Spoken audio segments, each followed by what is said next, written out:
figure this out. Trying to get everything all set up.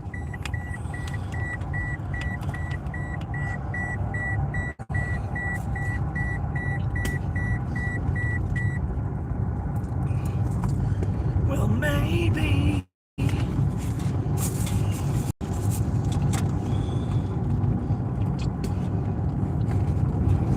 Alright. Trying to get everything all hooked up. Appreciate the like.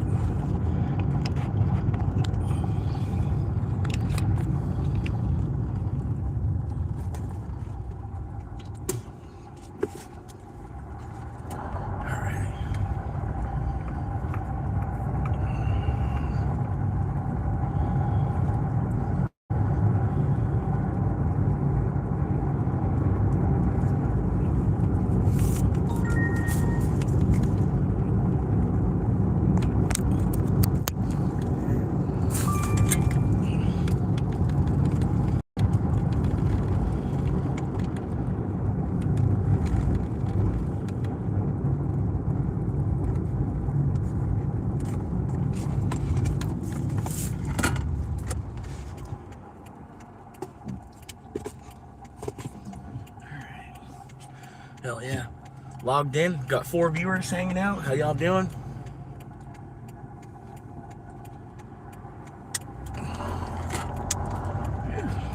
Getting a late start today, but at least I'm doing something.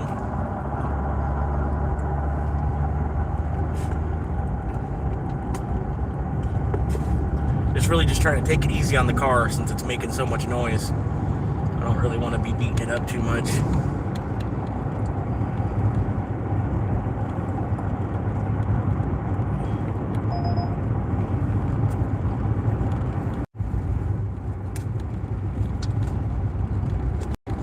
Hell yeah. How you doing, Manny? How you doing, man? It wasn't showing me any of the chat. How you doing, Jealous Envy?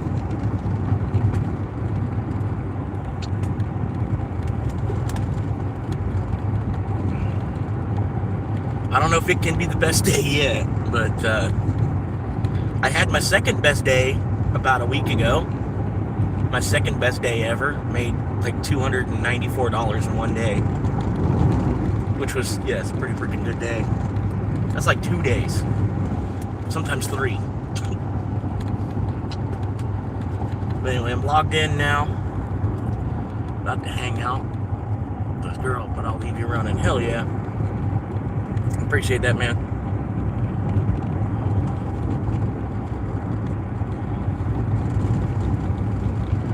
I got all my bills paid for the month. Now I don't have to worry about a bill until it starts saying August on my phone.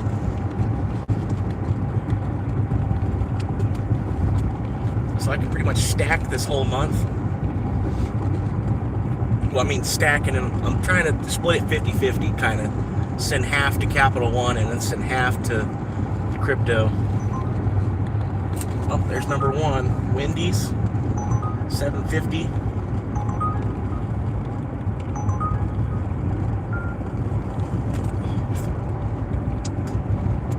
Wendy's, $7.50, I think 5 Mile.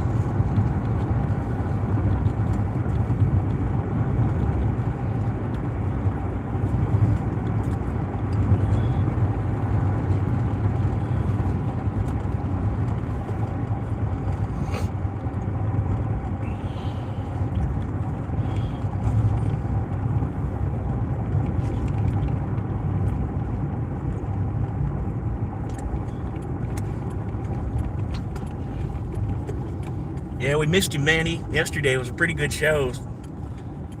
Had a bunch of people in here all talking. The chat was actually grooving. Fred and Chunky Beef pretty much were talking like the whole time.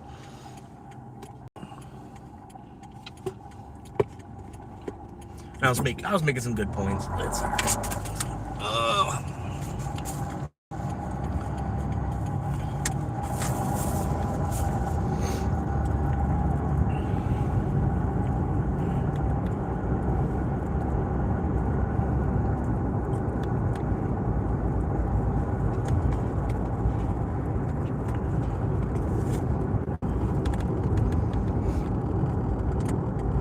Hop on in here to Wendy's.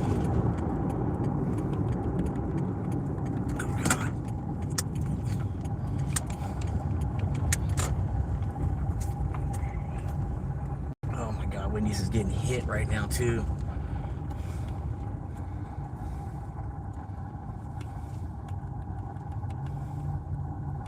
Oh God, I'm gonna park in the shade. I'm gonna give him a minute.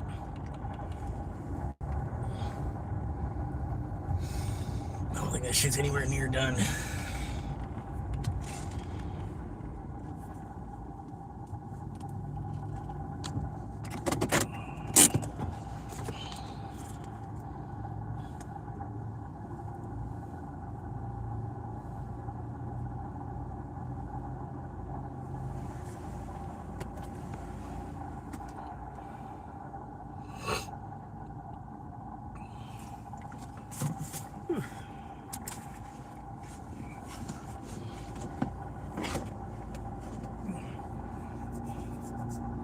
I just plugged the phones in, man.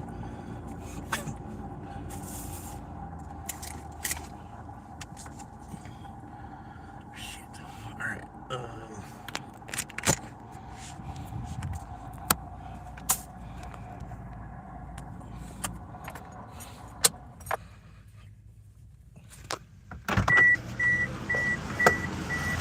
right.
It's actually pretty quick.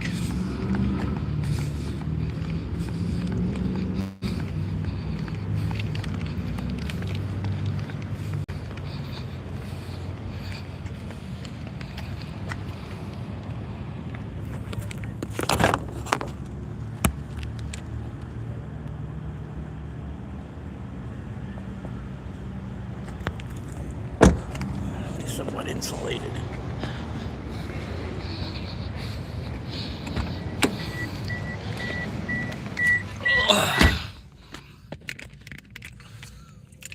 Two half hearts.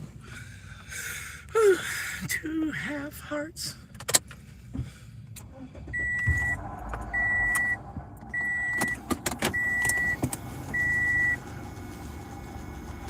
All right.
got 2.5 miles to the drop off.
Flip the camera. I'm getting close to the customer now.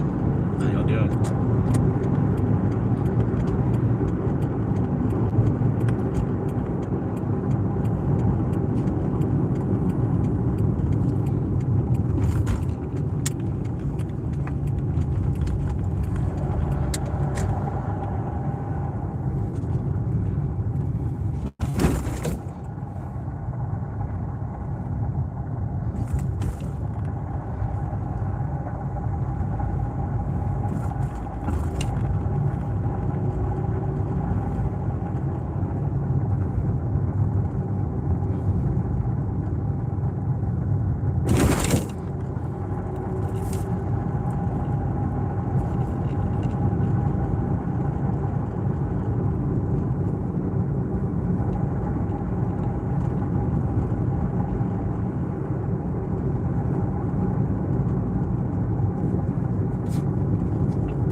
Half hearts.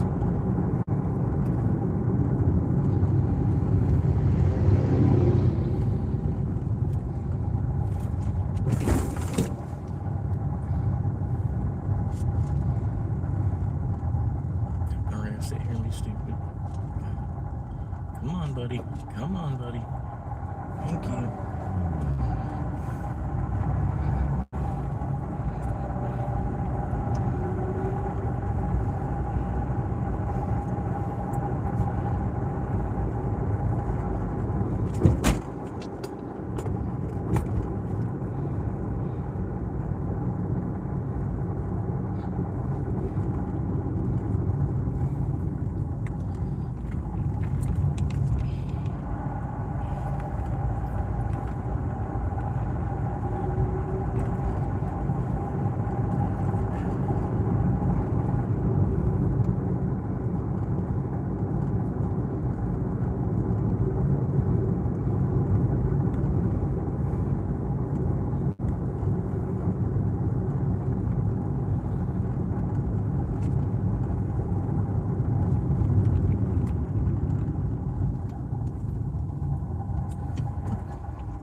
Well, that's number one.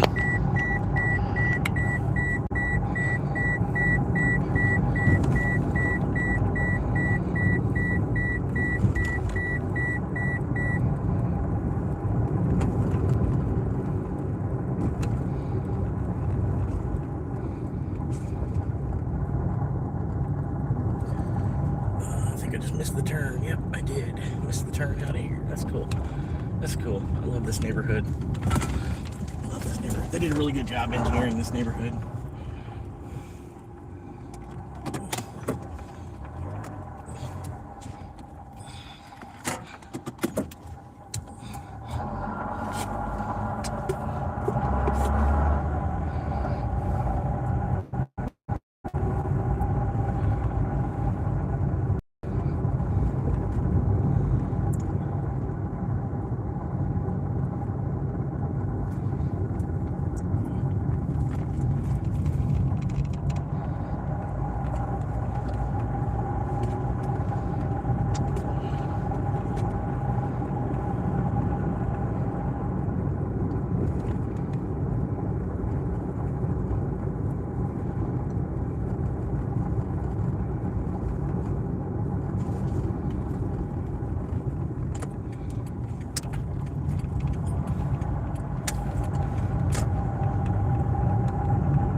Appreciate the likes, everybody. Everybody that's thrown a like so far.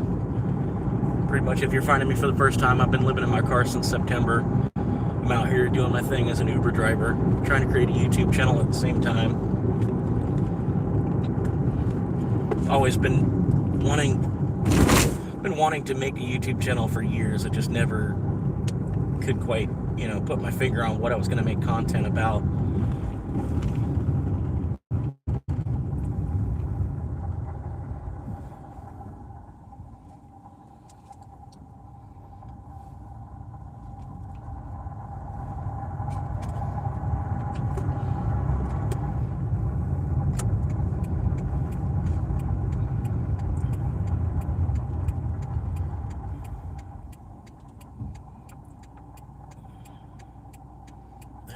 Chance to go. I got Dingus number 1, 2, and 3.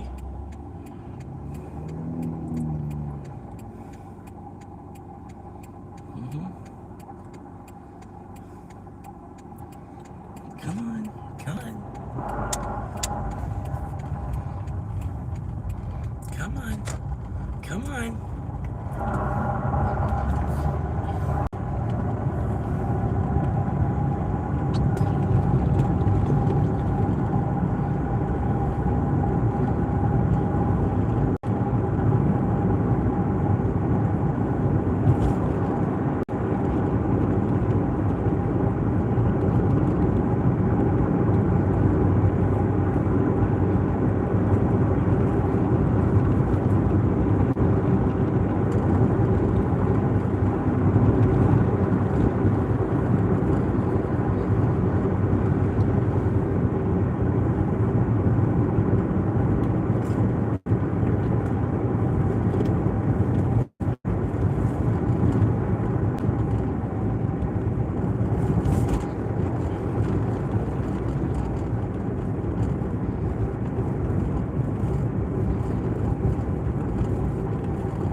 radar.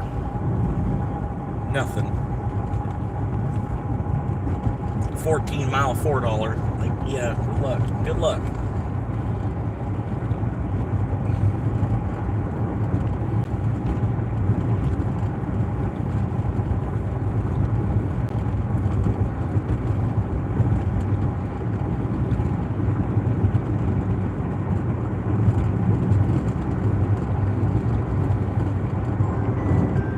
Oh, God.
Another trip radar.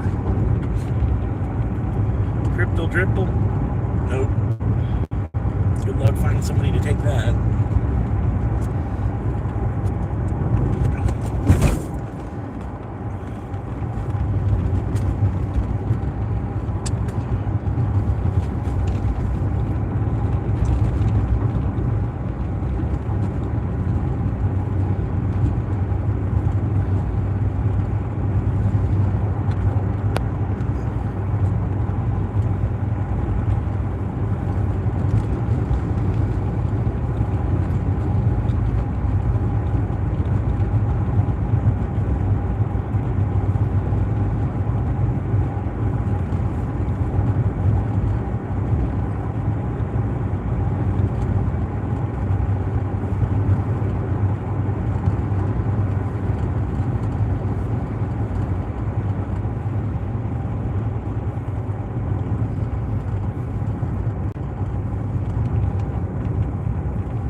Alright, come on, let's go. I need some money. Help me out. I can place some orders, people. Come on. Other drivers, log out. It's 5 o'clock. We gotta get something going here.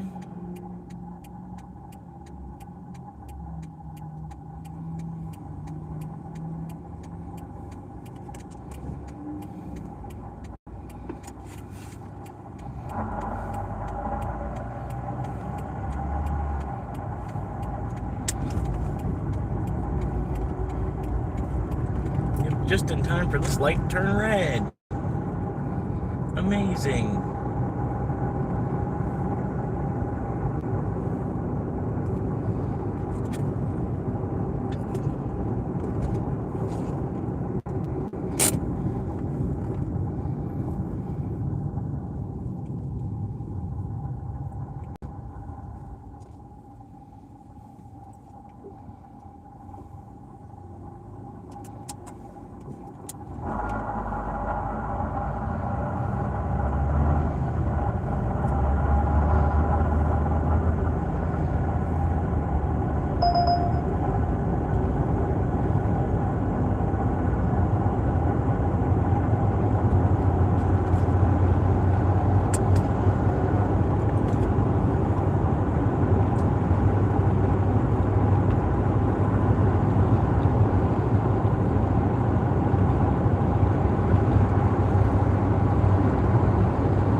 And you can't even, the turn, it's green for the turn right now, but you can't even get over there to turn.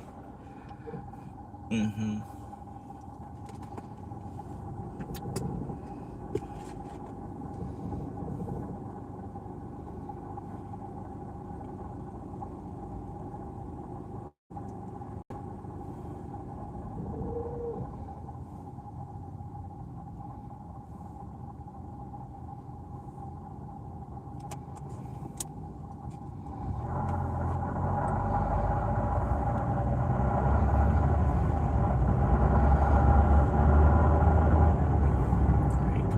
Come on, red car.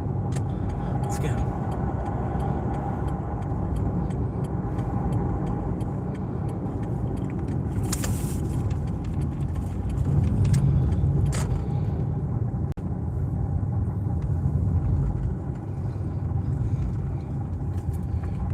Here we go.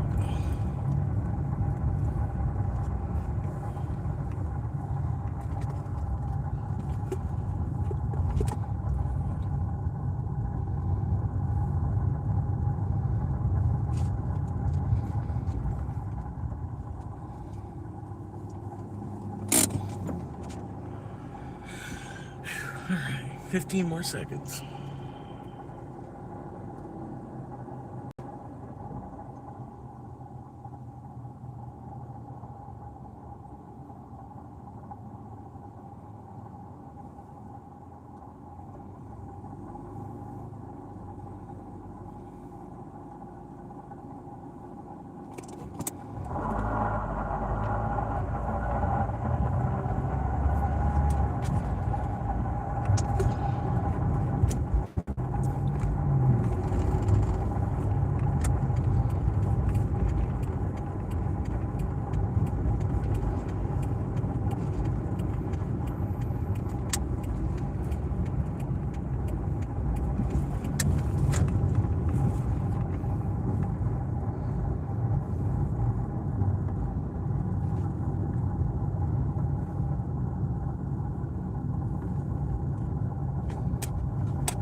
Well, I'm much too young to feel this damn old.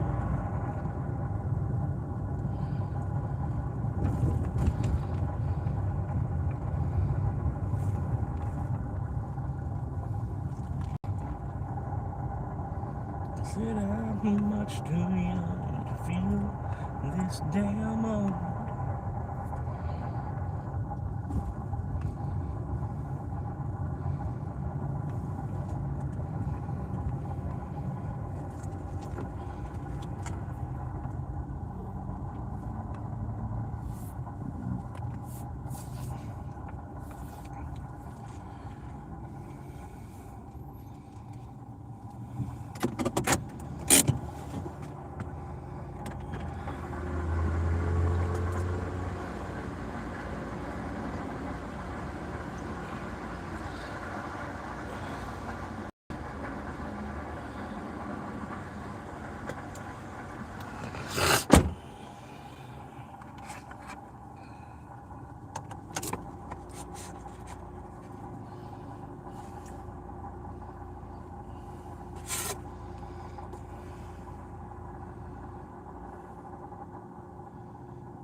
With Hilton Honors Diamond status, enjoy the best confirmed room upgrades in advance. Hilton Honors, baby. Are you squinting when scrolling? Don't worry, our new retinol formulation is here. It'll visibly improve the appearance of fine lines and wrinkles in just 14 days for results you can see and feel.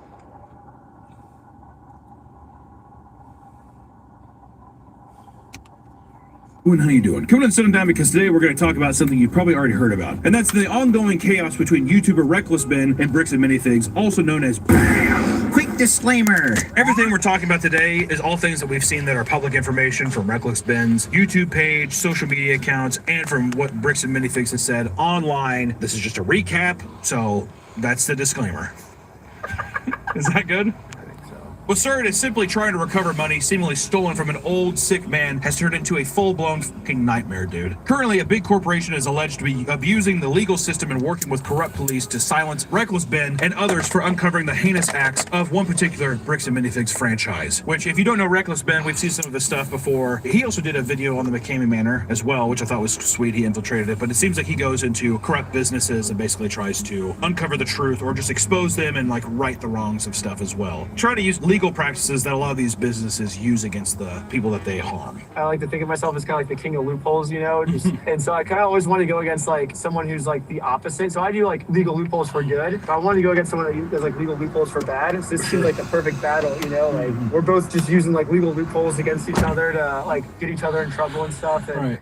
I knew it was gonna be like a crazy story. We think more eyes should be on the story, so we're not only going to talk about it, but we're also going to speak to Ben later in this video and get some more insight on the situation. Not everyone knew what Bricks and Minifigs even was until the story broke out. Essentially, they're an absolutely massive company that specializes in buying, trading, and selling Lego products, which I think we might have touched on it briefly. We did a Lego collector video, and it's like just a retail space where people can go, and it's like an in-person retail store. Yeah. It's a franchisee thing, so each person buys the store, they open it, blah, blah, blah. You can sell your Legos there. From that video alone, you can tell just how massive the Lego collector market is and how much money goes through that market is absurd right now. It's got to be the highest it's ever been. Oh yeah, 100%. Oh yeah. Yeah. In 2023, the business's massive success led to them opening around 150 individual stores, and by 2025, that number doubled. Even back during 2023, the business reported each individual store averaging nearly $580,000 in annual earnings, with more popular stores even breaking $1 million a year in sales. And lots of people have their own horror stories about Bricks and Minifigs, with some claiming that they're essentially the GameStop of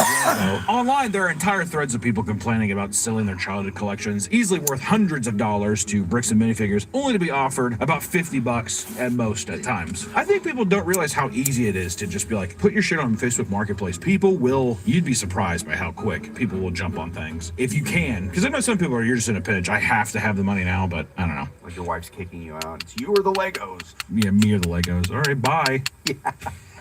Bye-bye. Tell you what, my Lego Ninjago set doesn't fucking hang with them. YouTubers like MGS Brick, for example, have documented bringing in rare Lego figures only to watch multiple stores downplay their worth, repeatedly telling them that a chrome gold C-3PO figure worth around $1,000 was obviously fake. We can touch more on what happens there later, but for now, let's look at where Ben comes into the story. The story begins with a man named Brian Mansell reaching out to Ben, given his for his over-the-top documentary investigative styles, you know, to help him get into this company and help resolve the situation. How did you initially find out about these missing Legos? Was it just through the Facebook post, or was there like other people that were hitting you up about it? How did you find out about that? No, this wasn't a big story at all. So I guess the YouTubers covered it, Collectors Weekly, and it only got like 1,000 views on it. And so at the end of my Lose for Valentine video, I was like, okay, if you have a problem and the police take a can't picture of solve me, it, so I email me figured at this email, and I had a whole email zoom for in it. on her. We got a bunch of emails, and so we're just going through all these emails for like 26 hours, and we see this Lego video, and I'm not really into Legos at all. I don't really collect things or anything, but the thing that stood out to me was he just said we had the world's biggest Lego Star Wars collection. We gave it to a company, and they're selling it without paying us. And I was like, well, that's just black and white. Like, they just stole your Lego, you know? He's like, they're claiming that they didn't steal it. They have like some loopholes that they're trying to use, you know? Specifically, he asked for help retrieving $200,000 worth of rare Lego Star Wars sets he co-signed to Bricks and Minifigs franchise to alleviate the burden of selling them all himself. Important note! The $200,000 value was an estimate made after a brief initial look and not before a detailed evaluation was made. My original assessment of about $200,000, it was before I'd actually gone through and had done an actual like evaluation. I looked at it based on 3 different rooms with all the sets. It's more accurately listed around $107,000, but still 6 figures fucking worth of Legos, guys. Crazy. Brian's contract with the store stated that the sets still belonged to him, but revenue made from any sets that sold in store would be split between them. However, when that specific store was purchased by new owners, it's alleged alleged that they completely failed to honor the contract and even started refusing to let Brian inspect the inventory. Unfortunately for them, there's security footage showing Brandon, one of the Salem store's new owners, making it abundantly clear that the consignment would be taken over by the new owners. It's fucking pathetic. The back and forth they're doing. Well, actually, we said this. Maybe $11,000 to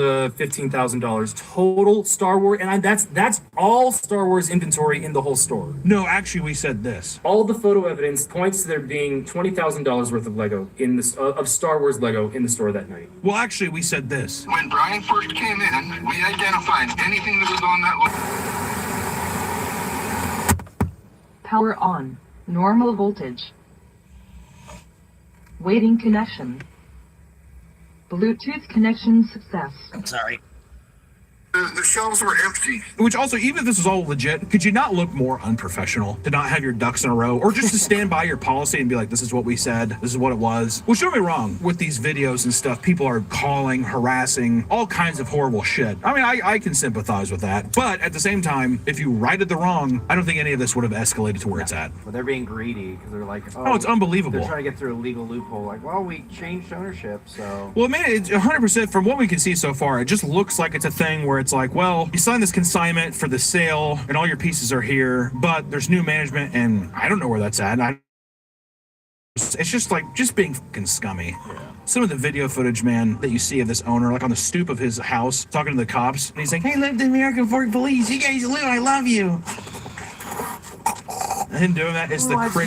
Yeah, you guys, so, dude, fucking eat a fucking barrel, dude. My God. Brian confronted the store with a contract in hand, only to be threatened with a legal battle so lengthy it would cost him more than the Legos were even worth. What's worse is that these sets were collected by him and his father over many years, and after Brian's father had a health scare, Brian mentioned being afraid to tell his father what had happened to their collection for fear of worsening his physical and mental well-being. At this point, my father had a health episode. We can't bring any stress to him. This kickstarts an insane series of stunts pulled off by Reckless Ben to confront the Bricks and Minifigs team. The series is still up on YouTube, I believe. You can still watch part of the video so far. He just can't add anything yet. It's fucking unbelievable the amount of incompetence it has from Bricks and Minifigs. Part 3's just coming like the in amount a couple of like, days. if you just would have paid back or just did good business practices, none of this would be happening. Or even just being like, okay, we fucked up, sorry. It would have been fine. But now we are watching corporate suicide right now. Were you expecting it to be a lot more calm, or did you actually expect that hostility to be coming in when you went into the store? Did they already seem like fucking guns ready? You know what I mean?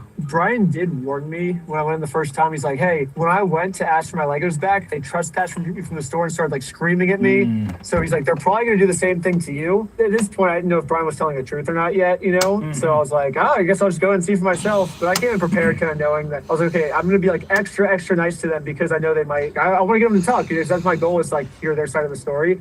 So I went in, I'm just like, hey, I think my friend has some Legos in here. He was having trouble getting it back. Can we like work this out? And then she's like, I'm being harassed. Like, call the cops. And I'm like, well, I'm not really harassing. I'm just trying to hear like your guys' side of things. If they were paying him and he was lying to me, then they would have just told me at the store, like, hey, we're actually paying him, you know? So that's why I went to the store first to hear their side of things. Just give back the set. What I'm saying is, even if it's not the money, at least give back what you have and like just do what's right, make it even Stevens with everybody. But they've dug so far down that now they're just, which if all these videos, you can just see how fucking gross the owners are. It's just nasty fucking presses, nasty people. And then also you have the police officers who just aren't treating it seriously, because I think there's still like a stigma with people that are like, oh, it's a YouTuber doing something, to where then they're like, oh, well, if it's just a YouTube thing, that's probably nothing, right? Or it's just, oh god, so this is just a troll thing, or this is just a joke, or whatever. Just a general lack of care for a very serious thing. He's a YouTuber. He has nothing to do with the store at all. He's a YouTuber. Okay. That makes things a little more clear. He has no association with the store. He's just trying to get content. Okay. The amount of times I heard him say stuff like, oh, this is a YouTube thing, and discrediting the case just because this is like a YouTube video or something. It's very interesting how that like it gives them a right, you know? I kind of see their point of view, because there is so many just like annoying like meta glasses people that probably the majority of like TikTokers and YouTubers that do the meta glasses, I'd say like probably a good 80 to 90% of them are just trying to, I'm going to piss you off as much as I can. Yeah, and the bigger of a reaction reaction you get, the more reaction you get, the more money I make, you know? I shouldn't be surprised by that because that is the majority of people, you know, but I would like to think that I'm a little, Maybe when you first hear about it, like, oh, it's a YouTube guy. Sure, you can go in with your preconceived ideas of what that is. But I feel like even dealing with the American Force or even dealing with Salem, I don't know, did you deal with much of Salem Police Department at all in the same way that you dealt with American Fork or no? Or is that more of a Salem Police Department was, was the Kaiser Police, technically, I guess, which is like 15 minutes north of Salem, but they sucked too, but they never arrested me, I guess. They always let us go, you know, like we would get like our arguments and then I was like, here's the law book. And then they just kind of like ran away once I pulled the law book out. So they like wouldn't keep talking to me because I think they were maybe afraid of the law. I don't know. Or they're just like, I don't want to fucking deal with this. Which it is a very unconventional way of approaching all this, but I would say that everything he's done is legal. From what we've been shown, at least, right? These posts would go viral, causing tons of bad PR and even a public statement from BAM. In it, they downplay the 3, 5, 2, 6, 1, 9, 5, 0, 0, 1. I don't know any 619. 3, 5. I don't know any 619 claim that they don't know the whereabouts of the unsold sets. They allege that all of Ben's work and the criticism online is just edited social media clips. But according to them, all Bricks and Minifigs want is fairness and support for the LEGO community. Fuck yourself. Unreal. Also, it's so fun. That's like GameStop being like, we just want what's fair for gamers. It's like, why don't you go yourself, dude? Really? Power to the gamers. Can we just like undercut you and sell you more? And then, by the way, when we get criticism, we're just gonna sue. Is that a cool thing? Can we just sue? I think that's what we want to do, actually. Oh God, it made me want to throw up. Someone would soon leak a BAM company-wide email directly to Ben, revealing the internal state of affairs. The email directly tells other franchises how negative reactions to Ben's documentary and all other related content, which they labeled as a coordinated negative PR attack. Dun dun, Legos. One of the strategies is a new mandate to actively solicit Google reviews with every single transaction. They reveal that they're getting the FBI, Oregon State Police, and the U.S. Postal Inspection Service involved. Their involvement alongside the temporary restraining orders and cease and desist letters would be used to silence Normal voltage. Waiting connection. Bluetooth connection success.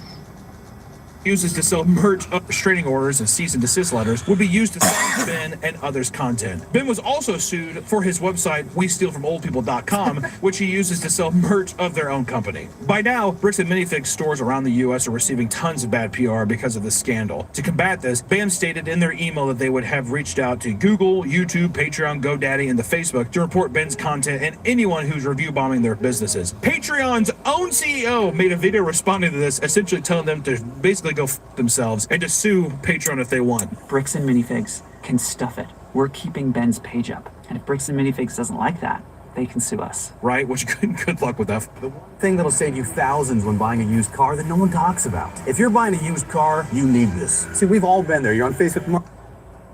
Good luck with that fucking legal battle. All employees were asked to pretend the scandal doesn't exist, and as a backup, were given pre-planned corporate scripts and a de-escalation playbook. The company appears to be in a full meltdown as they are demanding store managers turn off comments on all store social. Well, now see, I agree. 100% I agree. Like, they fucked up bad. They should have done more to clean up what they did, to be honest with you. They haven't shown enough as the business owners that they are. They haven't done or shown enough, in my opinion.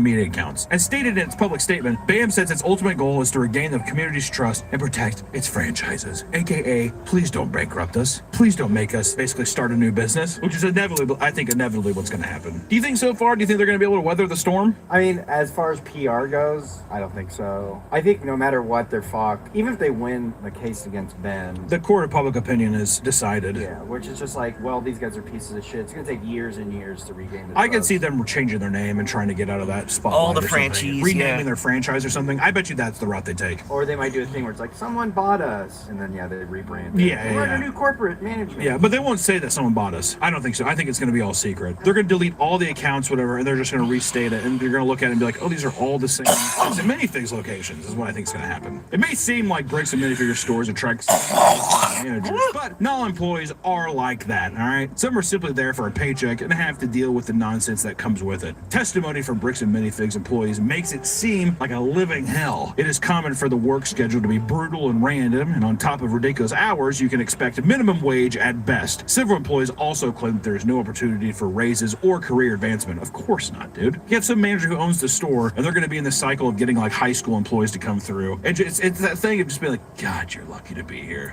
I mean, you get to play with Legos all day. Clean the bathroom. Clean the bathroom. Is that what they told Joe when he was working as a Lego My engineer? favorite Joe I wonder if we can get him to say it. My friend Joe, it almost seems fake. My friend Joe, who's now like a very well-known, he's a stand-up comedian, very funny guy, I love him. We were in animation together in school. When he graduated, he won a Lego making contest. That sounds fake. He won a like Lego building competition to work for like a Lego store. Like he was basically a fucking Imagineer for Legos or something. I don't know. But I was say we should have Joe record. It would be really funny. All right, so one time I'm building behind my giant plexiglass window, just some sort of rinky-dink Lego model, and a dad and his son come in decked out in St. Louis Blues jerseys because the Blues had just won the Stanley Cup like the day before. So they come in and they bang on the window and they go, St. Louis Blues! And I'm giving them a thumbs up like, oh, Stanley Cup, yeah. And I go back to what I'm doing, and then the dad bangs on the window again. He goes,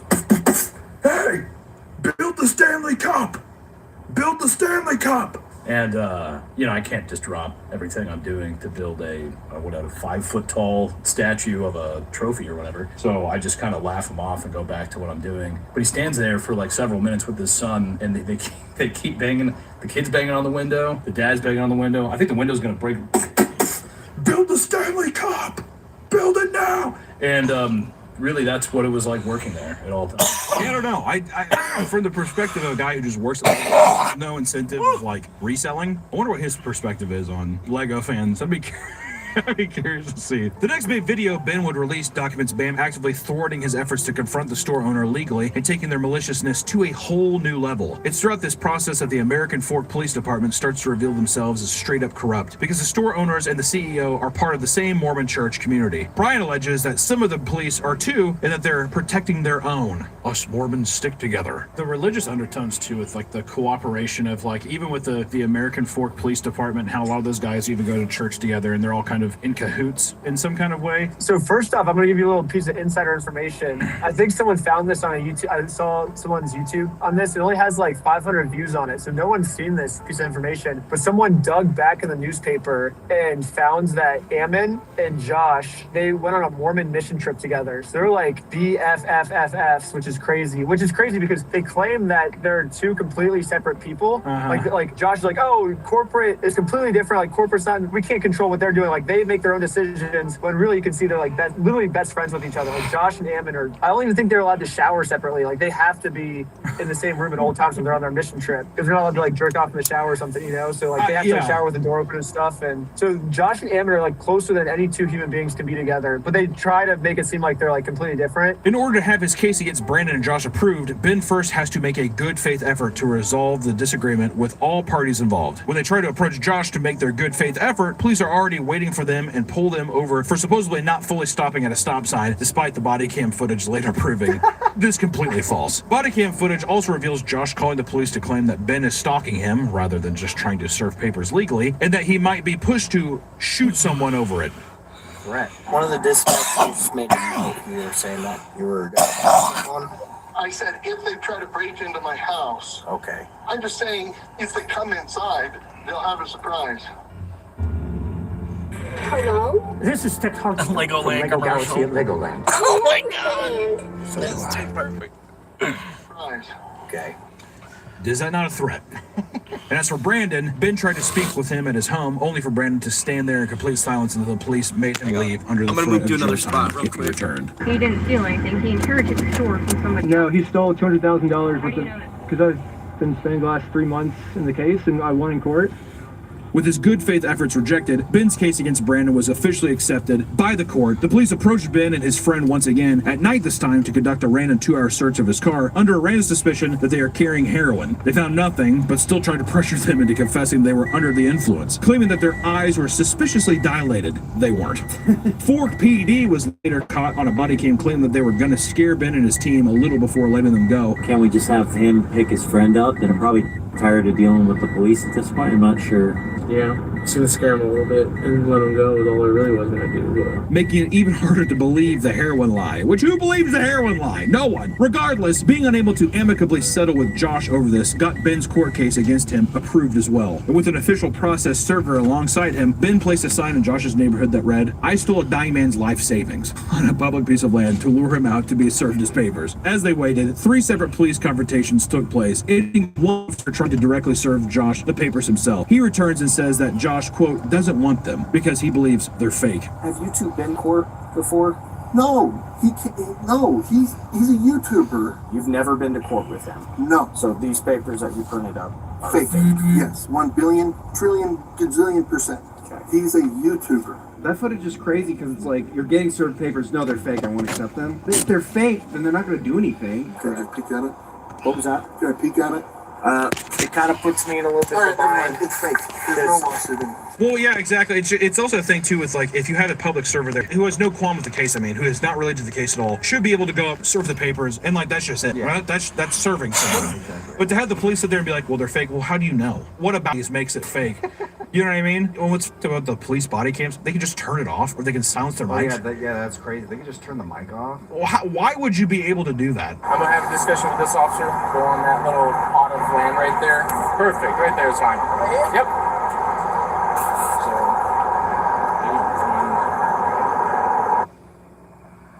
Unless there's just some reason I understand, editor, see if there's a reason that we legitimately just don't know about. But does that not sound corrupt? Okay, well, he thinks it's fake. Okay.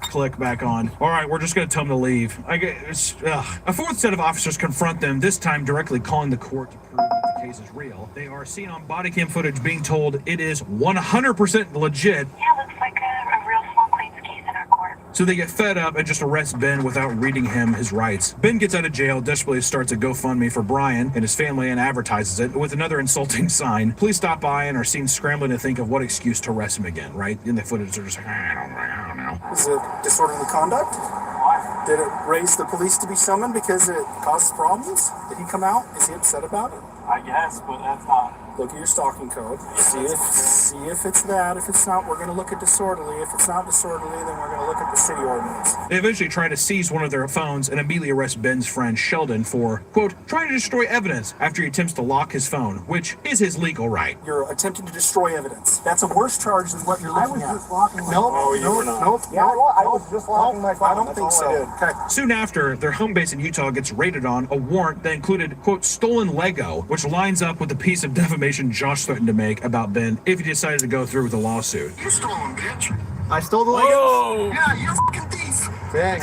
Okay. Bitch. You can shut the fuck up. That's your fucking choice. A future statement from the Fork Police Department claims hosts of the Airbnbs Ben and friends were staying at heard them talking about stolen Legos, which is just so funny. If I'm sitting here and I'm like, oh yeah, did you hear about those stolen Legos? That they're stolen Legos here in my house, dude. Like, you could talk about things and it's just so stupid. Every single one of them is thrown in the back of a cop car, and in this process, Ben's arm is yanked behind his back so hard that it dislocates his shoulder. Fun. That's cool. Fork Police Department rule. Fork Police Department would also claim that Ben must have faked his injury because the x-ray image he flashed on the screen in the video was of a left shoulder despite it being the right shoulder that was dislocated. It was very clear stock image Ben used to emphasize what the cop had done to his shoulder. It wasn't the actual fucking proof. Yeah, so I mean, come on guys, that's not right away on x-ray. It's like, no shit, dude. God, what is going through your mind during all these altercations with the American Fork Police Department? And I mean, like, them fucking up your shoulder. Did they even give you medical medical attention? I'm so curious So to my see. shoulder's not that bad, just Okay. because it literally dislocates like probably once a month for the last like 9 years. Like it's like a very normal thing. Like it just pops out and within a second it pops back in. Like it's like I used to have to like manually do it, but now it's my shoulders are so loose now, it just goes in very fast, which is why I try not to make like too big of a deal about that. I just really hurt my shoulder like right before. It was just bad timing, I guess. Yeah. But what I'm thinking during, I don't know, I'm just like in shock the whole time because I usually try to be like pretty like respectful to police officers. I grew up in like a pretty conservative place where it's like you respect the police officers, you know. So Pardon my reach. No, it's Seatbelt okay. on. Well, thank you guys. Thanks for being nice and cool. Thank you for being cooperative. if you show them respect, they'll show you respect. You know, it's kind of how I've always like lived my life with police. But yeah, this is so weird because I feel like I showed them lots of respect through the videos. You know, like I was pretty open about what we're doing and stuff, and then I showed them respect and they didn't show me respect back. So it was very interesting. But it is kind of sad to think that this is happening to other people that aren't filming. You know, and they're just getting screwed over for no reason, and it definitely sucks. Ben was released on a $2,500 bail and dodged an entire month-long sentence. Unfortunately, Ben now had a court case coming up with charges that put him at risk for a 5-year jail sentence. He had no time to breathe before his roommate called and claimed an officer stopped by their place and claimed to have a warrant for Ben's arrest. This time, it was non-bailable, and it listed that he, quote, represented a credible threat to the physical safety of a protected person. I wonder who that was. Now that there were police officers all over the county after Ben, he eventually fled to Mexico to continue the case without fear of being arrested. He could very well not be there anymore, but is likely not disclosing any more info about his whereabouts, where he has before. Usually he says, I'm here, I'm there. Now I think he's probably just fucking laying low. As you can imagine, PR for Bam was getting even worse during this time. This is when Eamon agreed to go on small Lego channel streams to explain more of his side, during which he does something that Bam has done on more than one occasion, uses employees as a shield to gather sympathy for problems their company caused. We legally can't direct franchisees who to hire, who not to hire. The franchisee will be held accountable, but we actually can't fire or, step over the line of that. Is typically on the road for months at a time. I like to make him feel comfortable. I love Downy because it makes the sheets smell so fresh all week. Fresh sheets for 7 nights. These sheets smell like home. Downy. The Takis.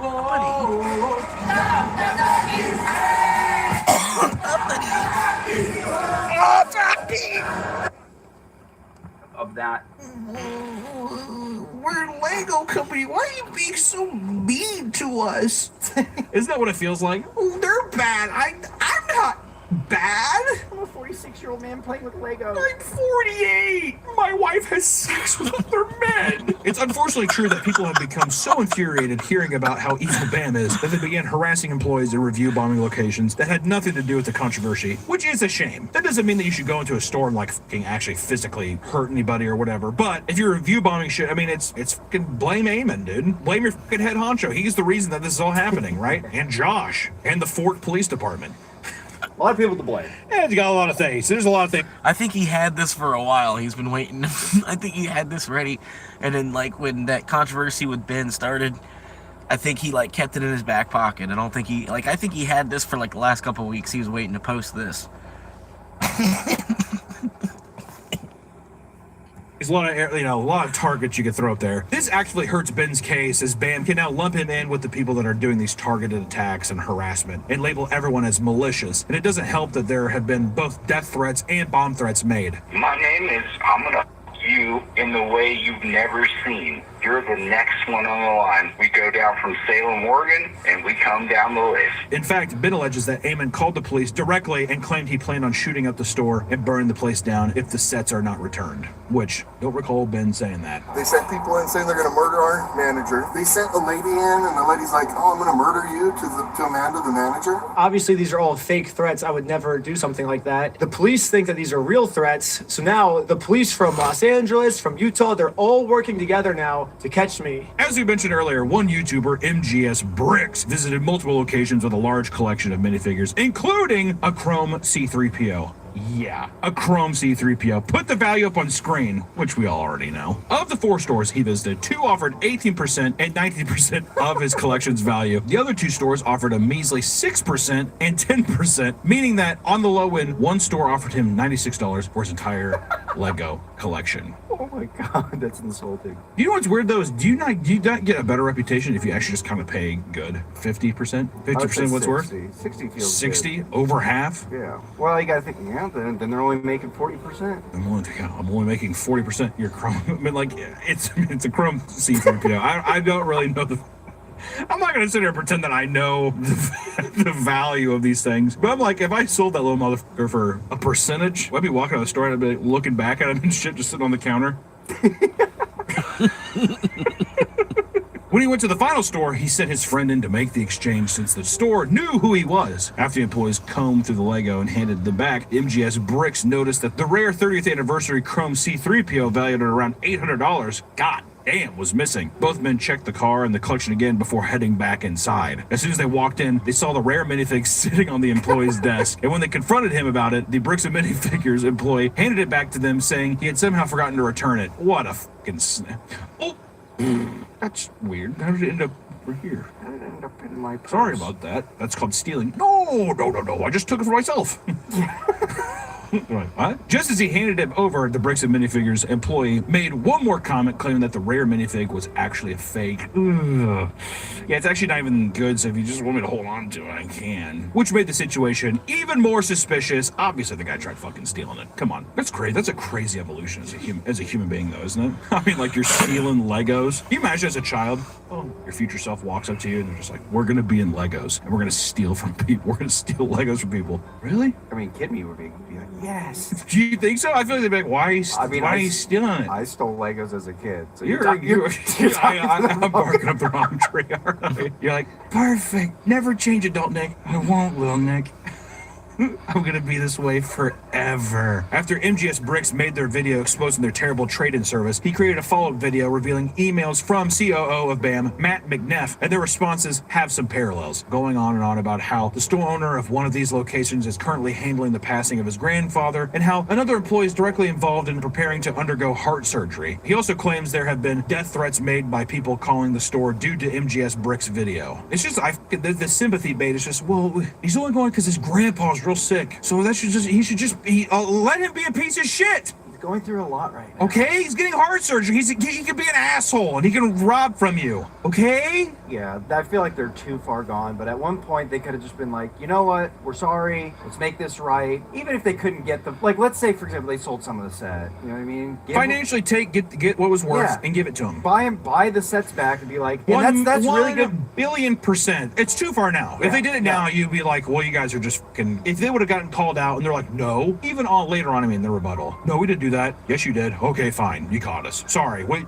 Okay, here, just make it right. You could have been totally even Stevens on everything, but instead you're just being a fucking. I mean, you're being greedy. That was another thing too. Is even like how polite you were, at least how civil you were with going to corporate. It made me think about: was there any specific action that corporate took that you believe like unnecessarily escalated this situation as a whole? How corporate responded to things? So first off, corporate is involved. Second off, I mean, if I was corporate and someone came up to corporate headquarters and be like, hey, I think you guys are holding some of our Legos. I think that was my exact word. Like, hey, I think you guys are holding some of our Legos. Can we work with you guys to get them back? His response to that was, no, like the Legos were never in our store, you know, basically just saying that, like just trying to lie to me. So if I was corporate, I would have been like, okay, let's pull out the inventory list. Let's see if we do have your Legos, you know, and that's what any other CEO would have done. Yeah, anybody else. They're like, hey, if this person's claiming to have Legos stolen by our company, then let's look at it. And I had the inventory list in my hand with me. So I would have said, hey, can you show me the inventory list then? I wouldn't have been like, oh no, get out of my store, I'm calling the cops, you know? Yeah. That's not what I would have done, I guess. They could have totally had good PR too, in the sense you could be like, you know, I wasn't aware of this co-assignment, but I'm gonna take the responsibility here, do what's right, and give you back your sets. At the very least. Yeah, well, they're just looking at though, and they're looking at like the amount of money they're gonna lose and all that kind of stuff, and they just, it's so stupid. It's a PR thing, but now I'm like, I feel like you're in so much worse. Yeah, you're in so much worse.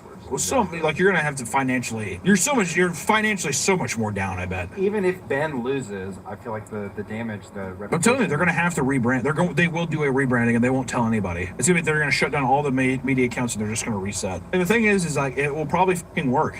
Oh.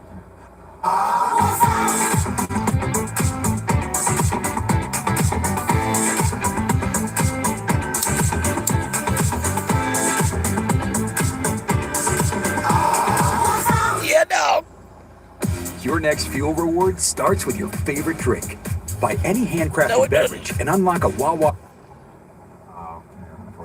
People were heavily anticipating the third installment of the series, and Ben was working on it nonstop to the point where it was starting to affect his health. This excitement would come to a sudden halt, however, and a short update video was released instead. Brian, Ben, and his team are now in the middle of a RICO lawsuit filed by BAM. Due to the nature of what's in the video, releasing it would result in him losing his $300,000 lawsuit, and the GoFundMe would be taken down as well. In the video, he withholds directly stating the company's name to avoid any kind of trouble. The GoFundMe we made for Brian will go straight to this mystery company that I'm no longer allowed to talk about. Ben explains that there has yet to be a moment for him to share his side of the story with the court despite having footage as evidence. He believes they don't want the video released because he directly discusses the false bomb threats and murder threats they're claiming were made. Shortly after the video was uploaded, Ben's GoFundMe was briefly shut down for reasons he also claims he can't talk about, under fear of it landing him in jail, but thankfully, as of June 10th, the GoFundMe seems to have been brought back up. More information is coming out every day regarding this whole situation, including an important update from BAM on June 4th that states Brandon and Joshua made a mutual agreement to no longer work with the company. Ben has claimed in the past that his entire channel has been demonetized for a very long time, so he isn't able to hire expensive lawyer despite everyone begging him to do so. So, while watching and sharing his videos is a great way to spread awareness, you can directly support him by checking out his Patreon and supporting his cause. And for a lot of the content that he makes, it is fucking really cool, and we just wanted to just need to bring more light to situations like this. You know, I mean, it's just a creator doing something fucking awesome, making extreme waves in terms of like getting something done to the point where now stupid fucking like judicial systems are getting in the way and just kind of, I mean, halting somebody's progress for trying to right the wrongs of a thing that could have just been very easily solved. But instead, greed has taken over, and now you have a fucking Lego company threatening to put somebody in jail for 5 years for trying to like right the wrongs of trying to like help somebody get their collection back. I mean, and just like as a last thing too, I'm just curious, like, do you remain optimistic that the Legos will be returned to Manziel, or do you think that, like, the reason I ask is because these people have doubled, tripled, quadrupled down to such an extent that as like a person that has consumed the content that you've put out, and as like someone that's following the channel, even I have lost optimism that these people are ever going to learn and like do this? Or is it going to be something that he's going to have to recoup them in some other way?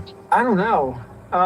It is interesting. It reminds me a lot of the pizza thing from McKinney Manor, where it was like, oh, we got to get pizza with Russ, and everyone was telling us Russ will never get pizza with you. Like, he will die before he has pizza with you, you know? And we finally got the clip at the end where he's like, I'm giving up, you know, like, here's the pizza thing or whatever. They keep saying they're willing to give the Legos back, but they've been saying that since like day one, I guess, of like, oh, we'll give it. And then when Brian's finally like, okay, like, let's do it, then they always pull something out where they're like, oh, we actually can't do it anymore. You know, like, you have to apologize to Amanda first, or you have to delete all these like negative comments, or you have to, and we always do the things they tell us to do, and they still don't give us the Legos. As of today, Ammon said, we just want to give them the Legos back. Brian won't accept them. Our number one priority right now is to ensure that he gets made whole. And so we're working towards that, and we're hoping that he'll be able to come to the table. We're excited to be able to make that happen. Obviously, he will accept them. Ammon's not the one to give them back. So it kind of comes down to, like, is Ammon willing to tank his whole company because of this? And it seems like maybe, I don't know. That's the craziest part, is it feels like they would rather implode this company they've built versus like admitting that they're wrong. It's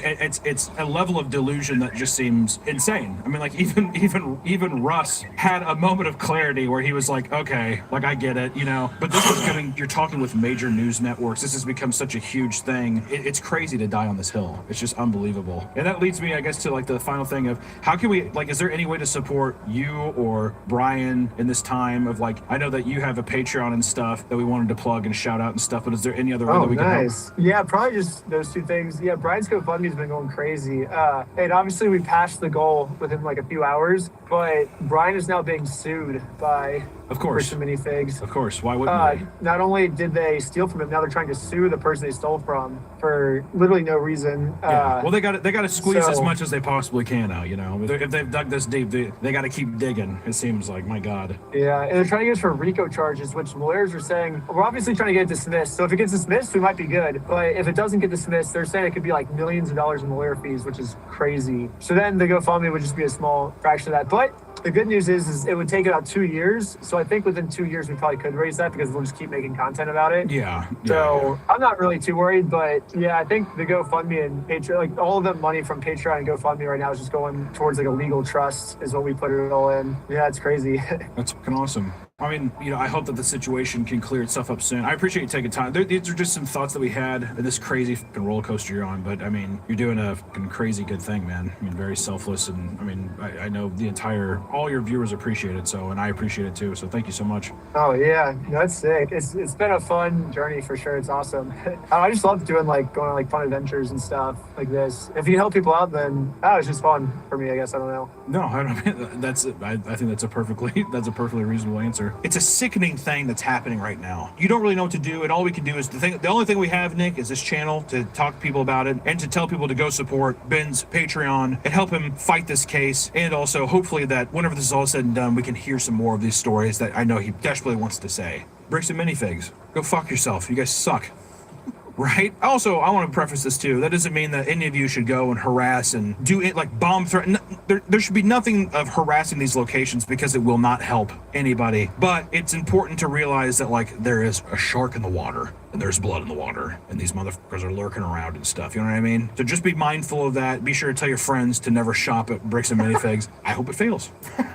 I hope it fails and that all the employees, or it's their regular jobs, I hope they're able to find something quickly and that everyone at the top, I hope you never own a business again, you predatory sacks of shit. Is that fair to say? That's fair to say. Okay. Guys, until next time, we will see you in the next one. But like I said, be sure to check out Reckless Ben's channel. It's fucking insane. We did a very quick deep dive into this whole situation just so you guys understand what we were trying to tell you. But the videos, you got to check them out. Our edit will not do it justice. You need to go watch the videos. It's fucking appalling. It'll get your blood boiling. And like I said, fuck you, Bricks and Minifigs. Fuck you, all of you who are involved in that. Almost said something bad. Can't say that, right? We can't say that. Ding! It feels good saying it though. Bullshit. Yeah, I'm not doing that one. I'm sorry.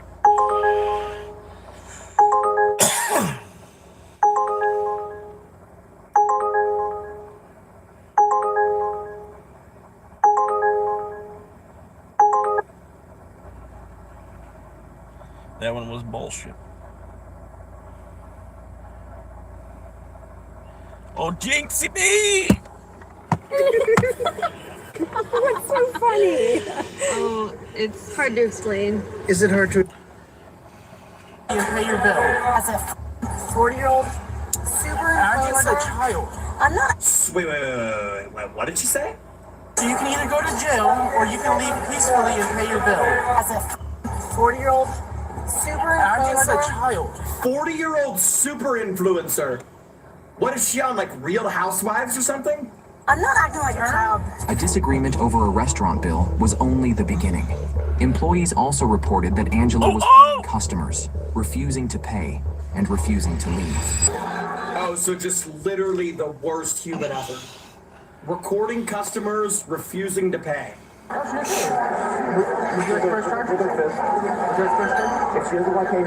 punched him! Hello, ma'am. I'm Officer Watson. How you doing tonight? Bro, what type of psychopath do you have to be to have a police officer escort you from a restaurant? I mean, you gotta be pretty sick in the head. Okay, you waiting for your attorney, right? Okay. So I'm gonna give you two options today. All right. So you can either go. Her attorney is like, just pay the bill. Just pay the bill. I don't want to get out of bed right now. It's 11 p.m. I'm watching Love Island. Go to jail, or you can leave peacefully and pay your bill. I'm gonna leave peacefully. Okay, so let's go ahead and pay your bill, or you're going to jail tonight. You see how she swerved around pay your bill? Wait, she's just gonna walk? She's not gonna pay? She's not gonna pay? Let's pay your bill. No. Why not just pay the bill, then go piss? You're being recorded. I can go to the bathroom. Okay, you're gonna leave the establishment. Early prediction, she's absolutely hammered right now. Early prediction, that looked like an empty wine glass, and also, whenever people are this unbearable, they're always hammered. But prior to doing that, you're gonna pay your bill that you have not paid. I will pay my bill. Okay, so let's go ahead and pay your bill. I'm going to the bathroom because I go to the bathroom. You're not going to the bathroom, you're gonna vacate the premises. If I vacate the premises, then I go to jail. No, you're gonna pay your bill and you're going to leave. Honey bun, just pay the bill! Pay the bill! Is this like an attention thing? Is she angry at the world? Just pay the bill. Just pay it. What is it? Like, you're alone. It looks like it's a nice restaurant. $40, $30. Just why go to jail over $30? When police arrived, every attempt to resolve the situation seemed to create a new argument. For several minutes, Officer Watson tried to I hate when people do this. Okay. I hate when people cause scenes. I hate when people argue with teachers. I hate when people argue with waiters. I hate when people argue with managers. I hate when people make like everyone else's experience ruined. Because guess what? Everyone around you, even though you're a narcissist and a sociopath, every single person around you paid their hard-earned money to eat a nice meal, and you're ruining it. You're ruining everyone else's meal. They all paid money for this. It's probably a Friday night, Saturday night. They just got done working all week, and you ruined everyone else's meal. Congratulations, you're an awful person. move the situation toward a resolution. Instead, each attempt seemed to create a new obstacle. So you're telling me I cannot go to the bathroom? So you're telling me I cannot go to the bathroom? She's recording. I love when the Karen, like, ultimate, it's like the Karen popping their ult is when they start recording you. Like, yep, you can record. You're literally hammered. Also, you can go to the bathroom after you pay your bill. Not on this property. So I need the bathroom outside and then pay my bill? You're going to pay your bill and you're going to I have to go to the bathroom real bad. You're going to pay your bill and you're going to leave. See, here's the problem, you psychopath. If you go to the bathroom, you're just going to jump out of the window and not pay because you're insane. I'm going to let you know now. I'm going to give you about a couple of seconds to make a decision. We're going to come with me. Oh, just arrest her, dude. This is pathetic. Just arrest her. Okay. I'm going to go to the bathroom and you can walk me there. Do you wish to press charges? I'm going to go to the bathroom and you can walk me there. Look at this sense of entitlement. Look at all the workers like, can please just get this demon out of here. What is she, a Satan spawn? Yo, bro, just pay the bill, leave, and then you can take all of the bathroom breaks you want across the street. Do you wish to press charges tonight? Is she willing to pay her bill? She's trying to put us in the restaurant, and I'm trying to get her out of here. Dude, they're being so nice. They're literally being so nice. Oh, can she just pay the bill? Can she just pay the bill? Yes. Okay. I'm going to put your phone down. Imagine getting arrested instead of spending $30.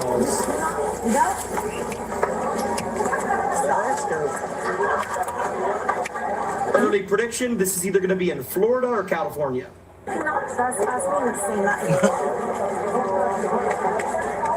Let's see, what does the police... Say? What do we got? Witch poke? No, this is not. Chat, what does that say? It low-key looks like Florida. Okay, that's fine. Winter Park. Wait, that is in Florida. Winter Park, that is in Florida. Yep. Oh my God. It's always Florida or California. Because everyone's so insane. Winter Park, that's literally Florida. I think I've been around there. So you're putting me in jail for that? Yeah, Orlando. You want to pay your bill? I want to pay my bill. Okay, put your stuff down. Can I go pay my bill Put now? your stuff down. Oh, now you want to pay your bill when you're in the car, when you're in the cop car. Did you think this was a bluff? You had 30 chances to pay your bill. Now you're going to jail. Now you're going to prison. Now you're going to jail. Now you want to pay your bill. Oh my God. Put your stuff down. No, I'm not doing this right now. I'm not doing this right now. Oh. Ma'am, I do not want to take you to the ground. If you keep fighting me, I'm going to take you to the ground. I'm calling my attorney right now. You can call your attorney in jail. They have a whole phone section. It might be a long line. It's late. There's a whole line. You can call your attorney in jail. Or you could have paid the bill, called your attorney, went to go pee, throw on a movie, and watch Netflix. But no, now you're going to prison. Stop! Do not! Ma'am. How? Your tab can be fastened into a hook. Now that's a good one there. Hang on now.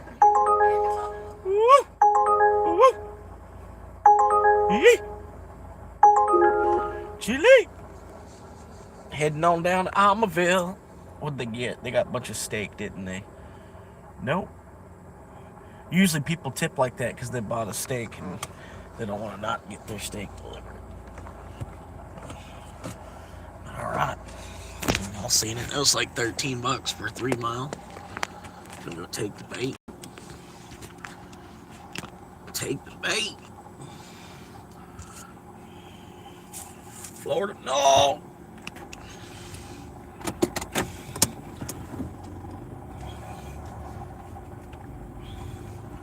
What kind of gone are we talking about now?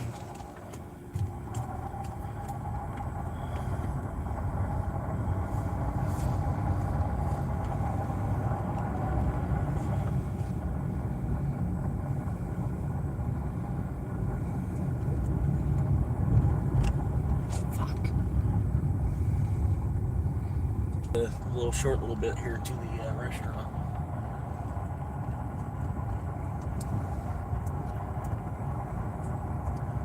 What kind of y'all are we talking about here?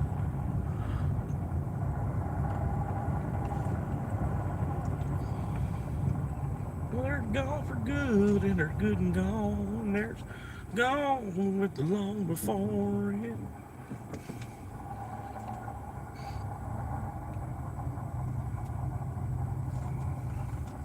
Cause it's a whiskey night.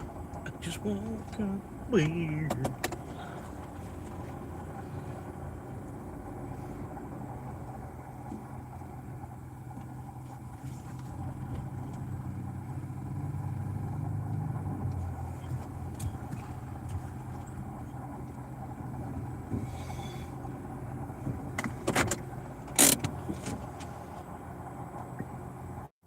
Gone with the long before it. Alright, what's the name on this shit? Who in the hell am I picking up this shit for?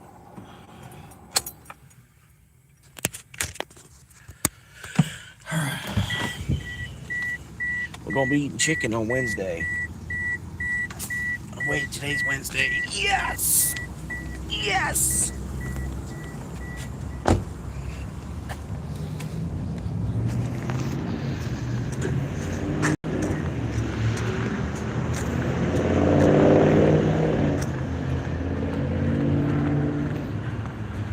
Alright, they got some kind of music on. Never, never did it!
take too long.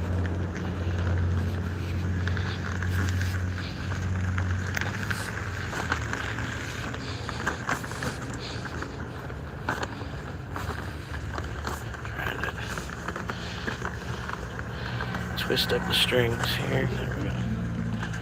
You know it.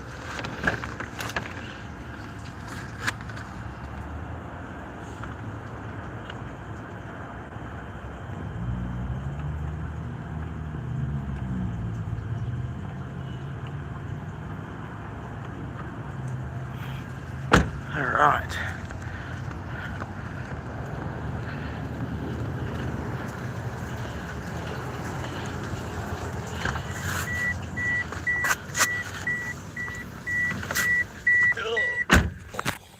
My balls. My balls.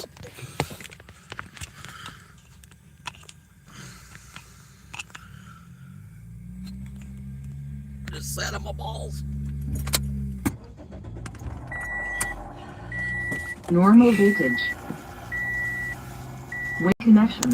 Bluetooth connection success.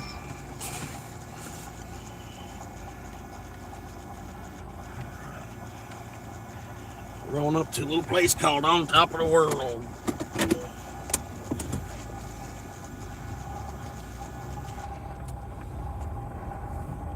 Handicap.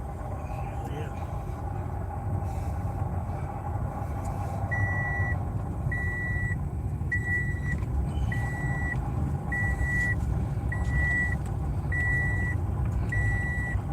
So what do you do for work? Oh, I take pornographic pictures of handicapped people. What?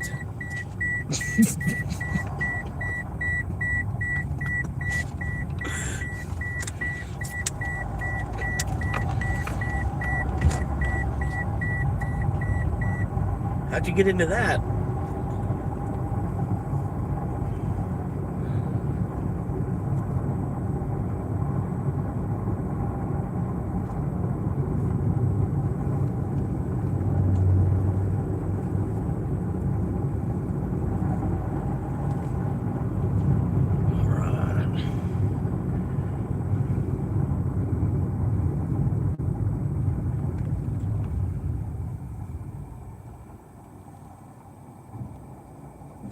Yeah, we're eating chicken tonight.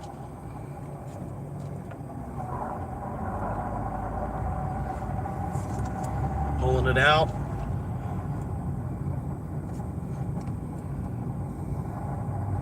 Slapping it on the chin. Why are we not moving yet? Come on now. Hit the accelerator.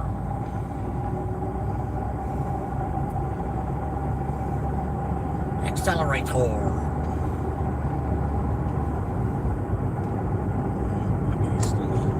Alright.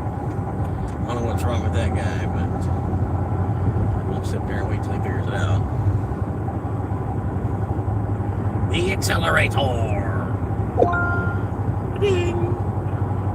Got about 2.1 miles. We're gonna get to that drop off, man. It's a $13 here, so they tipped over $10, man. I can't be mad at that. Get this shit out there.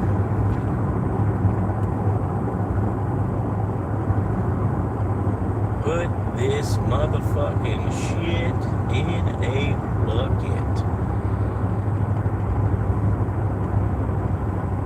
And it's already 6 o'clock, so a good bit of the traffic has probably already made it through to where it's going. There's still going to be a good little chunk, but it should be, you know, for the most part, thinning out for the next 2 hours. 2-3 hours. Should just be getting thinner.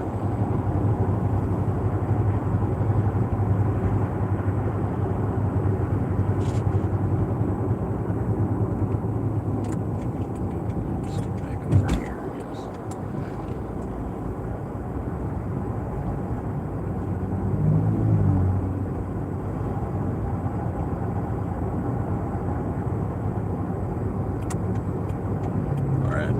I'm slapping it. Here we go.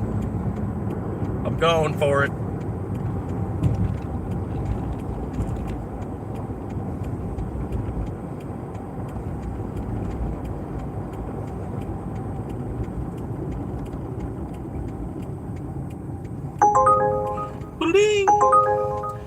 Boodle ding. Boodle ding. Boodle ding. Boodle motherfucking ding. Boodle ding. Boodle ding.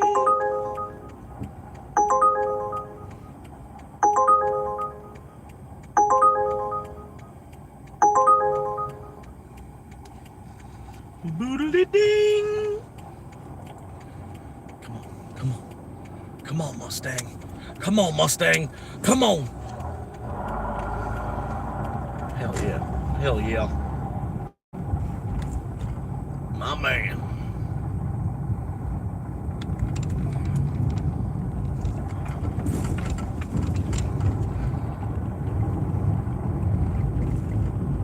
Yeah, back in the day, we used to use like mutts. You go, you know, they do punch buggy, you know, punch buggy yellow or whatever.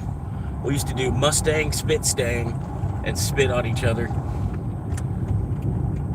It was fun. Every time you'd see a Mustang spit stain, and spit right on their shirt.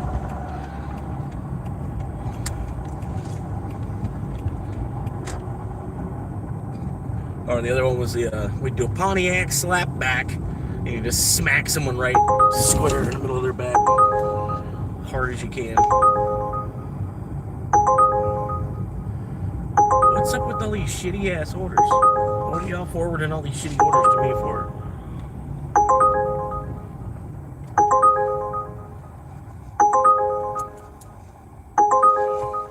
Man, come on, y'all gonna have to figure this one out. Come on now. You just do the finger. Just stick your arm out the window and do the finger. You just gotta do this. That's how you just do this.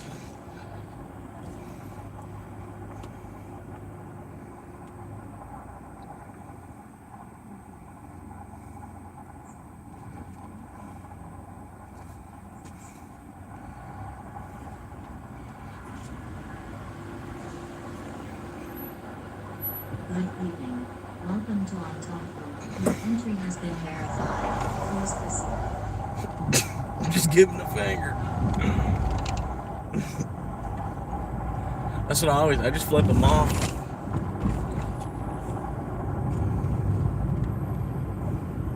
I figure I'd just as soon flip them off.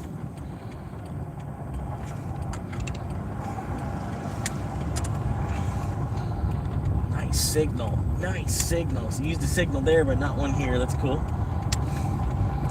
Nice. Somebody twice my, there you go. Yeah. Maybe their left signal doesn't, or their left signal probably doesn't work or something. I'm getting a little close to the resident, so I gotta flip the camera.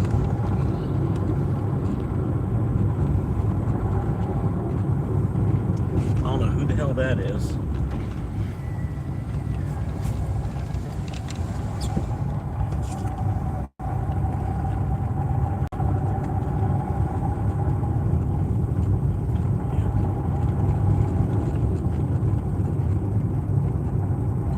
Be taking over this neighborhood someday, guerrilla style.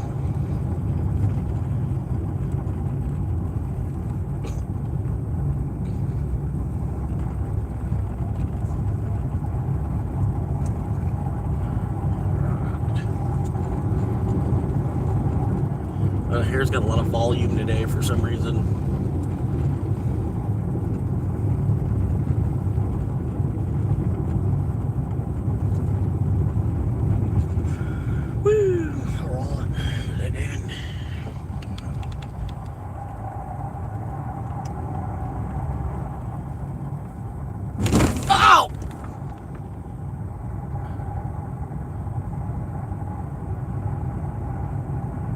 Should be fine.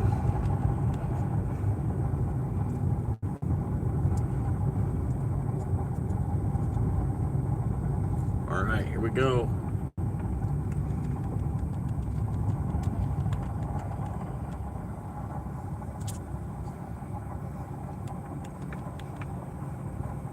All right, we're gonna go with the usual. Hit them high, I'm gonna hit them low.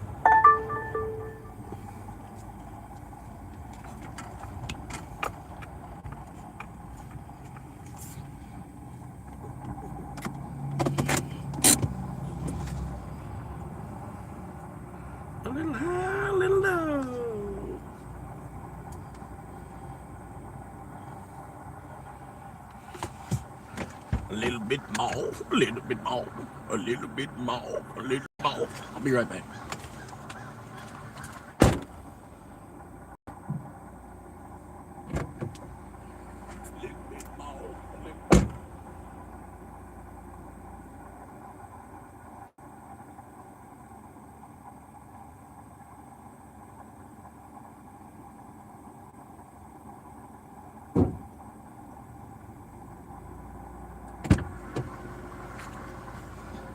A little bit more, a little bit more, a little bit more, a little bit more.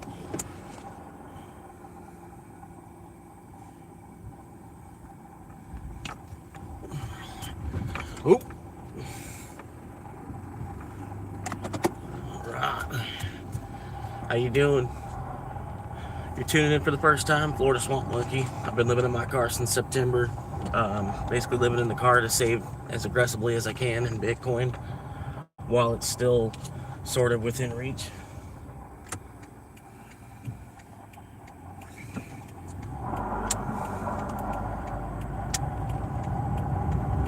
Let's take a look at this neighborhood we're in.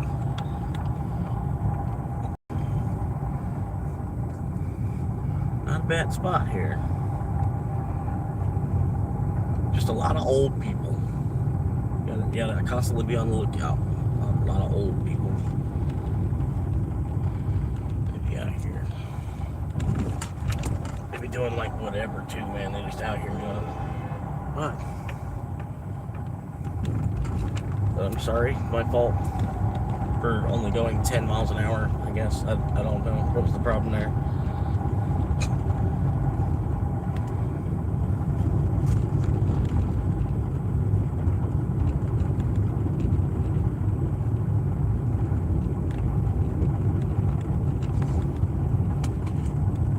Yes, I don't understand. What did I do?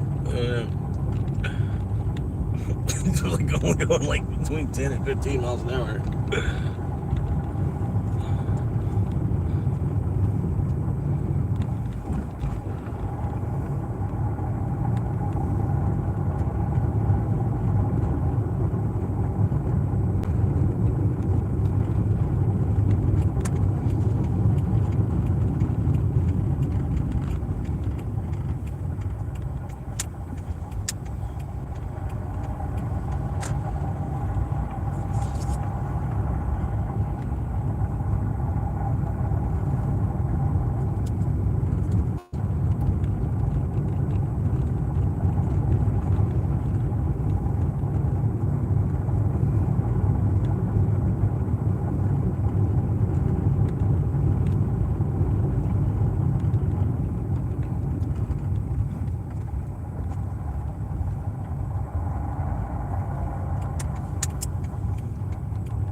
I appreciate you tuning in, hanging out for a little bit.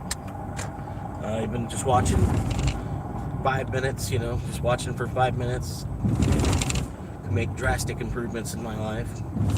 I can get a bunch of people to do that, doing my thing day to day.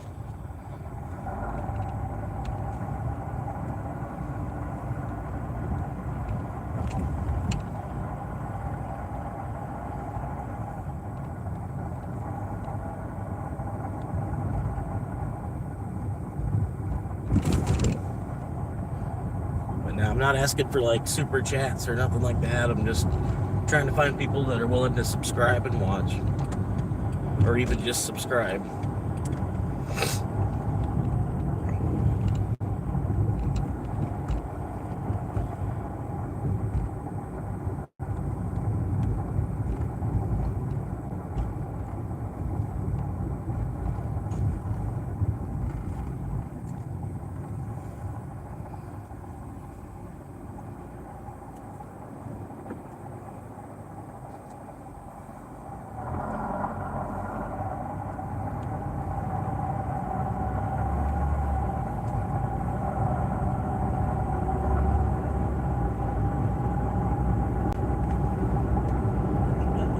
Too bad. First 2 trips.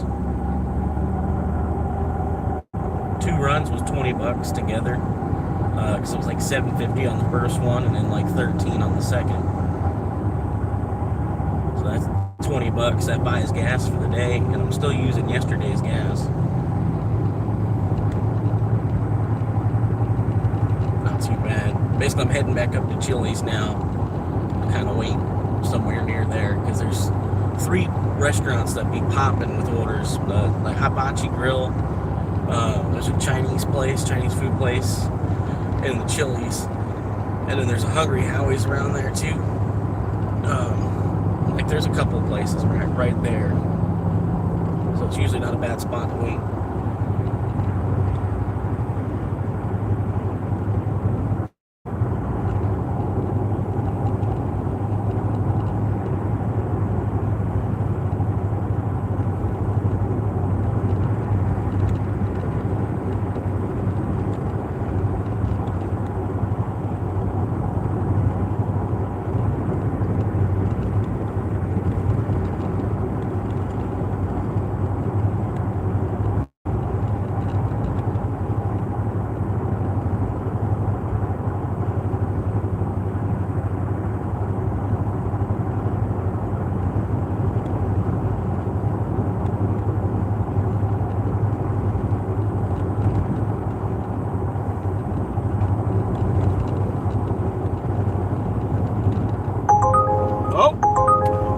There it is. I'm gonna take that.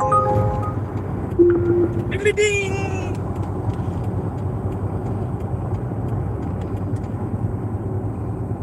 Everybody's hitting their brakes. It's a green light, but everybody's hitting their brakes.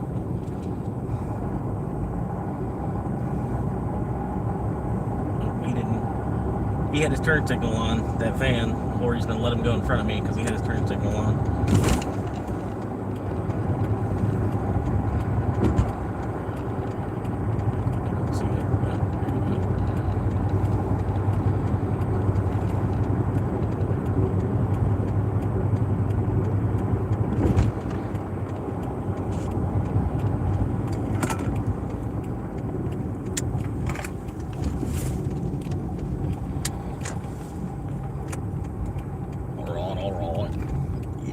Good. Got the chat going. If anybody wants to chat, you can chat it up. We're here. We're ready to chat. If you want to chat, I'm here.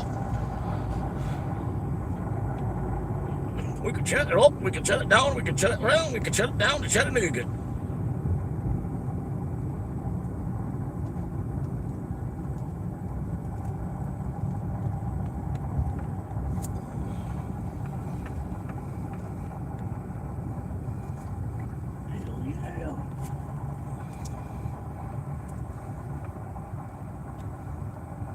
West Virginia, Blue Ridge Mountains, the Shenandoah River.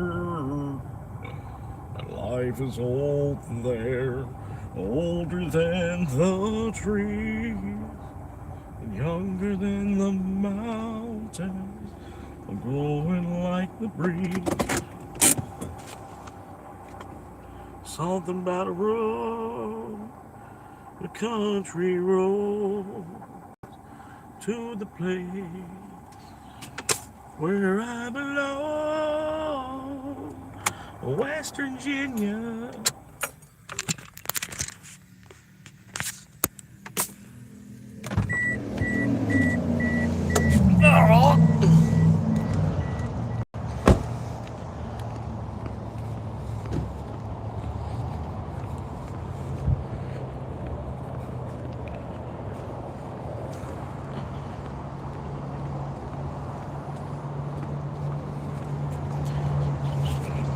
Smells like gas. Seafood delight, chicken bulgogi, and I want an egg roll. Any sauce or not? Yeah. What kind of sauce? Soy sauce? Yeah, and That's all. Okay.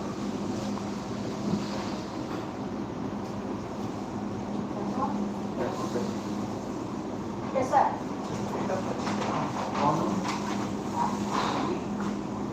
That's your name? Yep, that's it. Thank you. Hello. Hi there.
It's all right. This is number 3. This was for $11.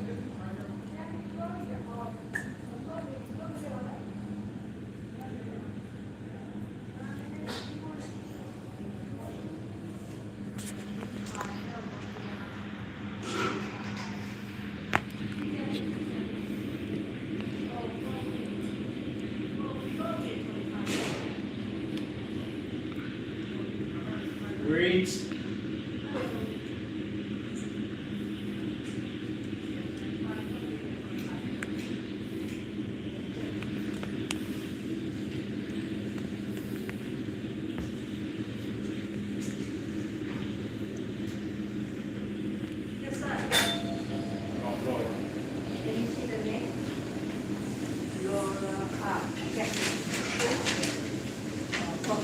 Okay.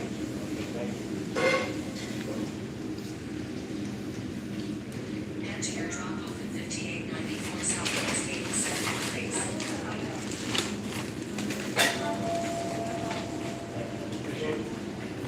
You want a soda? You want a soda? Oh, sure.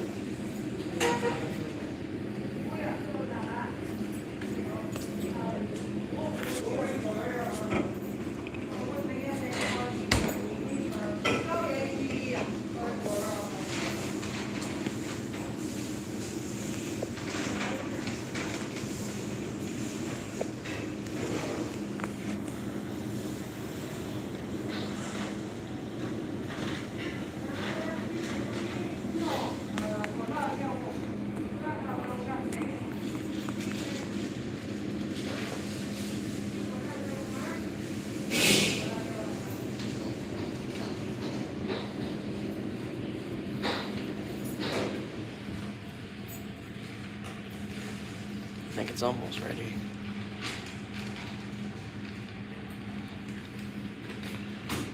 Yeah. Okay.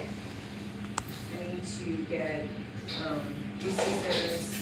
What is that? UC sodas. Oh, and then, soda. Okay. A large shrimp brace, shrimp fried rice. Lobster fry. Okay. 2 shrimp Egg rolls. egg rolls.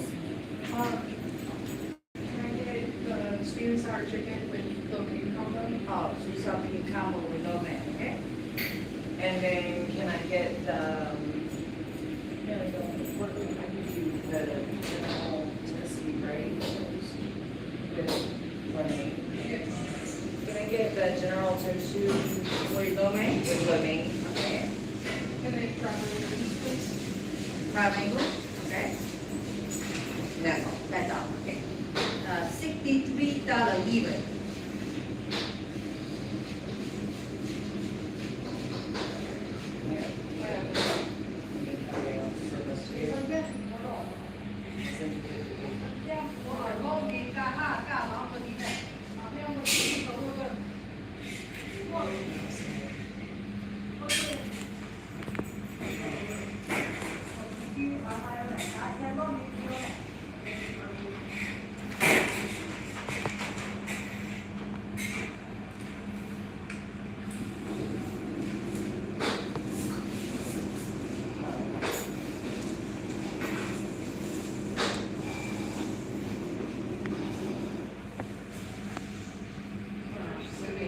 All right, I thought I had it on here.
Man, they're usually pretty quick. Just must have got like really, really busy on them all of a sudden.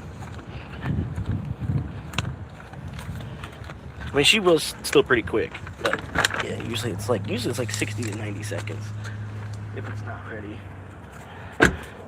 Anyway, not bad.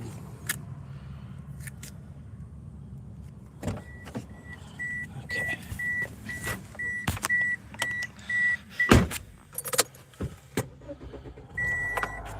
Nice, good start. Normal voltage. Waiting connection. Pretty strong start. Bluetooth connection success. We know. We know.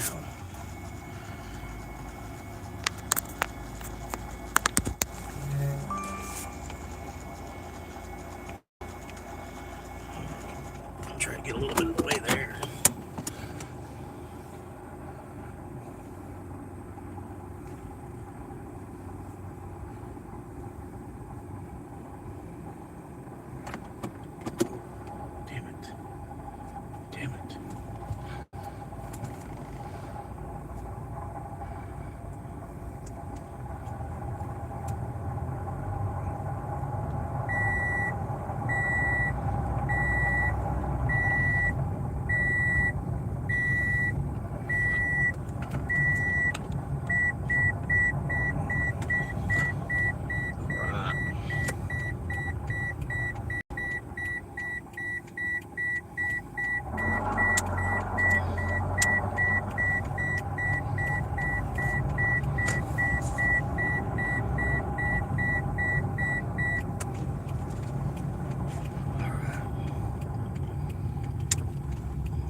I'm never gonna make it. Fuck me, man. Maybe. Actually, maybe. It's not yellow yet. Kinking it. Drop it low, girl. Drop it low. But that lady said General Toe Shoe. I think she meant to say General Sal's. It's like General Toe Shoe. General Toe Shoes. General Toe Shoes chicken.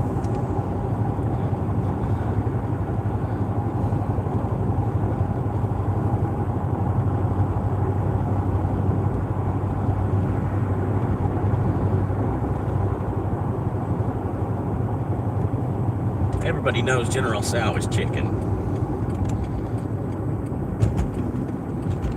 All right, here we go.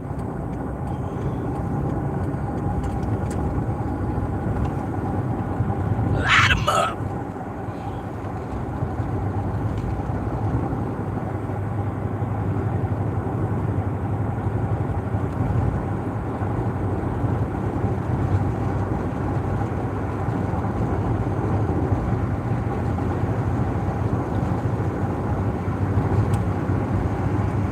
About 9 more miles to the drop on the way.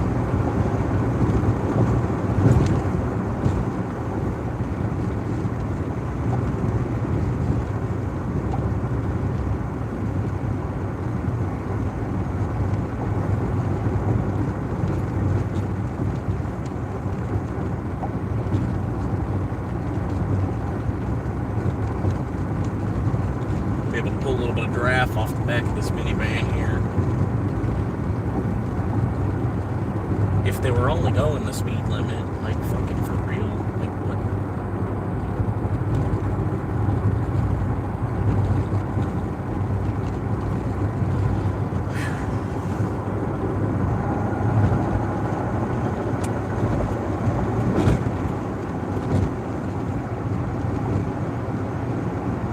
You know, passing them going the speed limit just to prove a point.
bugs. I got about 5 more miles till I get to the ball thing. And hell, it ought to be more than enough gas to get me through.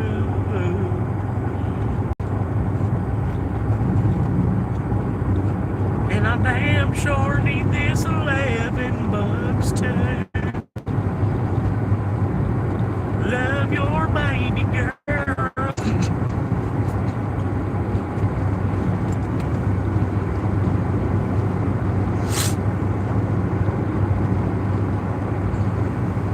Your baby girl.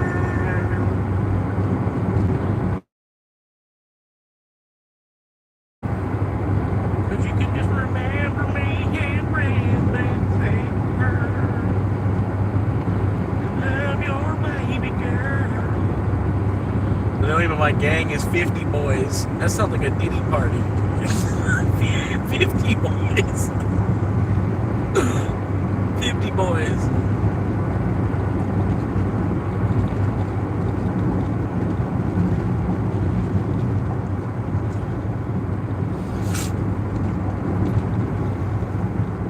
Y'all want to join the 50 Boys gang?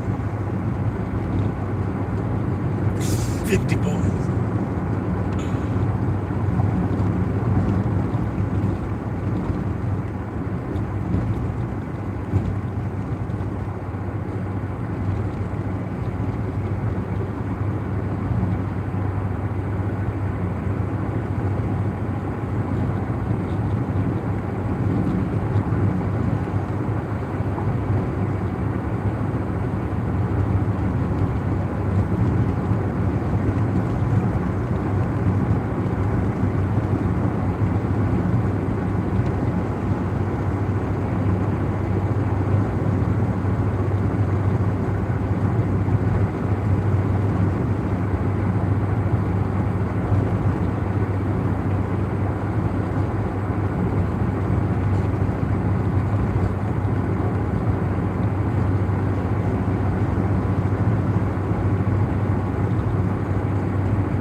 apologize. I gotta flip the camera and get close to the resident. I apologize. I'm sorry, guys. I'm sorry.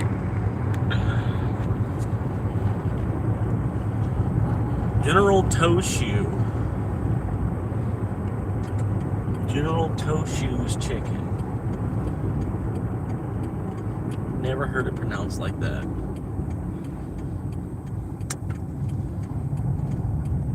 And like the lady behind the counter wasn't like insulted by it either. I would have kind of been insulted by it.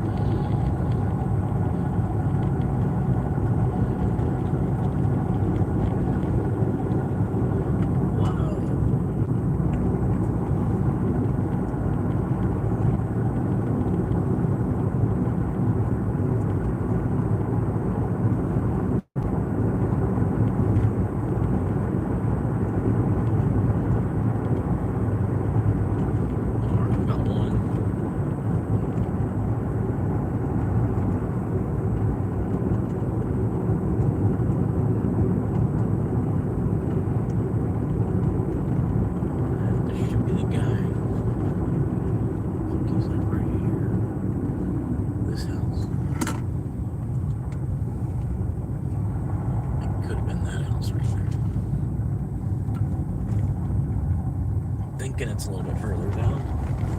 Yeah, it is.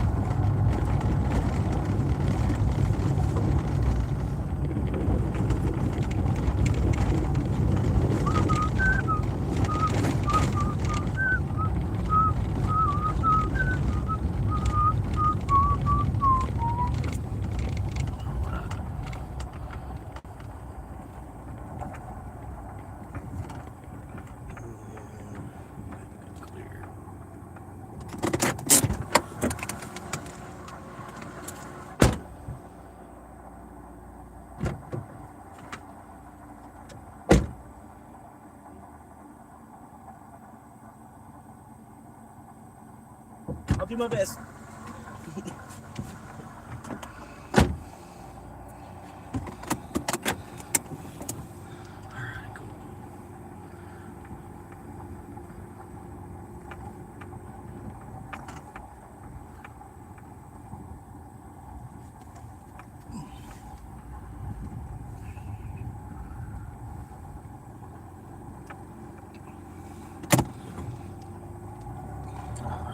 Push.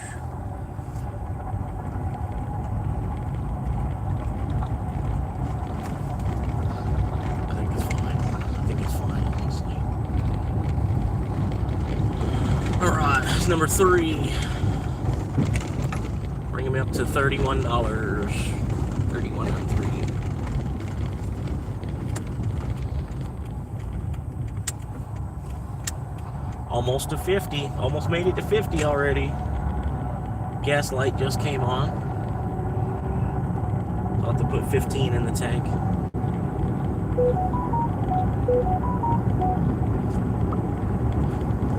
Here's the road again. There we are. We're on that road again.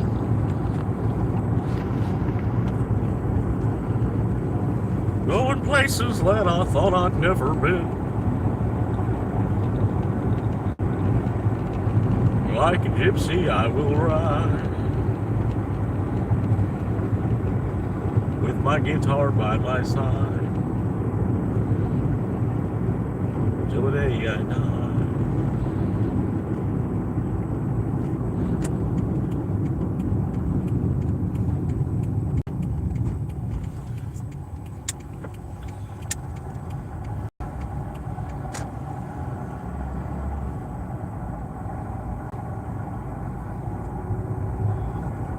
Shit.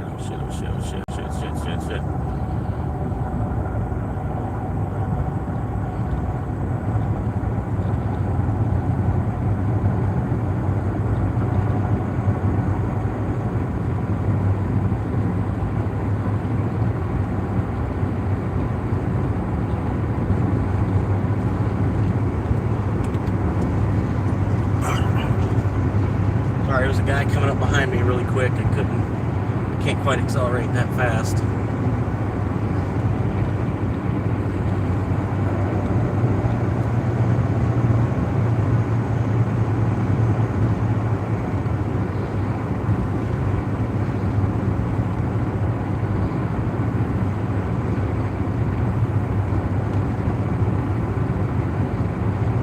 I'm an Indian outlaw. Half Cherokee and Choctaw. My baby, she's a Chippewa. Oh, she's a one of a kind. All my cousins call me Mary Paul. Learn bad habits from my pawpaw. Roll me down, but I'ma kick her stone. You make me walk the line.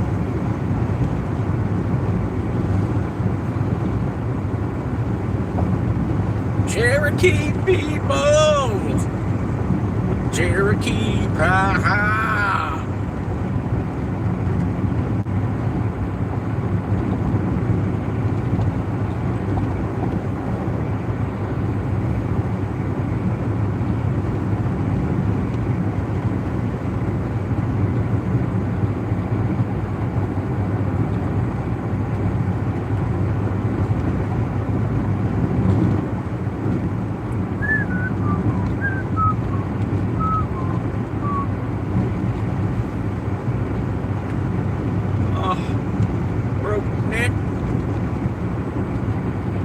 You goddamn broke neck!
tell you about it.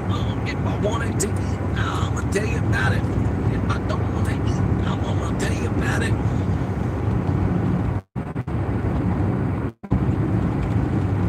No more rats and no more roaches living next door to football coaches.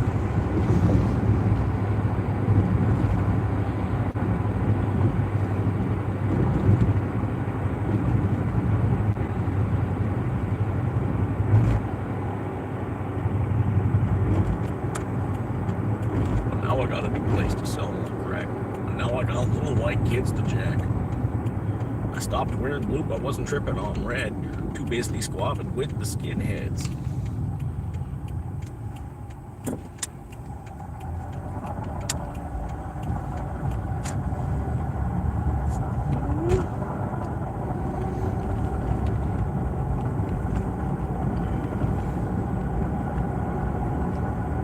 Thought it says, they always trying to test me.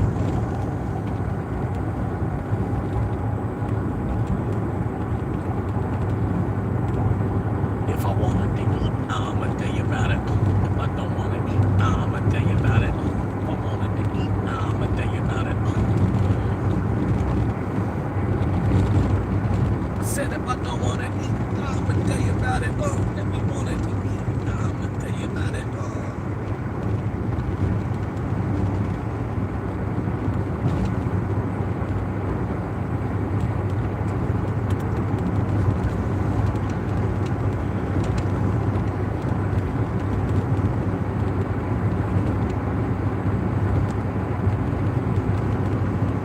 Now everybody sees our sibling synchronicity.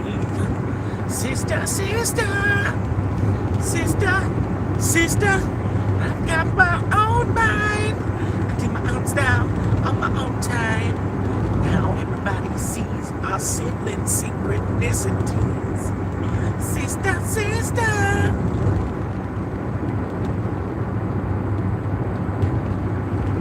If y'all remember that song.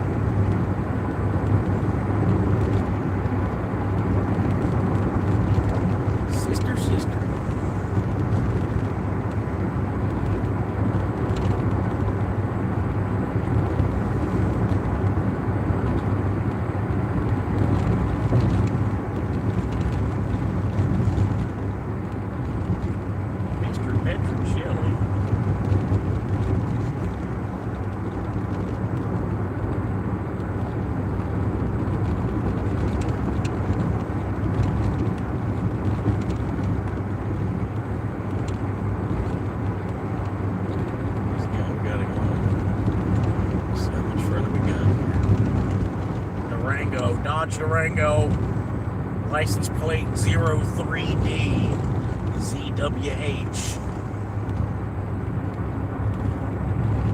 More than 3 passengers in the car, it looks like.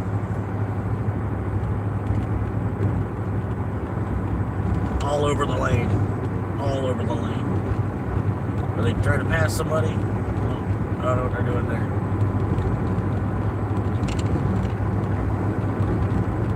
License plate 03DZWH. License plate. The plated license 03DZWH. ZFWY ZFWHG F.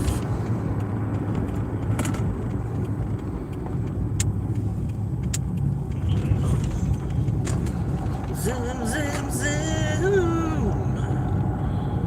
Yeah. You make my heart go boom, boom, boom.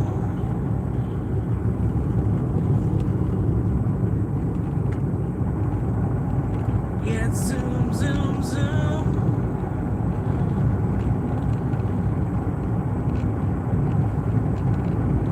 You make my heart go boom, boom, boom.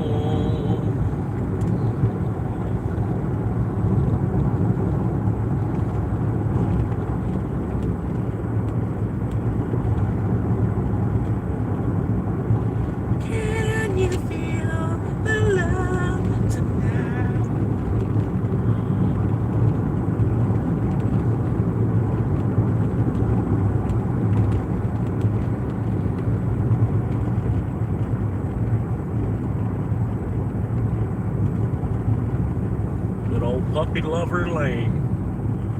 Wonder what that's supposed to mean. Puppy Lover. Uh-oh. Back in my day, you used to go to prison for doing shit like that.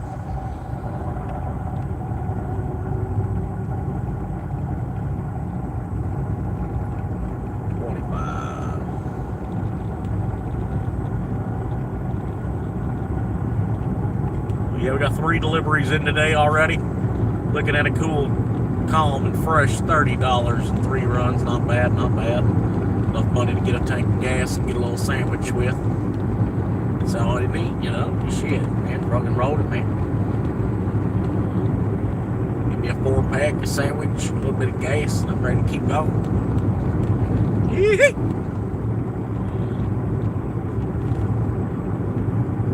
But no, man, I ain't gonna figure out where to get the sandwich at, man.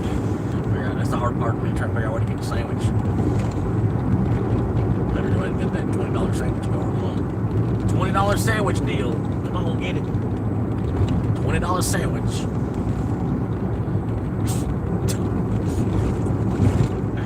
It's funny, like $20 used to be a whole ounce of gold.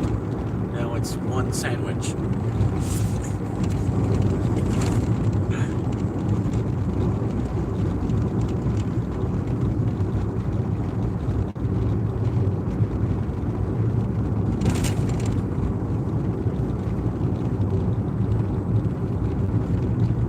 I still think the Bitcoin versus gold versus cheeseburger price chart would be interesting to look at. How much the price of a cheeseburger's gone up, how much the price of Bitcoin's gone up, and how much the price of gold's gone up, all in correlation with each other.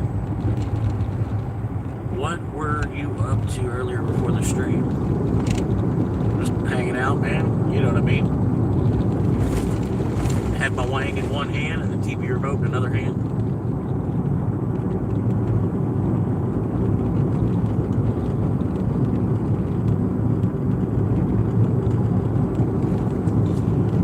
$8 double Jersey Mike's.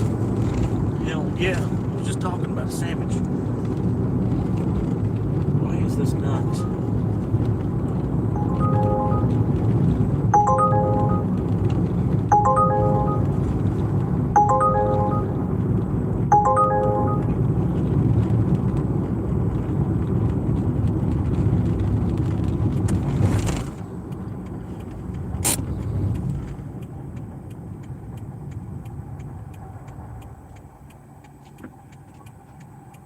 Screwed.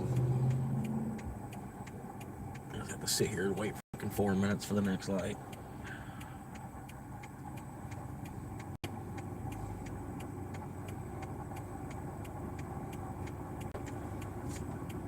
I'll honk at these people.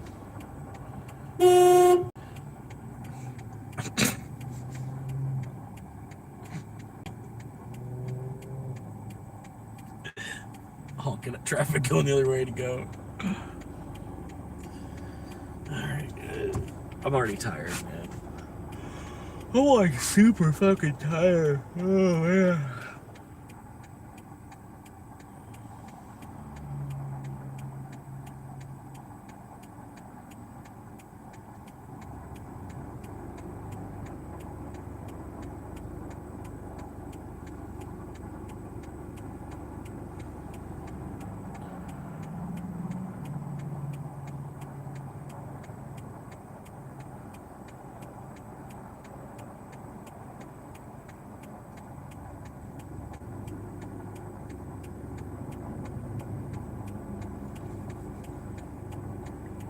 $20 more seconds. All right. I think we're going to make it.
7 o'clock on the dot.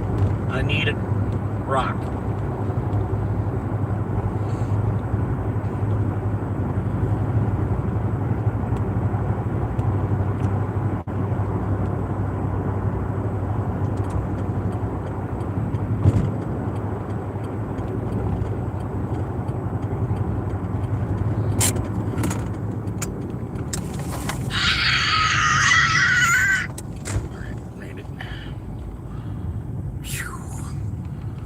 Whip the shit out of it, man. Call Sir Whips a lot.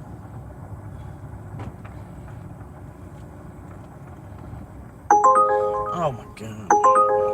No! 16-mile drive for $8.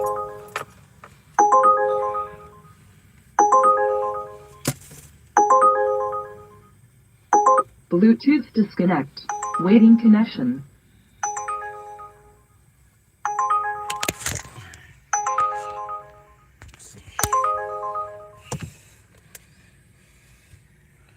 Alright, let's see what else they got.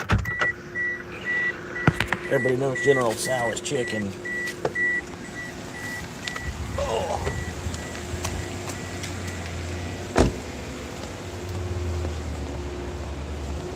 I'm gonna have to hire this guy to be my bodyguard.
Alright.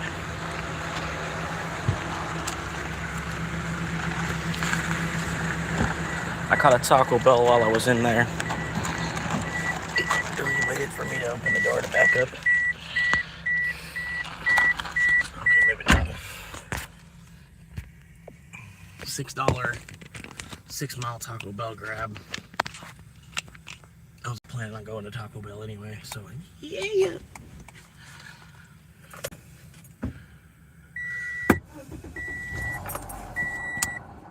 Normal voltage. Waiting connection.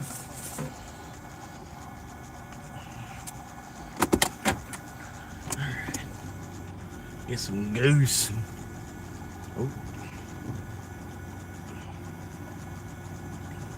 People walking, no walking. Thud. Fuck.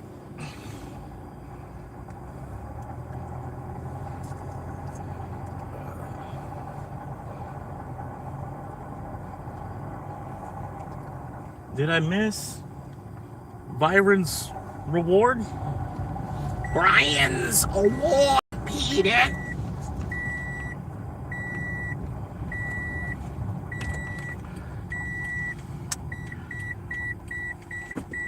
Going for it.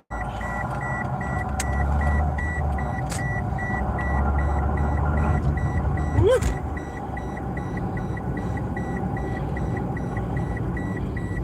Brian's award, Peter. Peter. Fucking Peter. You dirty Peter.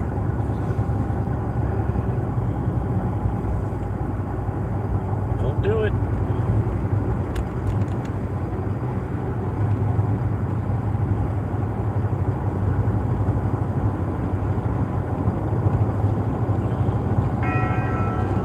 You know it.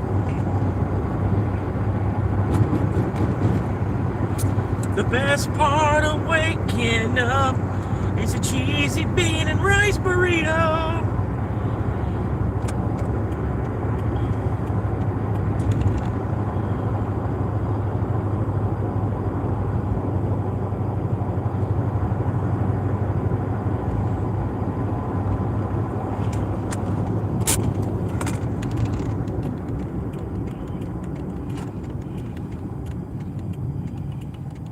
The best part of waking up is eating cheesy bean and rice burritos.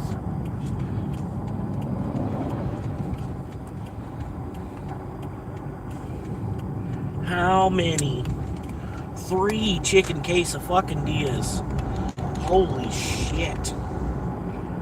3 chicken quesadillas and 10 cups of nacho cheese sauce. Holy fuck. What are you doing with the nut? You gonna take a bath in it?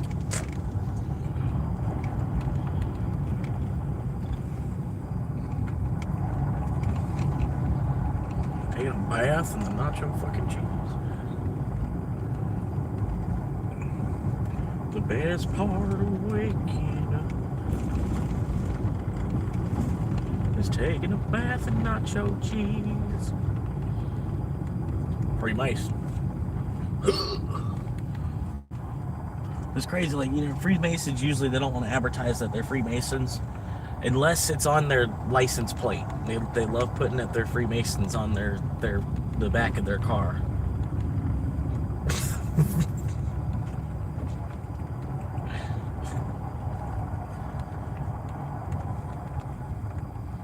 The best part of waking up is Folgers in yoga. Is it ready? No way it was ready.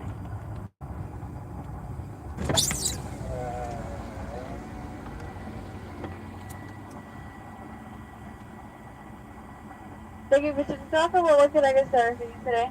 Hello, picking up a mobile order for Jimothy. You can pull through. Gotcha.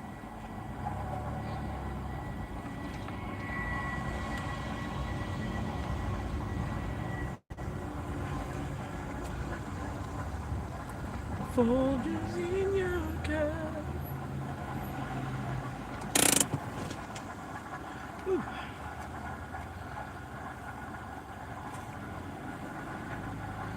The best part of waking up. It really is kind of like the part of waking up, though. They got that part right on. Like, it's spot on with that. The best part of waking up.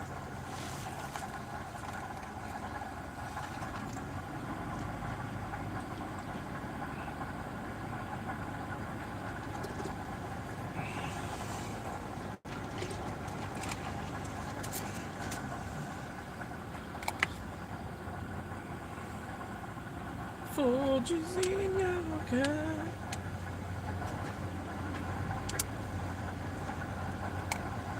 94 degrees out there.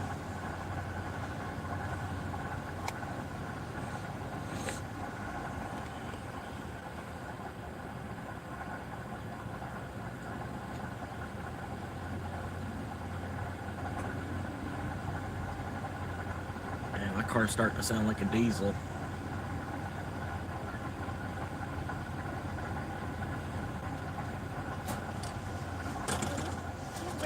Thank you, ma'am. You too.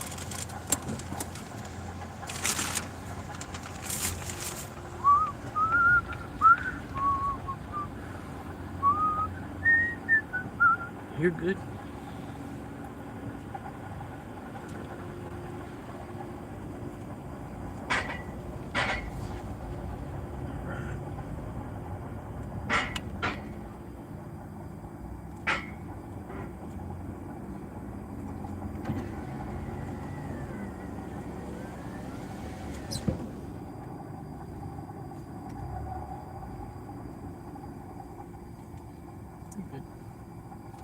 I think the order's ready. I'll run in there real quick. Hopefully it is. Could be his order. Just gonna check real quick.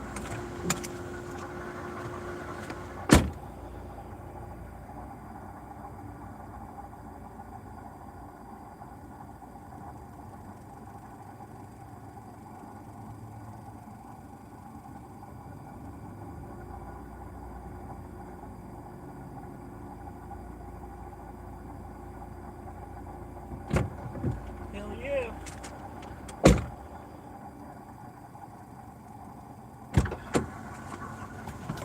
Okay.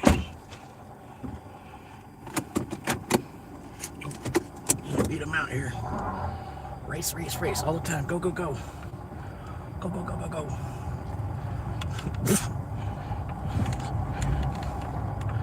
Done. All right. One half. Get the second half of the situation covered. And then we're good, man. Positive on the day. Positive. Positive.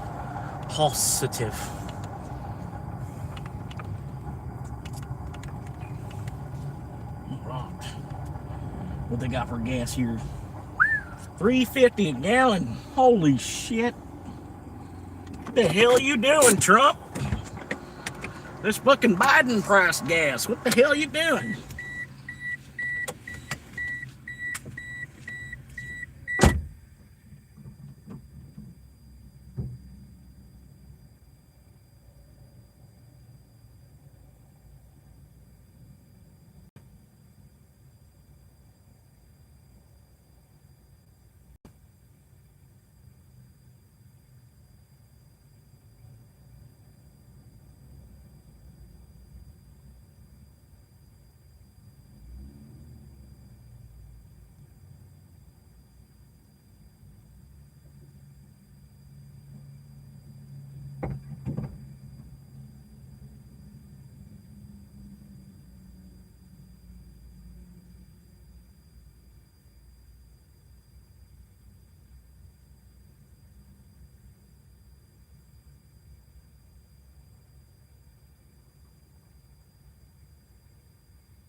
Normal voltage.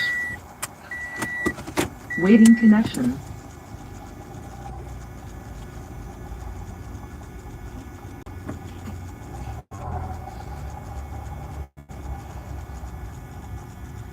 Alright, which way was this one going? Oh yeah, that's right. Okay. So I gotta go this way. It actually doesn't matter. It actually doesn't matter. Probably should have went the other way. Probably should have went the other way.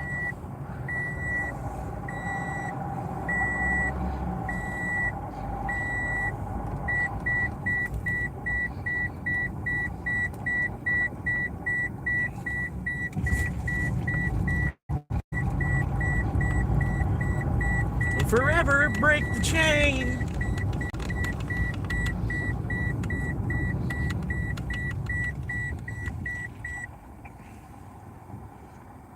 Oh my God.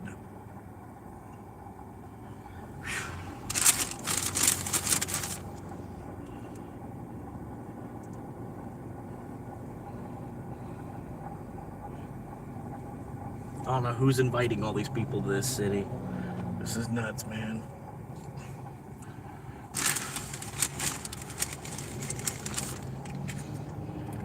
I want to know who it is. Find the motherfucker. I'm gonna go right here. Look at this stupid shit. Fucking rednecks.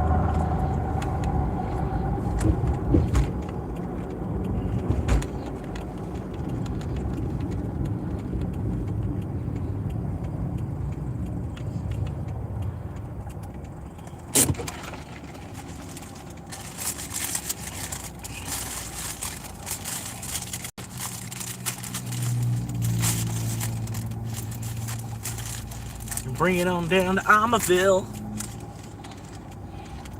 Appreciate the likes, everybody.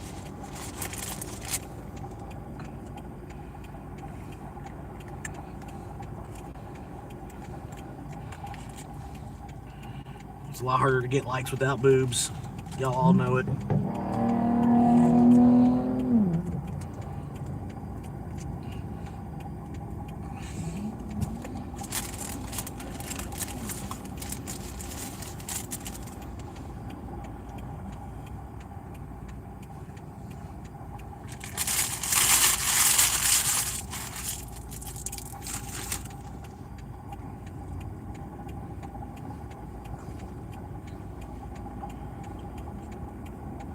Pretty good. Late start again today. Trip number 4. $6.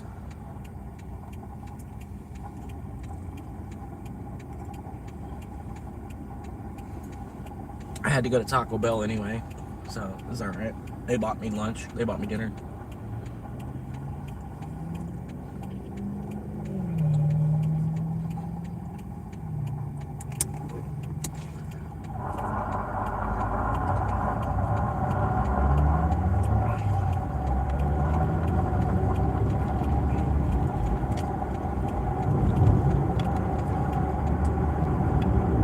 Less than $1 per liter for gas. Can't complain too much.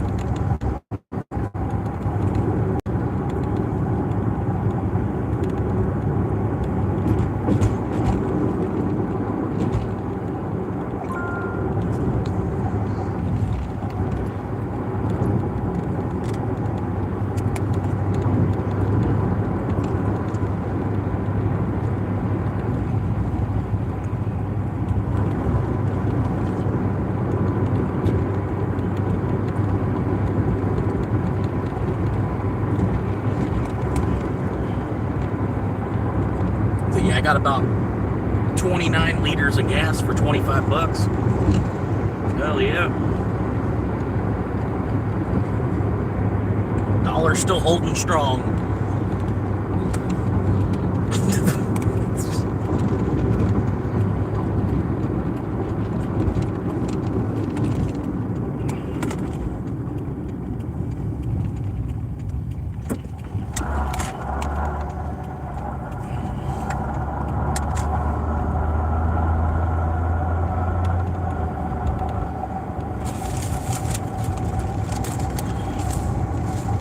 Charlie Daniels Band.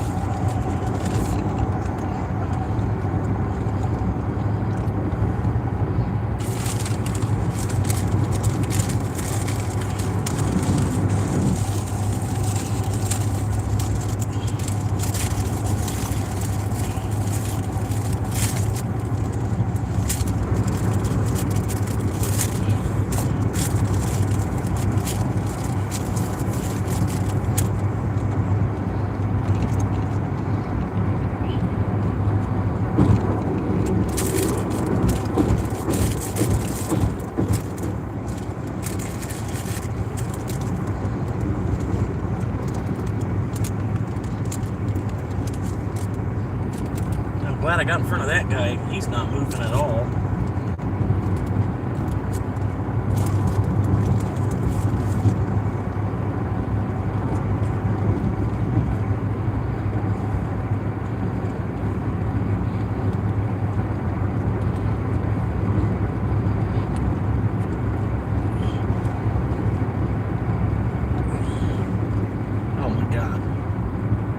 Oh, cool. They went for it. Hell yeah.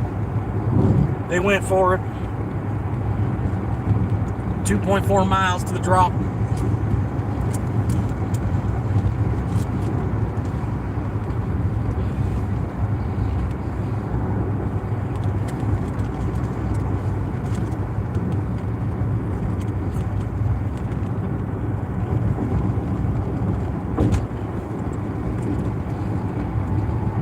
But damn, GTA 6 looks like it's gonna be gorgeous, man.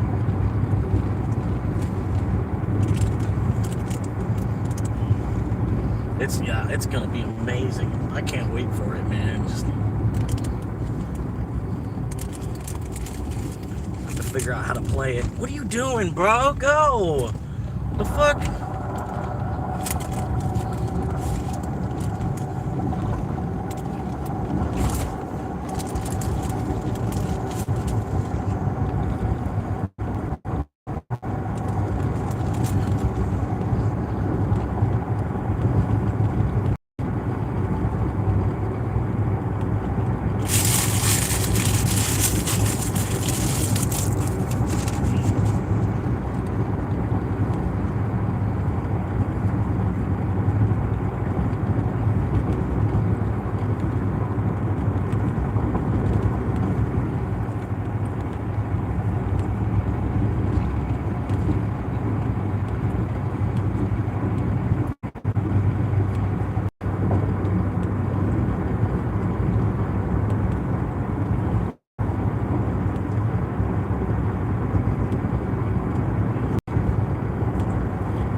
I'm coming, Harold.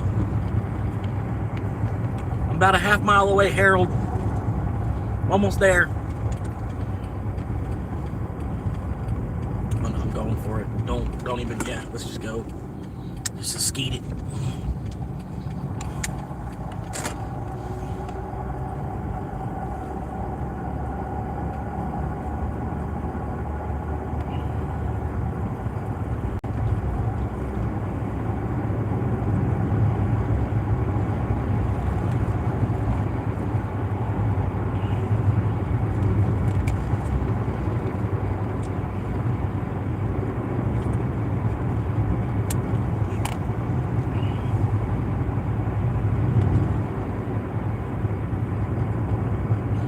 Yeah, I used to message people, like as I was delivering, like in the, they have like a little box you can leave a note.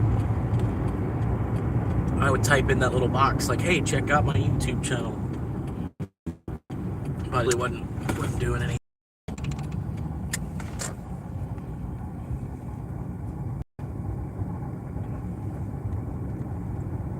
There it is.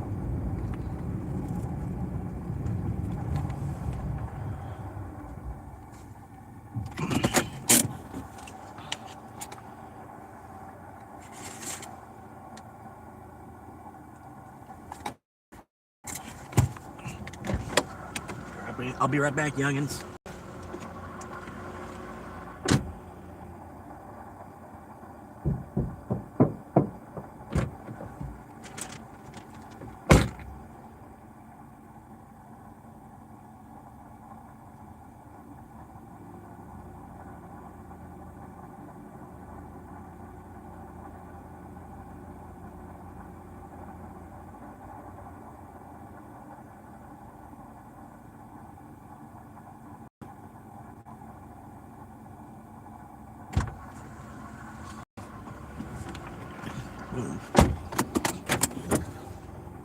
Delivered.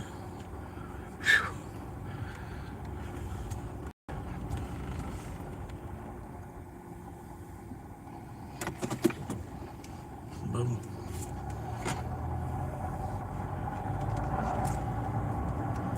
That's number 4. Bringing me close to 40 bucks on the day already. That one was 6 bucks. Well, I'm at probably $36 on 4 runs. I put 20 in the tank and then just ate 3.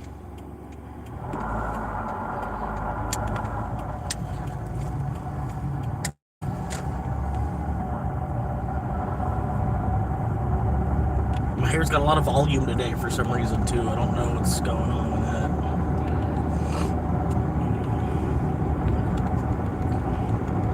that. It's the 80s. I got like reckless bin hair going on. Reckless bin hair.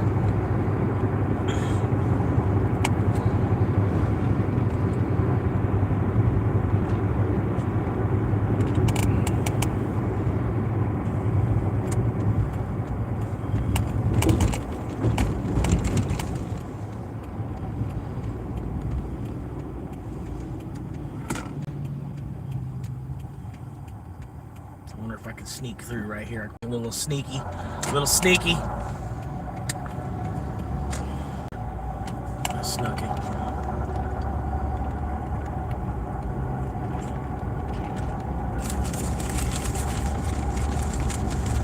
Behind the back.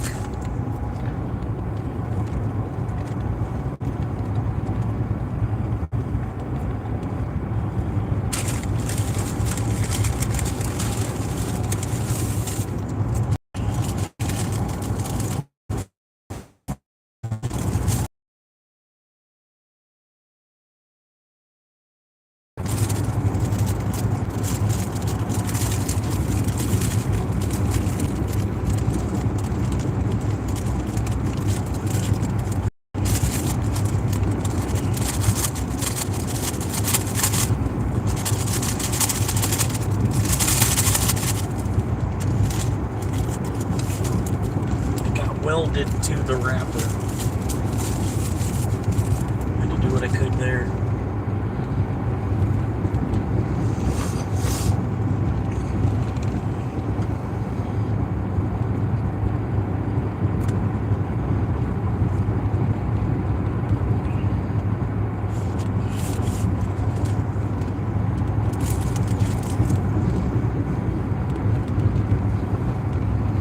All I could think was, oh.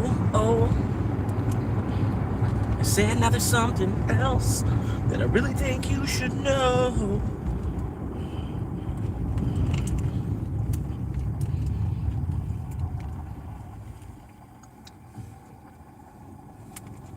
Let's see how long it takes them to figure out. They were definitely there before me. So, yeah.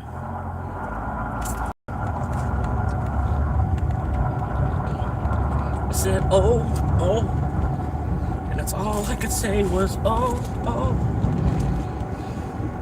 Say, you know, there's something else that I really think you should know. You can have unlimited refills for just a quarter more. I said, great, except we're in the drive-thru, so what would I want that for? I said, oh.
green fried potatoes.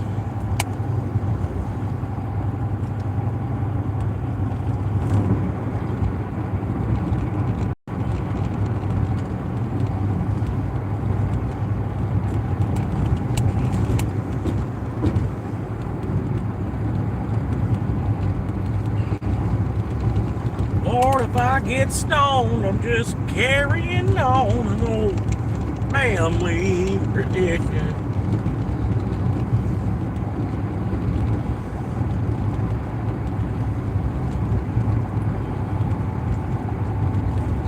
They get on me and want to know, hey, why do you drink to get drunk? Hey, why do you roll smoke to get high? Why must you live out the songs that you wrote? Over and over, everybody make my predictions. If I get stoned and sing all night long, it's a family tradition. Well, now, Lord, I have loved some ladies, and I have loved Jim Beam. Although his kind of music, in 1973.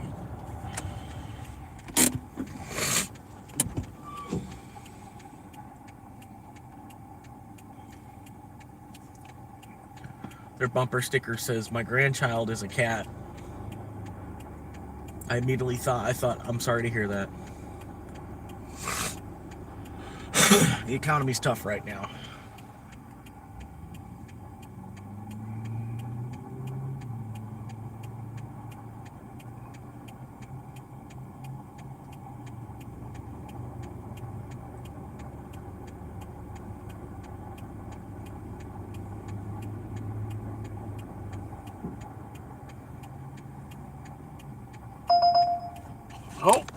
Oh, hell yeah, I'll take that. Somebody didn't want that? Somebody didn't want that? I just got a $12 7 mile. Somebody didn't want that? What? Whoa!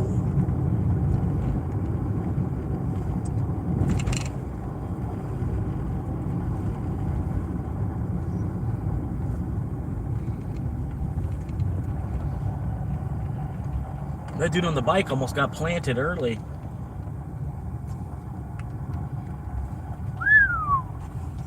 Splat. All right. Oh, okay. 2 large, just pepperoni. That's it. 2 large pepperonis and an 8-inch chocolate chip brownie. Man, that shouldn't be too hard.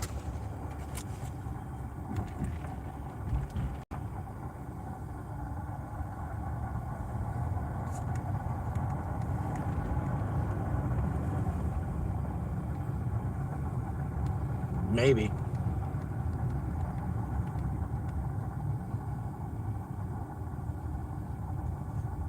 They might not know how to get there or something.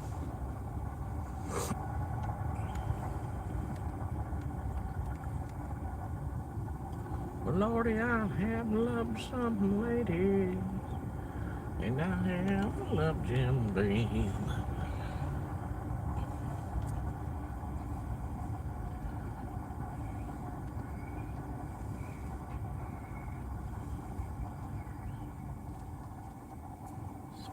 Swing it right on in here.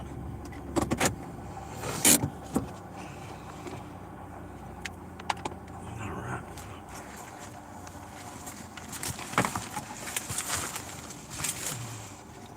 Now here's the hard part. Figuring out if she's ready. There.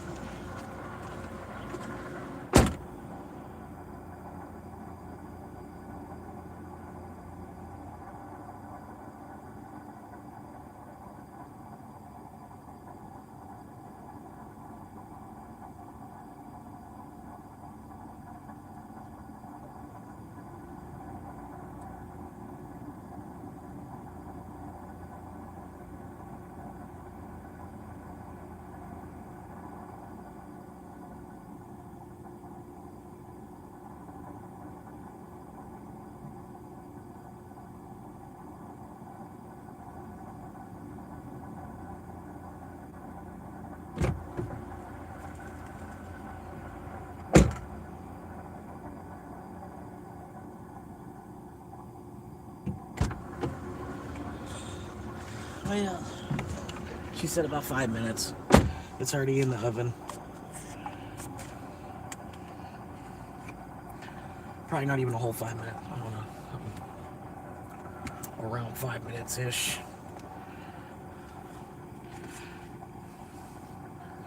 Woo!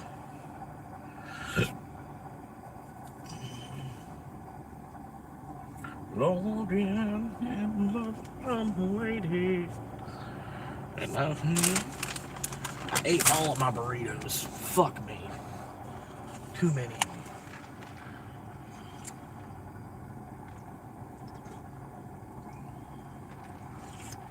They weren't really, they didn't hook them up really well. Basically, like I paid $1 for a tortilla.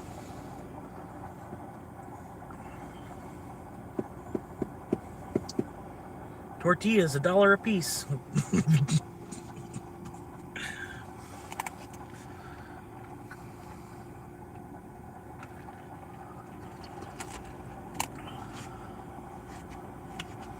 Oh yeah.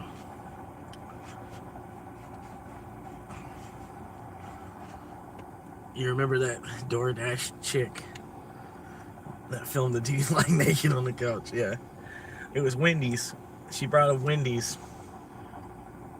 I remember that much of it. I remember what he ordered. I'm a victim!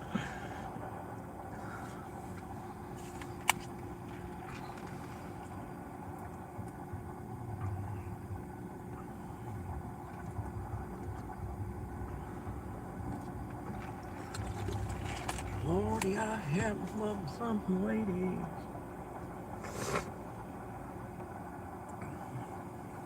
Those are guys' feet. Oh man. Ooh. Ew. Man feet.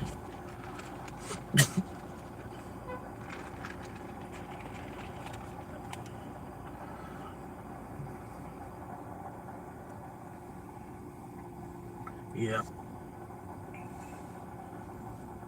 Just imagine, man. She I don't know, man. If that wouldn't have happened, imagine what could have happened later on.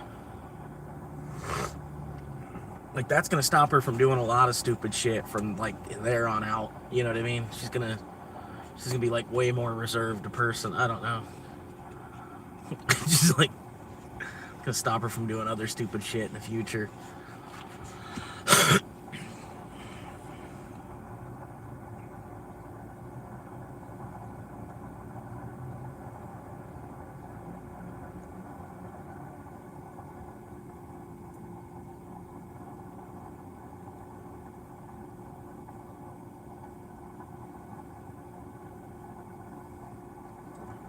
RICO investigation. Whoever the hell RICO is.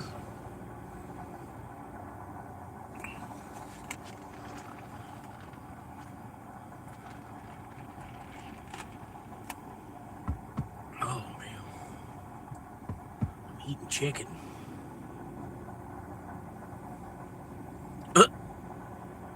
I guess, I mean, I guess the curly hair and the eye color.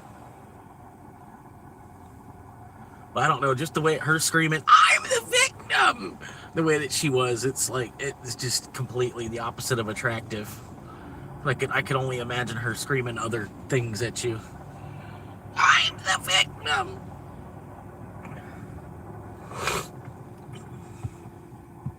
You get the police call up for like a domestic violence thing. And then she's like, I'm the victim! The cop's like, yeah, we've heard it before, lady.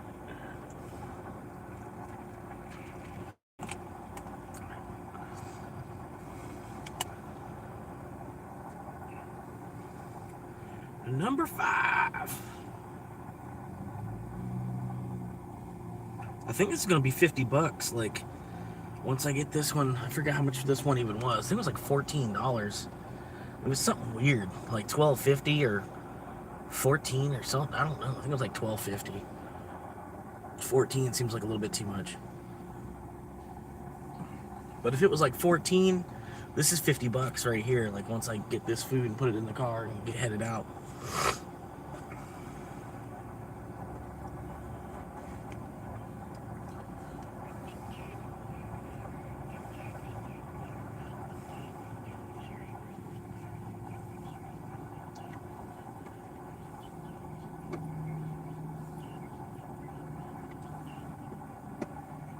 Yeah. Yeah, it started at like 4:30. And it's been kind of slow. It's not like it's like pinging nonstop with orders. You know what I mean? I kind of have to pause for like 30 minutes in between each run.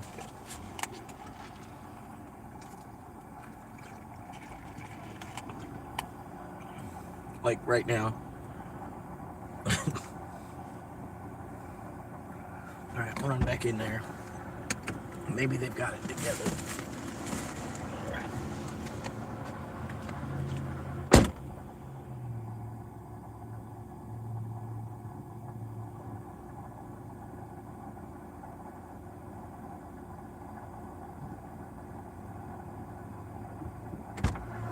Nope. It's actually not. It's still not ready yet. Everybody keeps running in there and bugging them. They can't do anything because people keep walking in the front fucking door.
So much volume in the hair.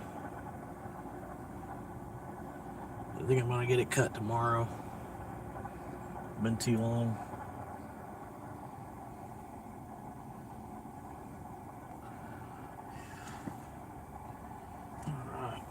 That's what it is, man. Everybody keeps coming in the front door and fucking bugging them. They can't even actually do their shit.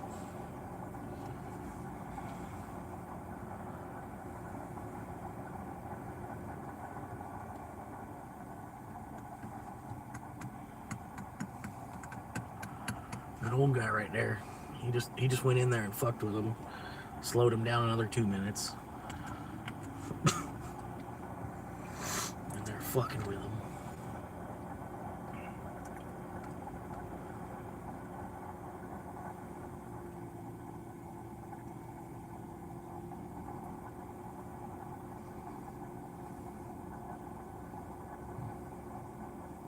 Oh yeah, that would be nice. Yeah. They could easily build that into the app too. That's a pretty good upgrade there, Fred. So that's one to remember.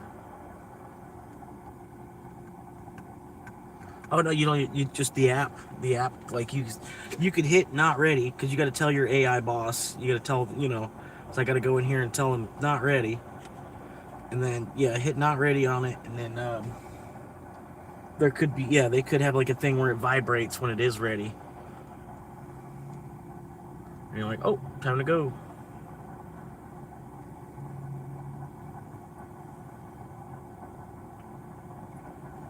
Alright, I'm gonna go ahead in there again.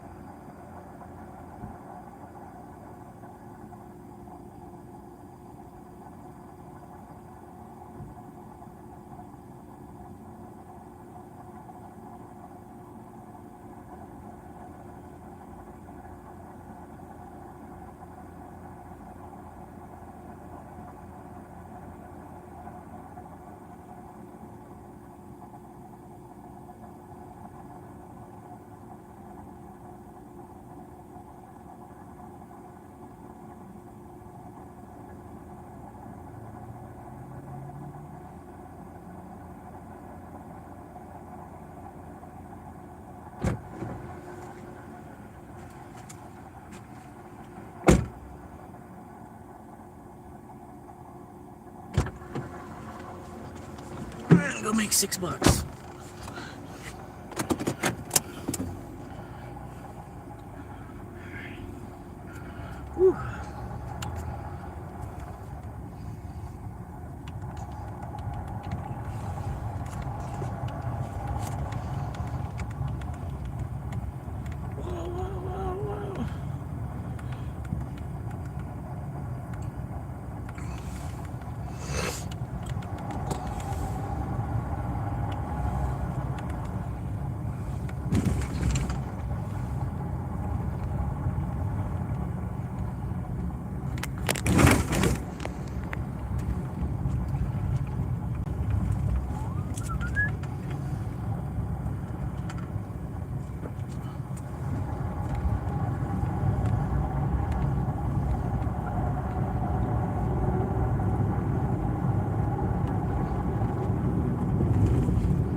I'm not gonna lie though, a 40-year-old man streaming himself playing Minecraft is a little cringe.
I appreciate everybody hanging out with me on this fine Wednesday evening. Thursday morning for Fred.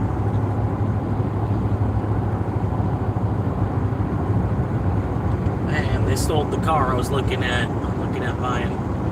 I didn't quite want it because it was a Honda Odyssey. I kind of, I want a van, but I don't, I'm thinking Dodge Grand Caravan.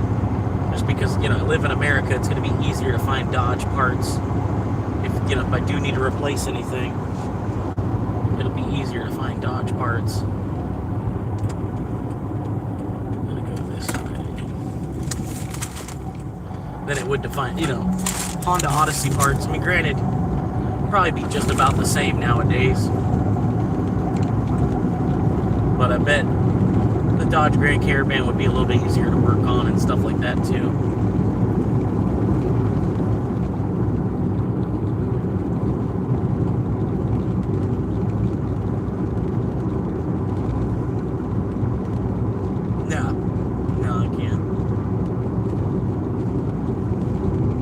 Ultimately, I want to try to avoid a car, is the other idea. Just buy a piece of land close enough to where I work, find a job that I can drag out for 20, 30 years, and then just I got a piece of land close enough to the job, I don't even need a car. It would be like a 30% increase in pay.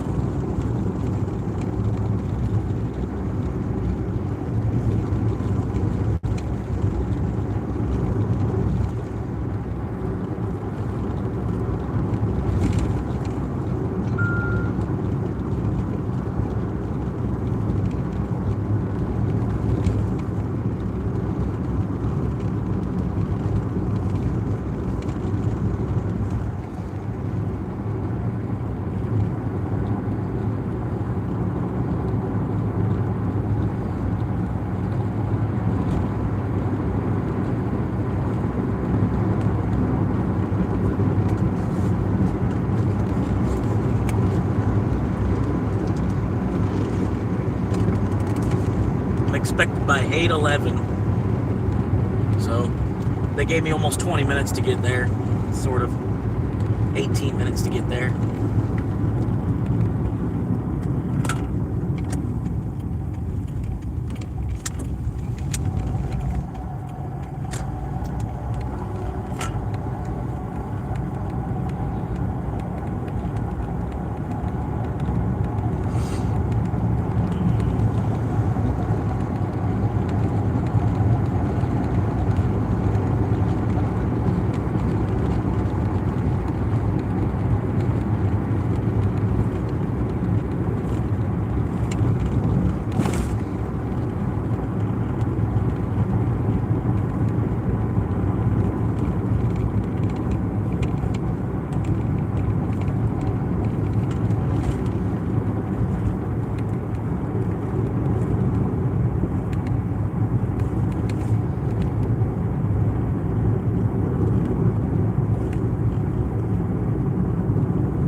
No. No, I don't think it would be any harder. I think the van would make it more obvious, so I bet people would fuck with me a little bit less.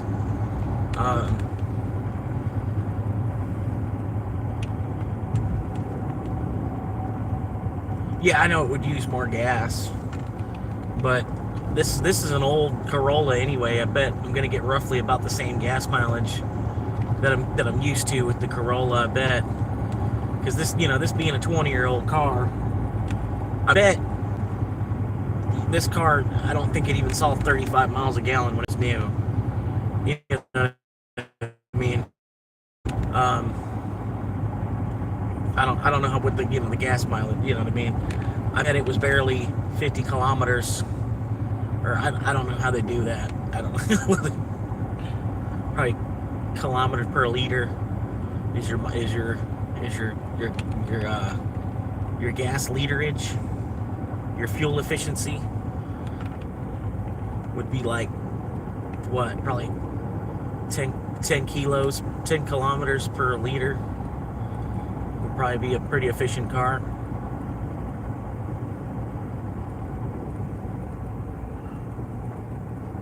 But yeah, I think like as rough as this car has been driving and shit, I think, granted, there'd be a little bit of a drop off, I bet. Like, I'm not trying to say you're wrong. But I bet I could find a van that has like 25 miles to gallon. Which that's probably what I'm getting from the Corolla, with as old as she is. And then not complete proper running order. I feel like that's all I'm getting is like 25 miles to a gallon.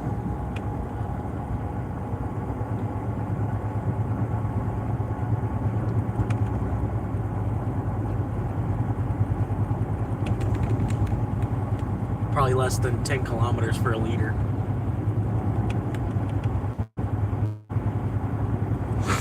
But no, I figured if I had the van, I'd probably be doing the people.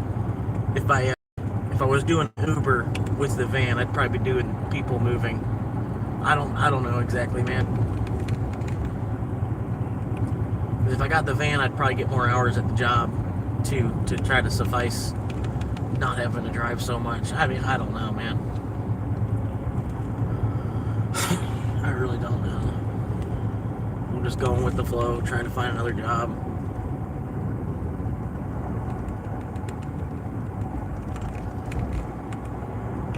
Yeah, exactly. I bet I can cut my food bill probably in half by having a van. Probably could go to like just buying $25 worth of groceries a week.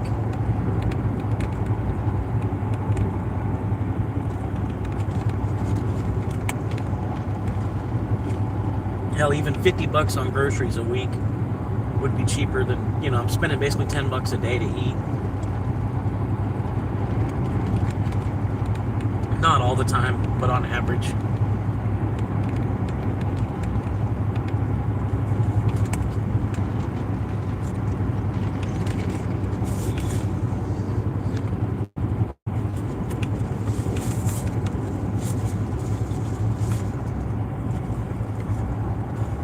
Two and a half miles away still.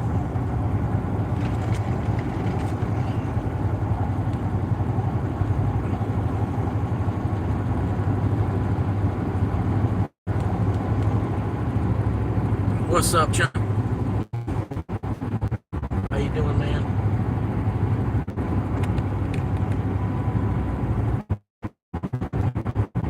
Hopefully we can get Manny back in here. Manny was in here for a minute. He's watching. Well, he's got me on a screen in his house. He's got me playing. But he's entertaining a female at the same time. So he might not pop in too much if he does.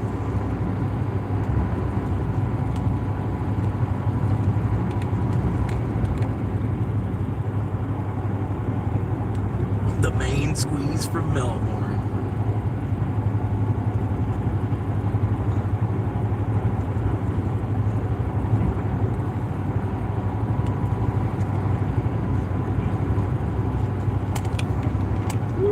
Got a little ways to get there still. It's crazy.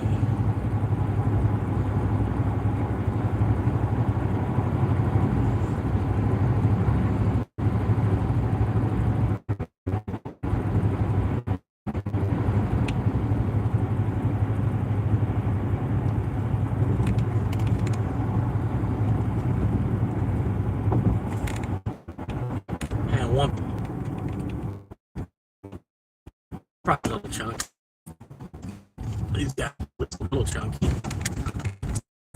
It'd be weird if it was like some 95-pound, like some scrub guy. Maybe chunky beef. It's like, dude, that's like 111 pounds.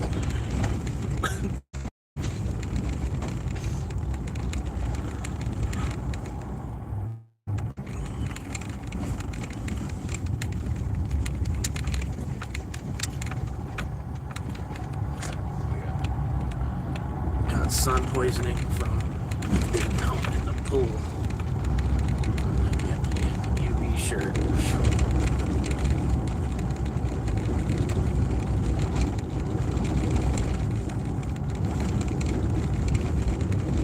It's 318. Hell yeah. I'm about 256 myself.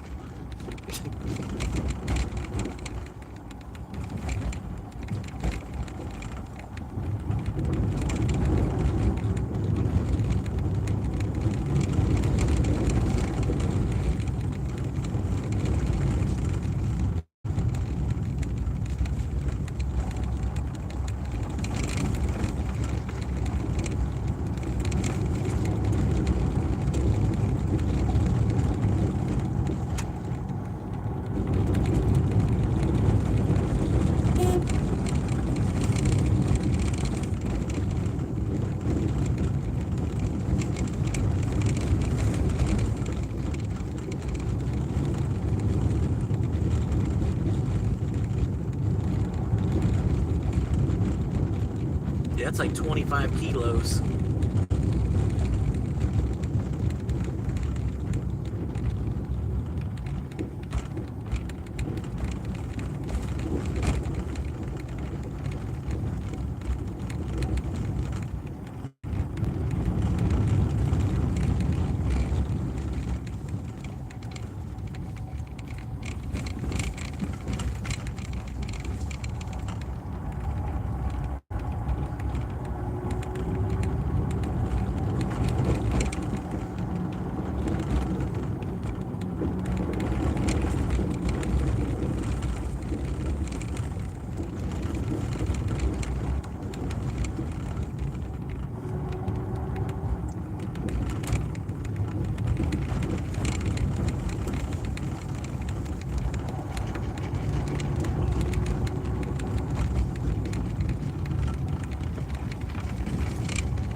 And there it is. This is 44 right here. They got a gate up. I guess they just want me to leave it at the gate.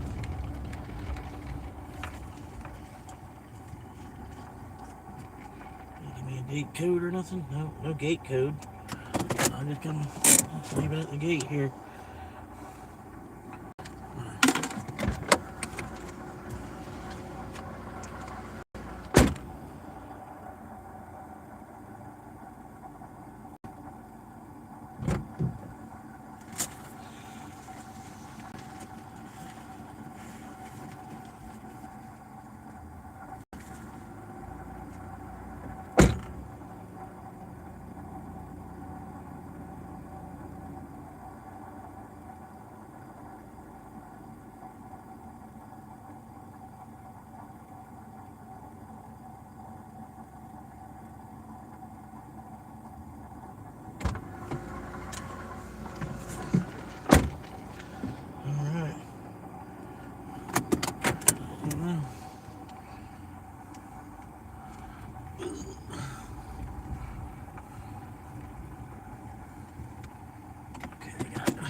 Cool. One less thing to worry about. So I think I'm gonna go down to 140th. You know, one less thing.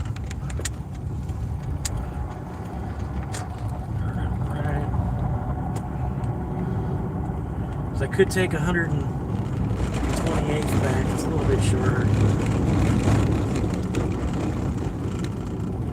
Maybe.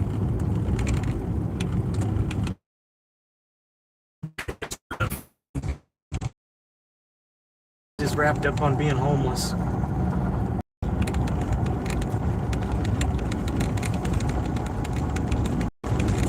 Like the heat, like the heat exhaustion is what I'm really more or less trying to deal with right now, more than anything.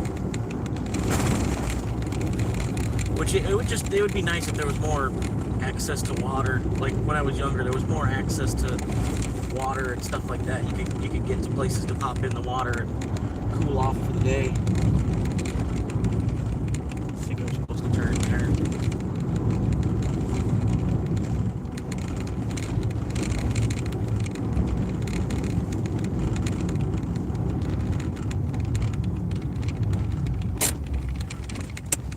But yeah, more or less just trying to figure out what my next move is.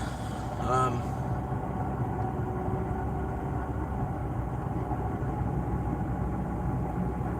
don't know. I don't have a clue, man.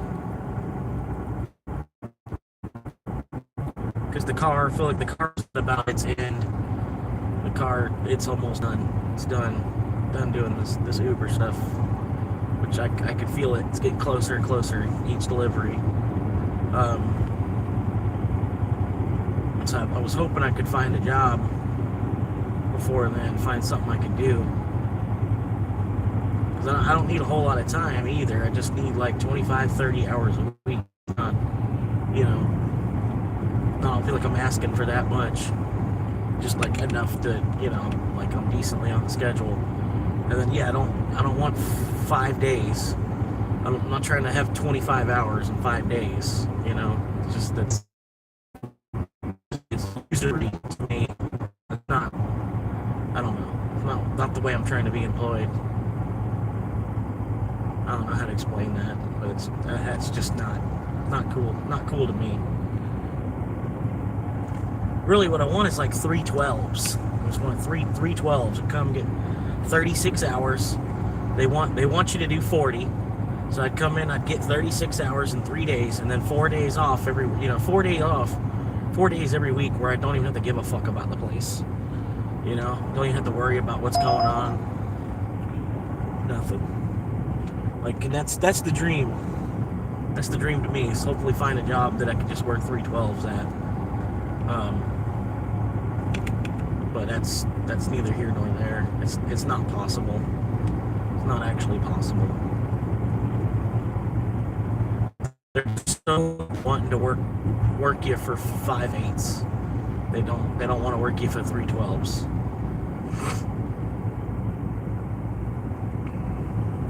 It's a good hour from the beach.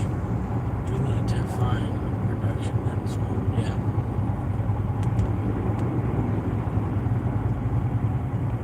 But yeah, the only thing is, man, it's like I'm wasting my time on Indeed. Because, you know, like every fucking moment I think I've spent on Indeed is just all been a waste of time doing anything I've ever done on fucking Indeed. You know.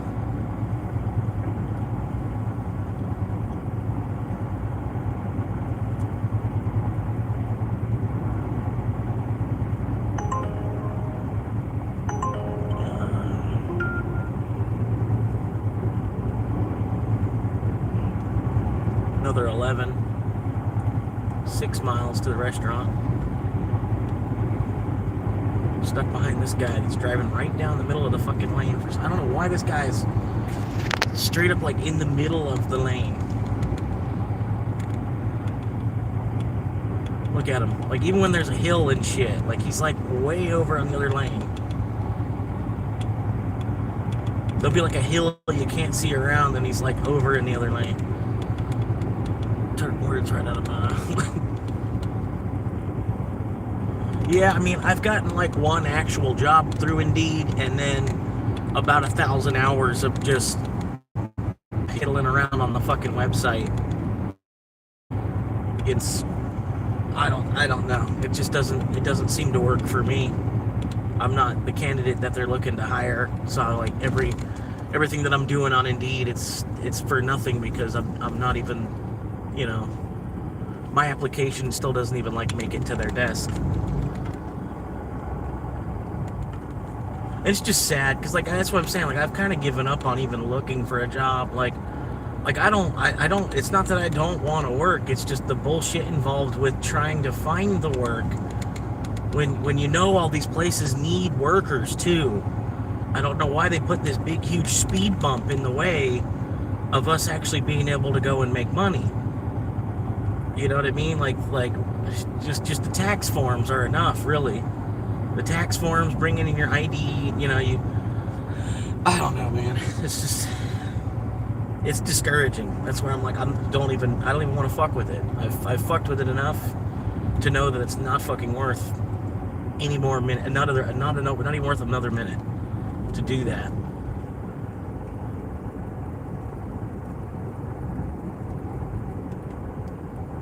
And Indeed, kind of in a way, it's like they get a kickback from helping these people place, you know, like from them hiring candidates, them providing candidates to these places. Like these companies have to pay to get a certain number of people to apply or something. Like I don't know exactly how it works out, but Indeed basically created a place for themselves where they make money off of people just trying to find work to begin with.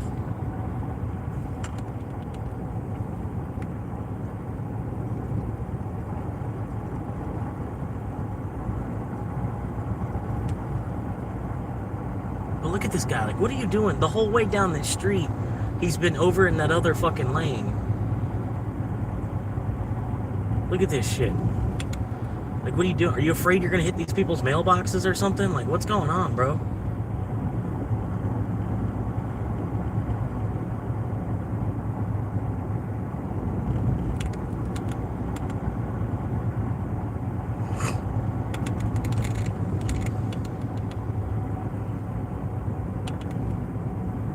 I really don't think you need that much brake.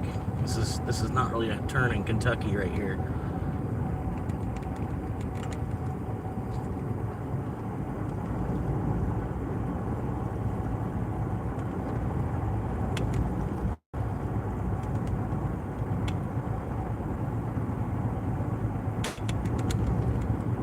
Commercial lease option. Commercial lease option.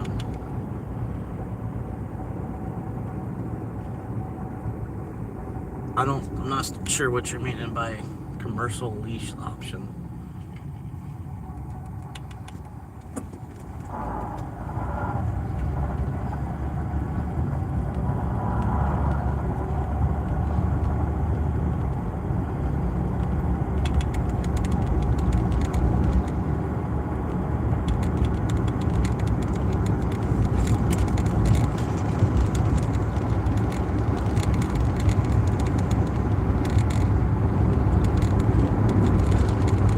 Oh, okay. Yeah, I got you. No, a shop is probably going to be like $4 or $5 grand a month. I bet they'd want like $1,000 a week to have a storefront nowadays, because you're zoned and licensed to be a business.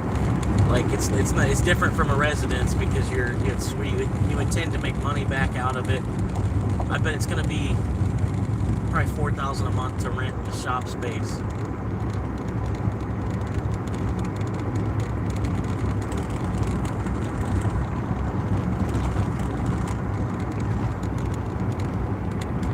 Why it sounds like everything is fucking rattling. All right, man.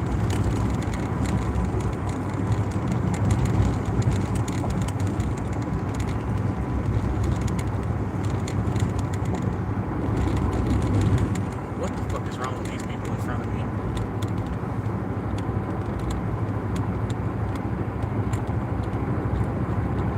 There you go.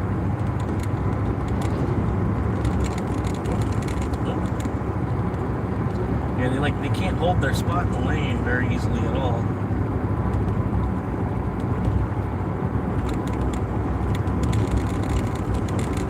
I don't know if their tire's flat or something. They're struggling, man.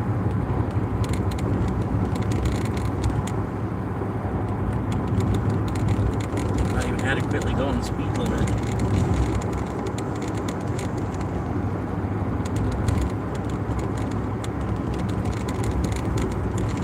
As soon as this car goes past, I'm gonna go around him just to be safe.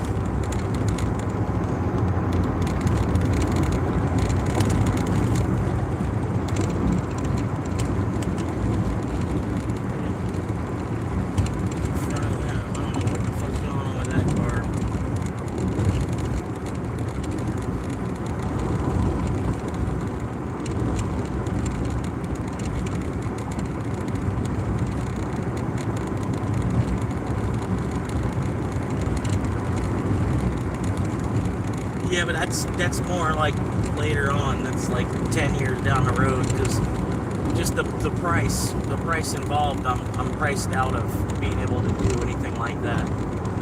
It's like that's later on, once I've generated capital from working for somewhere else. Then I might have the money where I could then put up my own business.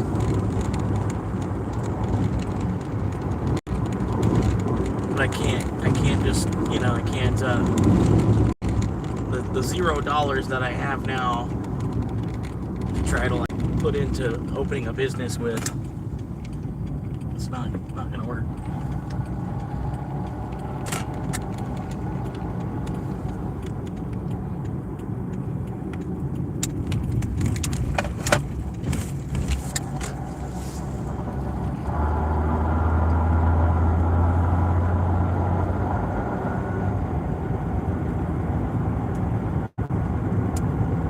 But yeah, like that's an idea for like in another 10 years, if the Bitcoin actually pays off and then I end up having a little bit more than I thought I would have, then yeah, I'd open up a storefront, or it's like sort of a way to try to preserve the wealth, or use the wealth that I've generated through Bitcoin to open up a business to, to pass to my kids, so they have like a business to operate. They already know what they're going to do for work.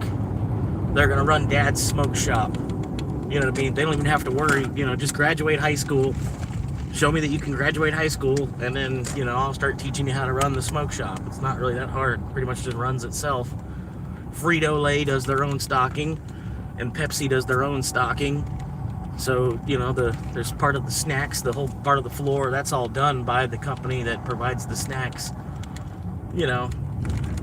But, like, for now, I need to find something I can do for somebody else. I don't even have the credentials where I can get a small business loan. You know what I mean?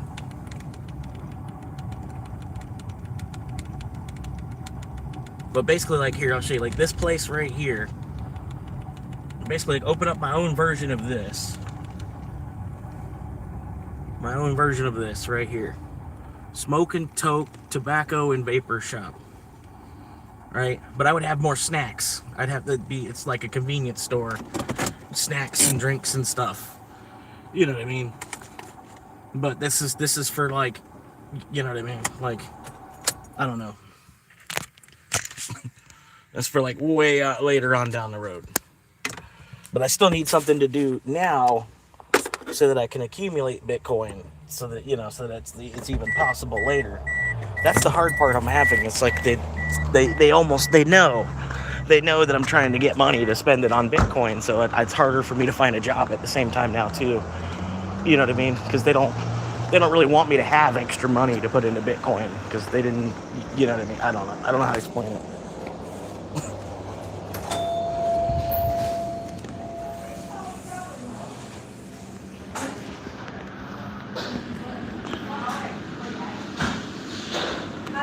Hello.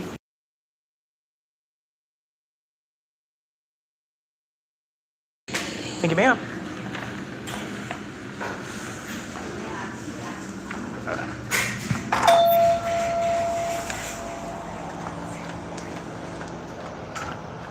But yeah, like, it'd be cool if the guy would let me work in there. I could, like, I could be a shop assistant type of thing.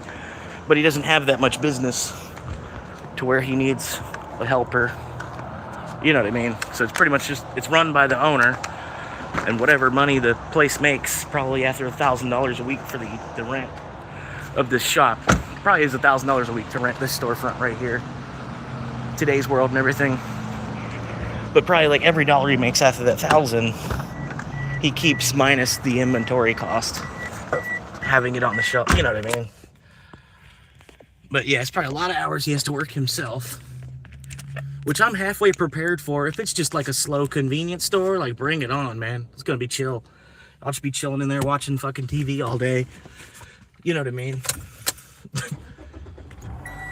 Live streaming. Normal voltage. Waiting connection. But yeah, I can't get that job because, like, you know, it's like I gotta get the money from something else first, and then I can build that job for myself.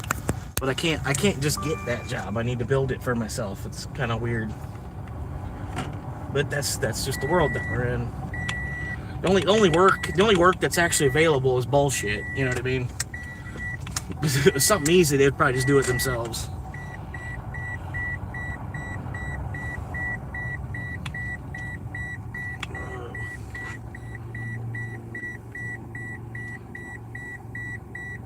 You could be right. Renting. But you're just guessing. Not an option for you currently. Yeah. Yeah, like I need just somewhere I can just gain capital, just work and, you know, be like a helper for a tree service company or something, or, you know, like something, just like almost just anything. Just I'm trying to think beyond fast food, and then, you know, beyond that, beyond the kitchen completely. And then, you know, if I have to, then yeah, you know, I can go back and I can go into a kitchen and be a shitty fucking employee.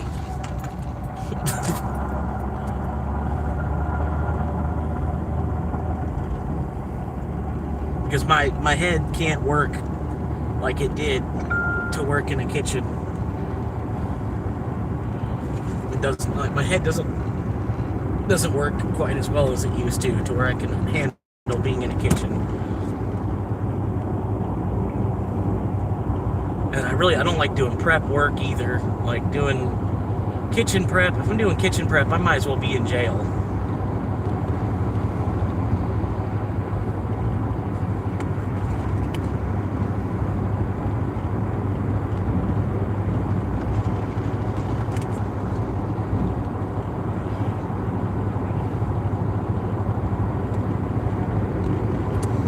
So I'm just trying to, you know, if I could find a job that's not in the kitchen at all, not too much customer service face-to-face with people, and then also not touching people's cars at the same time. Like no food, no cars, and no direct face-to-face interaction with customers. That's like the dream job.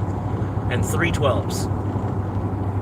312s, no food, no face-to-face customer interaction, and no cars. But that's like fucking possible. That's mission impossible to do that. YouTube is the only option, really.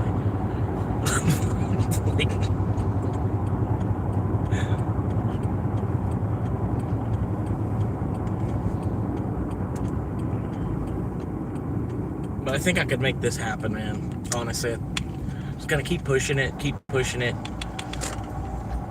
I've seen people with less of a personality than me make it on YouTube, and it's crazy. I just like saw some dude that had like 112,000 subscribers, and I'm looking at him like, dude, the kid's like 19, you know, or something. Yeah, I'm like, come on, how in the hell? His videos suck. like, how do you have 119,000 people that subscribe to you? I don't know. With me, it's like pulling teeth, man. I need like just 250 more, you know, 250 more, and then I'll start getting some kind of ad revenue. And then I'll, you know, there's not gonna be a whole lot of money I'm gonna make on that, but you'd be surprised what kind of money you can get, you know, if you get a video with just like 10K views. If I can get to the point where my videos are producing at least 10K views per per video, I don't think I'm going to be able to do that off of live streaming, but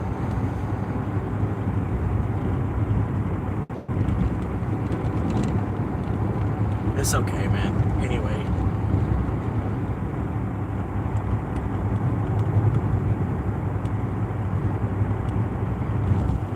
But yeah, I do like the shopkeeper idea, like just being my own shopkeeper and having, you know, even, I don't know, man. Think about even just like I said, just selling bottles of water, selling bottles of ice water on the side of the road.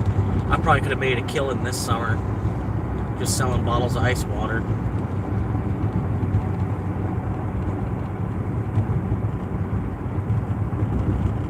Yeah, half of YouTube is like reaction stuff now. Yep. Yeah, it's like IRL or reaction. IRL react, like half and half. IRL, half reaction. There's even people that they react to the news. You know what I mean? They put on like CNN, and they'll play a clip from CNN, and then their reaction to the clip that was on CNN. You know, like fucking Fox News. The Fox News, and they're put their own little spin on the Fox News segment, talking about current events.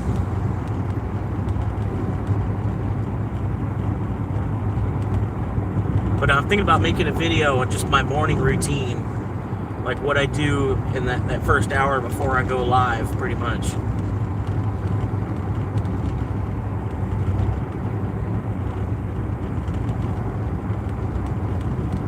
But there's not much to it as it is. Anyway, it's like pretty much just move from the back seat to the front seat. But I'll have to make it look like there's more going on.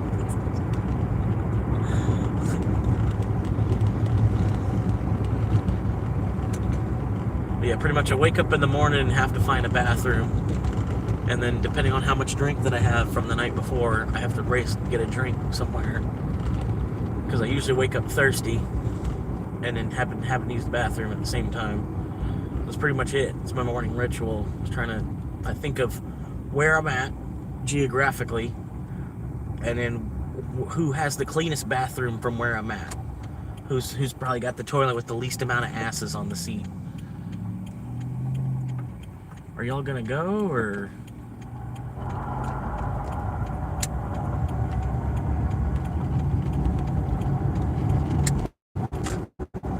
The fewest asses have been on this seat, or I assume this place probably cleans their bathroom more than this place cleans their bathroom. Certain things like that, I'm like doing mental decisions in my head before, you know, it's pretty much the first thing I do every morning.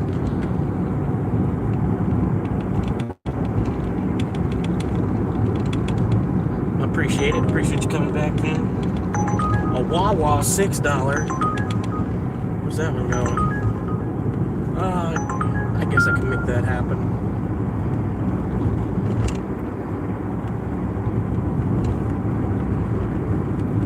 Alright, so close to the drop off on this one. This one was 11. And I got another $7 for Wawa, which I double back to go to Wawa. Pretty much was en route to the way I was planning on driving already anyway.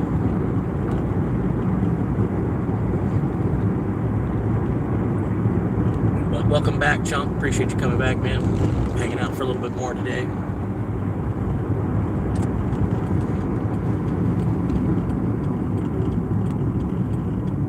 Yeah, that's what I need to do. Like a lot of IRL stuff. It's people like walking around on the street, like next to people. You know, like they're just walking down a street where there's a lot of people that walk down. You know what I mean? And they'll just be talking to the chat. Whoever's in the chat saying hello. Whoever's coming back. You know, they talk about just whatever shit comes onto their mind, and they just walk down the sidewalk, a bunch of people passing by type of shit. So I was thinking about, going down to the mall or something like that. I could go down to the mall, you know, just like be walking around, like window shopping, just window shop at the mall while I'm live streaming. But yeah, got my pee-pee played with some more.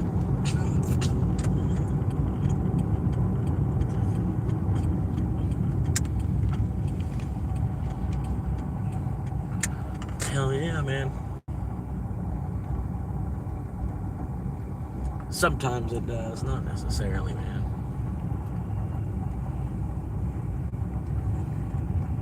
But yeah, I could do more stuff like that. Like Walmart doesn't like people filming in there, so like as soon as they catch me filming in Walmart, they will toss me out. I'll probably get banned from like every Walmart when that happens. So I don't want to do that. But if I'm walking around like the mall is like central space. You know, before going into any of the stores, that hallway, the corridors of the mall is like, it's like an air-conditioned walk. It's like a sidewalk almost. You know what I mean? But yeah, I was thinking about going to Universal City Walk, going to Universal Studios, because they got like a deal. You could buy one day and then get a second day for free. Like you can come back for the rest of the year. You got to pass for an extra day till the end of the year. That kind of thing. All right.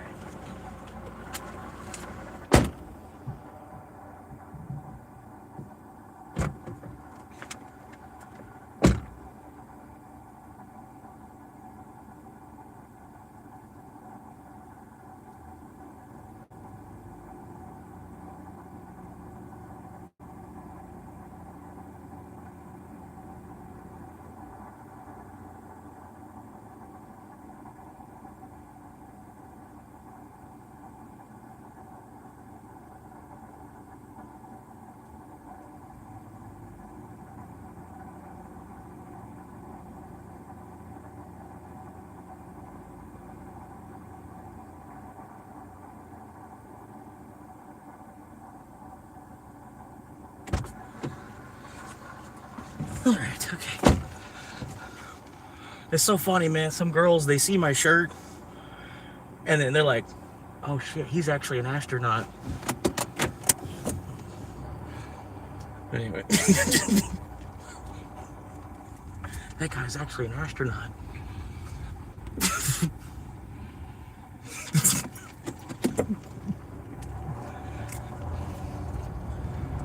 Yeah, it'd be cool though. Because imagine like when we have like AI, when AI can just fly ships to Mars. Like AI's safer than a human flying a ship to Mars. AI. Just letting AI just be moving like shuttles of people to Mars.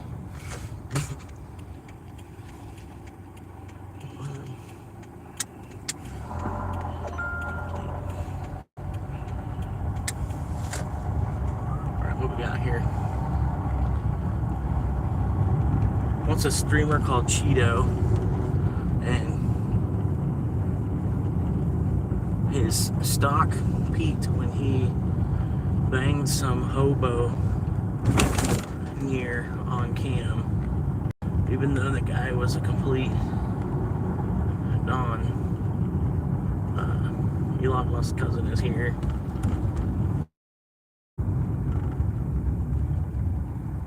Okay. I don't know about that, but I'm going to Wawa.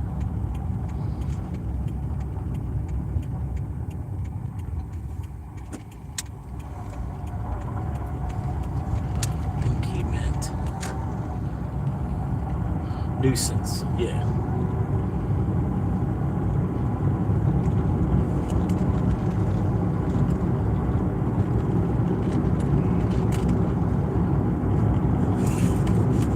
Hey, don't get mad at America. We invented the missionary position. If you think about it, right? Because Adam and Eve were here in Arkansas. So, yeah, Adam and Eve, Americans invented the missionary position then. Because of Adam and Eve, they were here in America, and then the flood happened, and then the ark landed over there near Egypt. But we were originally on this side of the planet, and then the flood happened, and we were taken away. Trust me.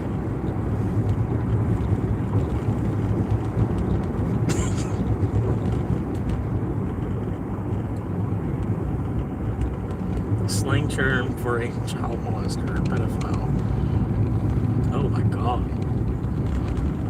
Yeah, Adam and Eve are from Arkansas. It's in the Book of Mormon. It's actually in the Book of Mormon that Adam and Eve are from Arkansas. Rock spider is another good word for this.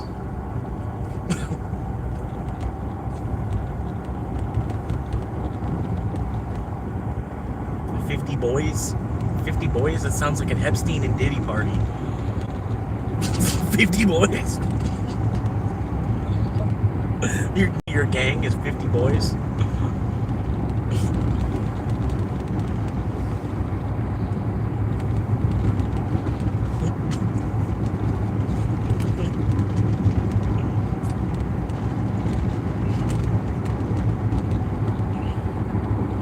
Almost 9 o'clock.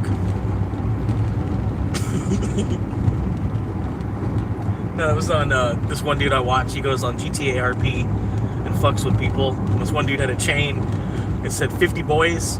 He's like, what the fuck is up with your chain? He's like, that's from my gang. My gang is 50 boys. He's like, he starts laughing his ass off. He's like, that sounds like a Diddy party or something. 50 boys? Like, that's serious? That's the best name y'all came up with? He's like, well, we had 50 members. So we've thought of 50 boys because there was 50 boys. I don't know. That's funny. Do you know exactly where in Arkansas would make a good video visiting that tree? I have no clue. Probably Little Rock. Probably Little Rock, Arkansas.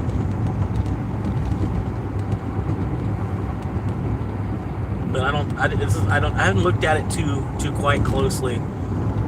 But it's always been a thing that Adam and Eve, Arkansas, the ark was built in Arkansas.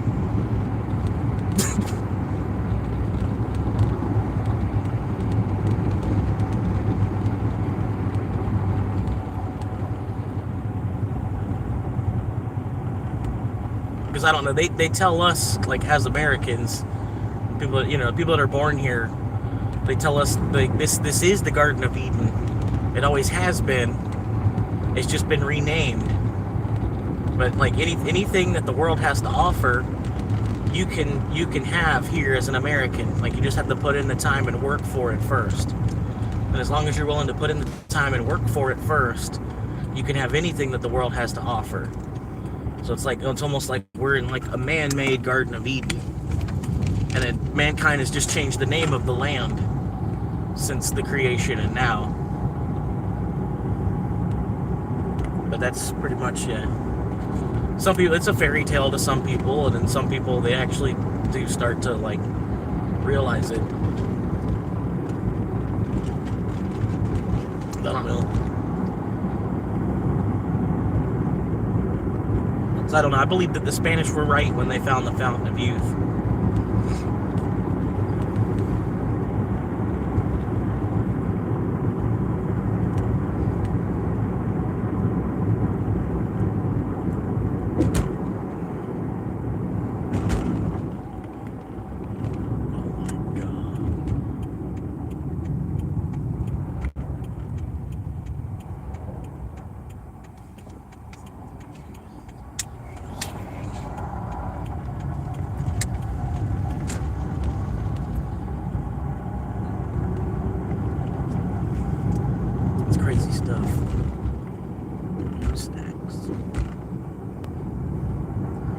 Stacks.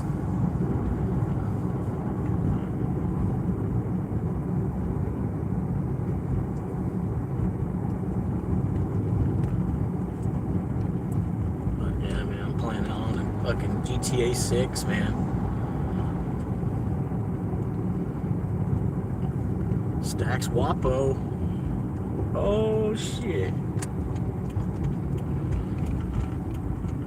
Oh, okay. No, I pretty much watch David Drops and then Big Chief. I like Big Chief more than David Drops. Oh, you're at a stop sign there, bro. Gotta look more than one way.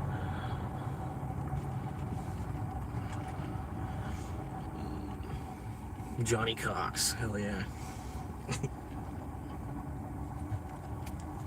But yeah, I found David Drops originally, and then through David Drops I found Big Chief, and then I like Big Chief because he's got more like a lower energy. His tone, something about his tone I like more than David Drops. And I know there's like the guy More Crown. more Crown or something like that, but I'm already subscribed to 2 of them. You know what I mean? I'm not like trying to have like my whole, you know what I mean? It's just cool to watch every now and then, and I'm already subscribed to 2 of them. You know what I mean? I've already found two guys to watch, kind of, sort of. You know what I mean? And I got a bunch of shit I'm subscribed to. This should be ready. Hopefully it's ready. It took me a while to get here.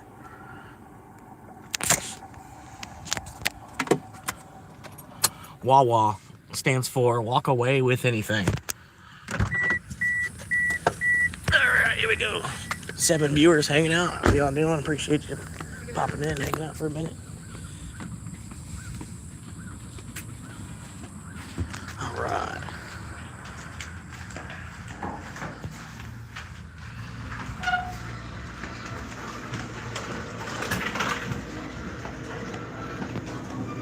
Usually yes, music playing. Oh, quite exactly. Might be ready. It's ready. Oh my god. That only happens 2 out of 10 times. Oh my god, oh my god. There's music playing. I gotta blow over it so I don't get a copyright. Gotta say it. Make sure I'm talking loud enough that you don't hear the music because I don't want to get a copyright. Yeah, it only, seriously, I don't know, that's kind of the reason I don't take a whole lot of Wawa orders. Because it's a fucking, you waste 20 minutes.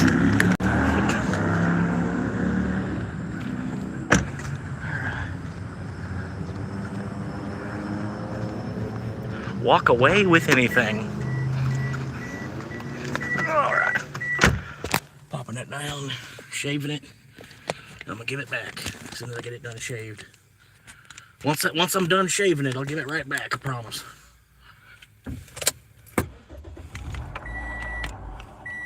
Normal Well, I voltage. got a truckload of fresh baked pussy. I don't know what Waiting the hell you want me to connection. do with it. I can't fuck them all myself.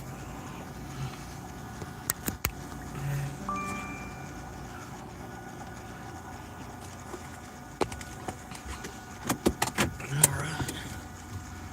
Inappropriate.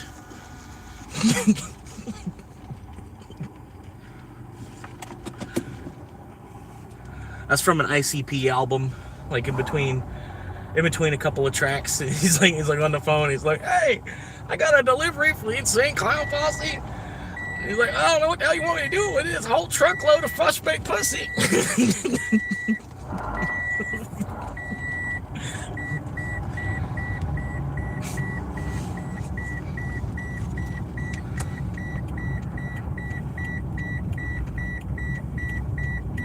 Roast beef pussy lips.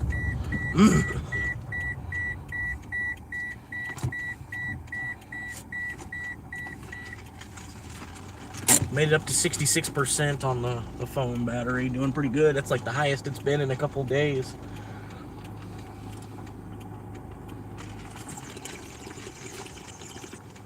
Oh, yeah.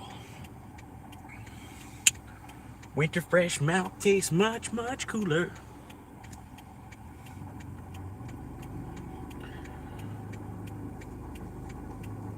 Oh, what were we talking about? We were talking about something before I walked in there.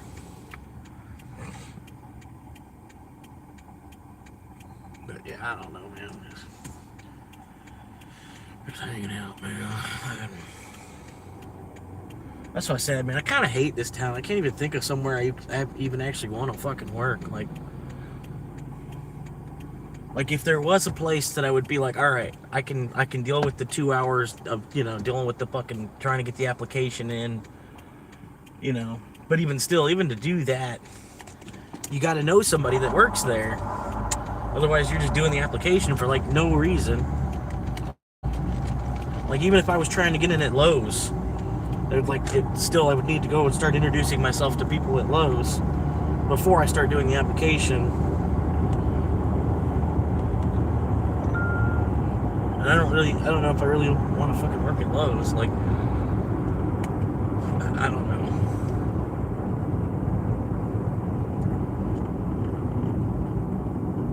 Yeah, walking through the mall.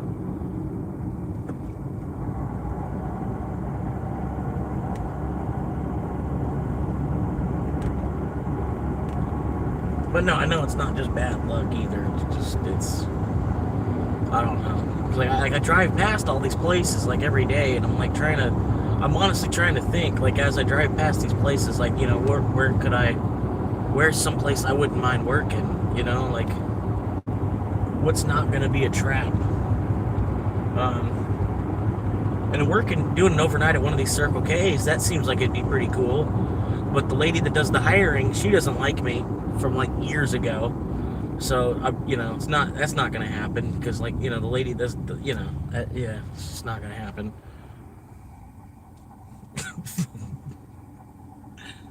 It's almost like there's just something wrong with this town. I just got to get out of this town because a lot of the options that are, whereas it was an option, it's not an option now, sort of thing.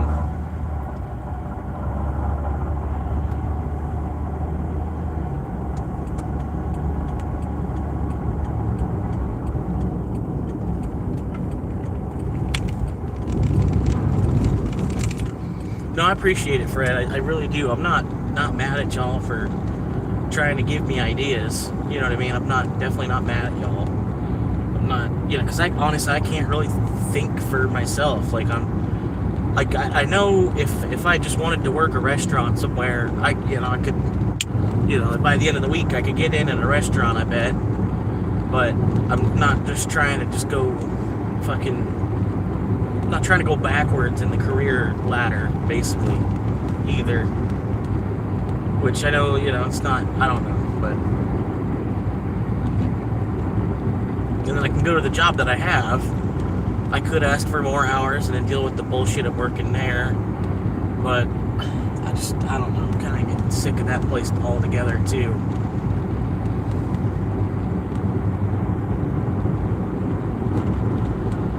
It's like I really just want to find something else, man.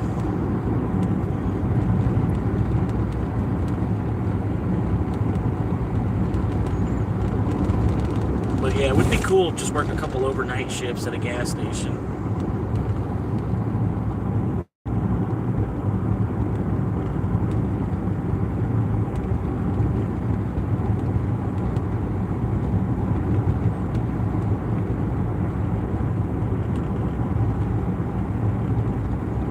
I mean, versus just, you know, versus being like a dude that works at McDonald's or a, you know what I mean?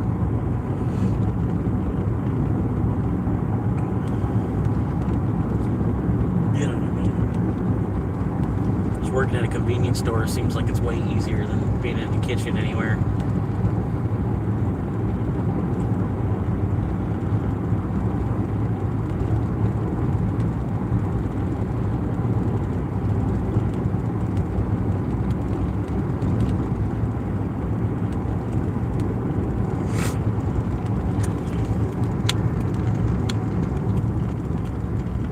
No, they actually don't. Normally, yeah, Wawa pays, but here in this state, because the minimum wage is so high, Wawa pays the same as everything else. You know, like it was cool 4 years ago. You know, Wawa was paying, like, same thing with Target. Like, Wawa and Target were like the first places to start paying 15. So everybody, like, you know, back in 2016. Target was paying $15 an hour. Now they're still paying that same $15 an hour. And it's, you know what I mean? At Target, I tried that too. Target, I signed up to be a cashier. I was lucky enough that I got in to be a cashier. But they wanted me to do, like, the online orders too. In between, like, when there wasn't nothing to do up front, in between grabbing shopping carts and, you know, when there wasn't nothing to do up front, they wanted you to be doing the grocery order picks. You know, people that are doing the phone, or, you know, they're shopping on their phone, and then you have to get off your register and go do pick and pull, right? It's basically the way it. I'm like, this is like pick and pull, like at a warehouse. I'm like, so basically, y'all aren't paying enough because this is a warehouse. Basically, it's a Target, yeah, but if I'm doing pick and pull, I might as well be in a warehouse doing pick and pull for like another 33% more pay. You know, it's just kind of, I don't know, man. It's all kind of fucked up right now. I'm waiting for them to figure it out, really. You know, it's just everything.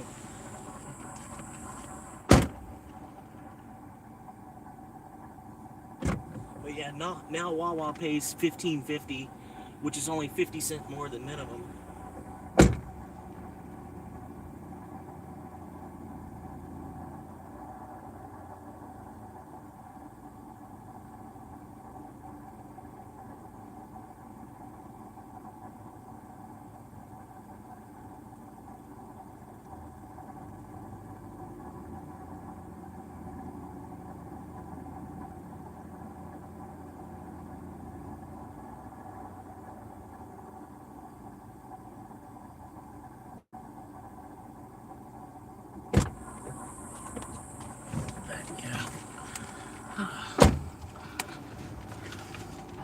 Yeah, I know, man. As I say, it's really not. It's fucked up, man. Like, they gotta bring the federal minimum wage up to like $12.50 at this point, maybe $12.25.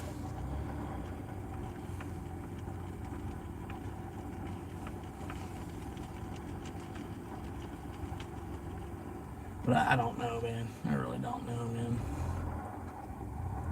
I might just start selling bottles of water, because I've been thinking about it for like a fucking year now. And I know I could make at least enough. Yeah, well, I mean, that's the only thing, is like, you're only selling bottles of water. You can't, I could really only plan on making $20 a day to do that. You know what I mean? 20 people. Yeah, I could really only plan on making like $20 a day to sell bottles of water. That's if I even make the 20 a day. I might make $5 a day. Some days I might not make anything. But it would save the wear and tear on my vehicle, at least. Which is the main reason why I'm thinking of doing it. Because I could just park my car on a corner somewhere and then pop open the trunk and then have like a little sign, you know, $1 ice cold bottles of water. Yeah, I don't know. But I've been thinking about that for about a year now. Because it'd be like the easiest way to just start your own business, and then that's, like I said, that's all anybody's doing. If you're working anywhere, they're just reselling something. You know, like if I was at Walmart and doing stuff at Walmart, all Walmart's doing is buying stuff and reselling it.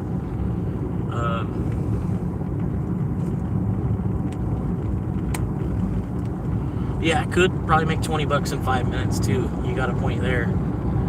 But I could only carry so much at the same time, so there'd be a limit to how much I could possibly make in a day, because I can only carry like 4 cases of water as it is. Yeah, that's the only thing. It's not even really illegal. I would have to go get like a vendor's license, which is like $25. And then you have to pay taxes on your revenue, basically. So I'd have to keep a certain amount of records. There's a certain amount of records I would have to do, because I'm not like a teenager selling bottles of water. You know what I mean? Because that's the thing, is like, I'll see in like Atlanta and in Columbus, there's kids that are selling bottles of water on the side of the road. I'm not really trying to take an idea from them. I'm not trying to really, but like I said, it's the same thing anybody else did. It's like, that's what I'm doing, is I'm buying the case of water, a case of 24 bottles of, 24 half-liter bottles of water is like $7. I'm buying it, it's like an asset, buying water is an asset, right? And then buying it for $7 and then selling it for $1 a piece. I'm gonna triple my money. But I still have to put like 40% into, like, so half the cost, but I don't know, man. Part of it would be really fucking boring, just fucking standing there trying to sell bottles of water too. But it's like, that's how the world operates right now. It's just people reselling stuff. The majority of work is, any kind of retail spot, people reselling stuff. I don't know how to quite explain it, but like I said, like buying water as if it were an asset and reselling it. 7 goes in and 25 comes out, you know.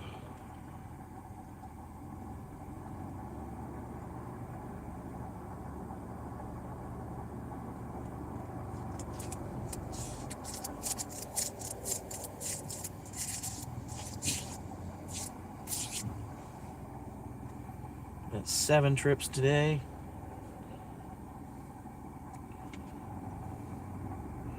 Three tips processing.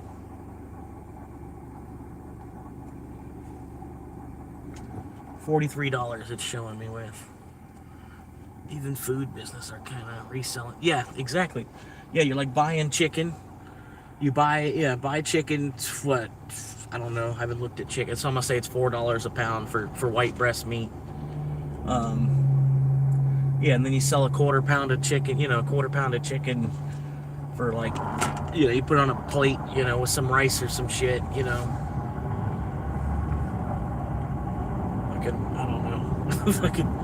But yeah, that's all they're doing is buying something and then doing something to it and reselling it. That's basically all of work. All of work, even if you're like, you work for a plastics company or something, they still have to buy raw plastic. And then you're working on the machine that presses it out into Tupperware or whatever. You know what I mean? That company still had to buy plastic to put it through a machine. To put that through a machine and mold it out into a piece of Tupperware and then sell the Tupperware. Or even if you're selling oranges. I don't know. I don't know where I'm going with it. It's like whatever it is you're doing, like you're kind of. You have to buy it off of somebody else to sell it to somebody else for more.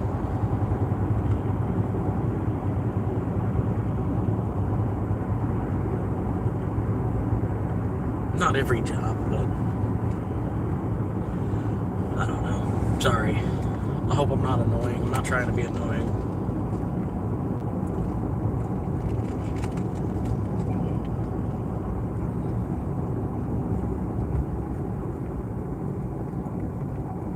But yeah, I almost just want to be like a server.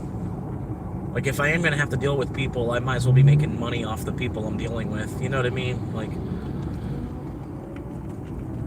sort of. Like, if I was a server, you're getting 20% of dealing with every customer that you're dealing with. You get 20% of, roughly, at least 10%. Like, if they don't at least give you 10%, you're going to remember who they were. It's it's just life. That's just how it goes. But yeah, you figure, you're gonna get 20% off of every customer you have to deal with versus, and like my job, the more customers I deal with, I don't make more money to deal with more customers. I just have to, because more came in before we closed.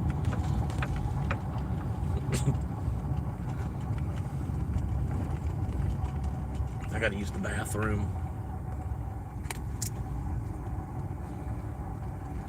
Over here somewhere. Yeah. Yeah, worst case scenario, yeah. No, that's the worst case scenario is the car stops. Like, that's what I'm worried about, is the car giving up on me. And I can feel it. It's coming. You know what I mean? It's coming. I'm gonna have to take 3 or 4 months of Uber driving, basically, to buy another vehicle with. After I've been struggling to save it. You know what I mean? Been struggling and dealing with the wind and the rain and the heat. Living in my car for the last year, struggling to save up all this money, and then have to throw 3,000 or 4,000 back down on another fucking vehicle, and then scramble to make that money back again, because I'll feel like I owe it to myself because I just borrowed $4,000 from myself. You know what I mean? Hang on, I gotta hit the bathroom.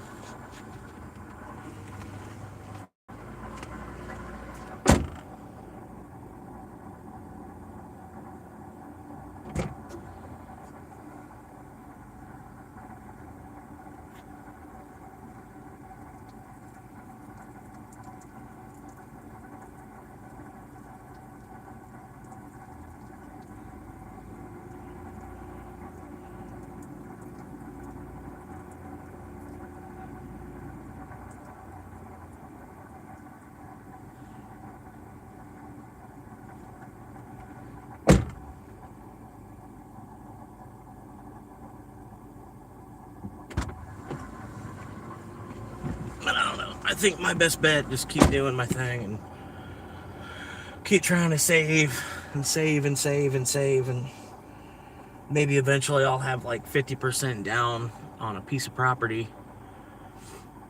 just with the Bitcoin stack. And then what I'm trying to do is not even sell the Bitcoin when I do get up to that amount, and I say that I have like 40 or 50% down on a property in the amount of Bitcoin that I have. Not even sell the Bitcoin, but use the Bitcoin as collateral for that, you know, to get that liquid out of it, to use it for the 40% down on the house. One way or another. But I don't know until then, man. I'm just hanging out. I'll figure out what the girl's doing when she gets here. But yeah, I'm doing pretty good day to day. Like, it could be a little bit better. It could be, you know. Really, yeah, what I want, man, is, like I said before, I'm looking for a job. I really don't even care where it's at. I just want to be able to bike ride to work. Once I found that job, I could find the job and then be able to find a piece of property that's near that job and then just drag out that job. You know what I mean? Just drag out that job till Bitcoin pays out. You know what I mean? If Bitcoin doesn't pay out, well, then I at least got a job that I can ride a bike to. You know, I don't have to rely on a vehicle to show up and make money.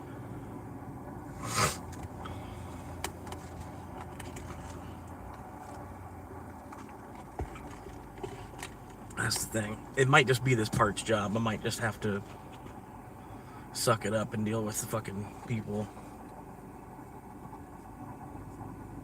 This part of it, man, is people that come into the parts store, man, there's some grimy looking people.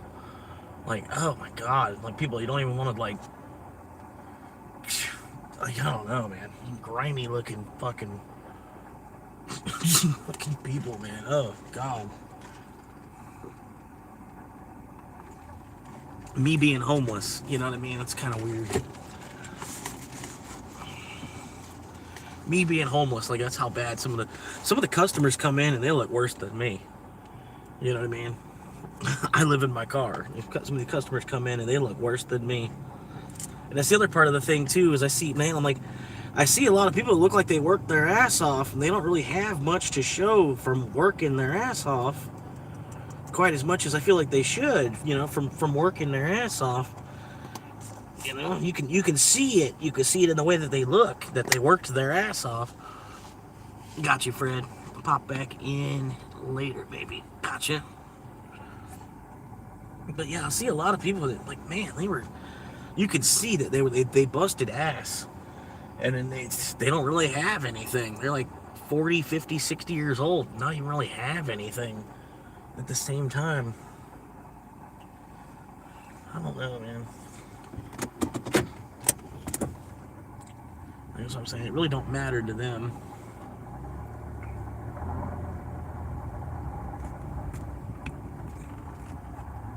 But yeah,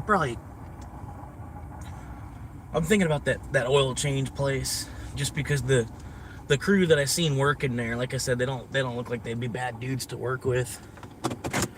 It looked like everybody there was pulling their weight, you know, doing their station and busting ass and doing their job well enough that everybody else's job was a little bit easier, you know.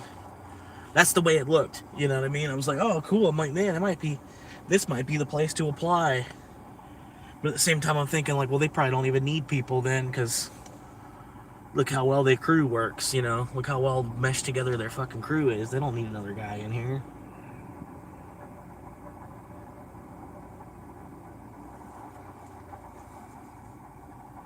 Oh, sweet. I just got a $10 tip.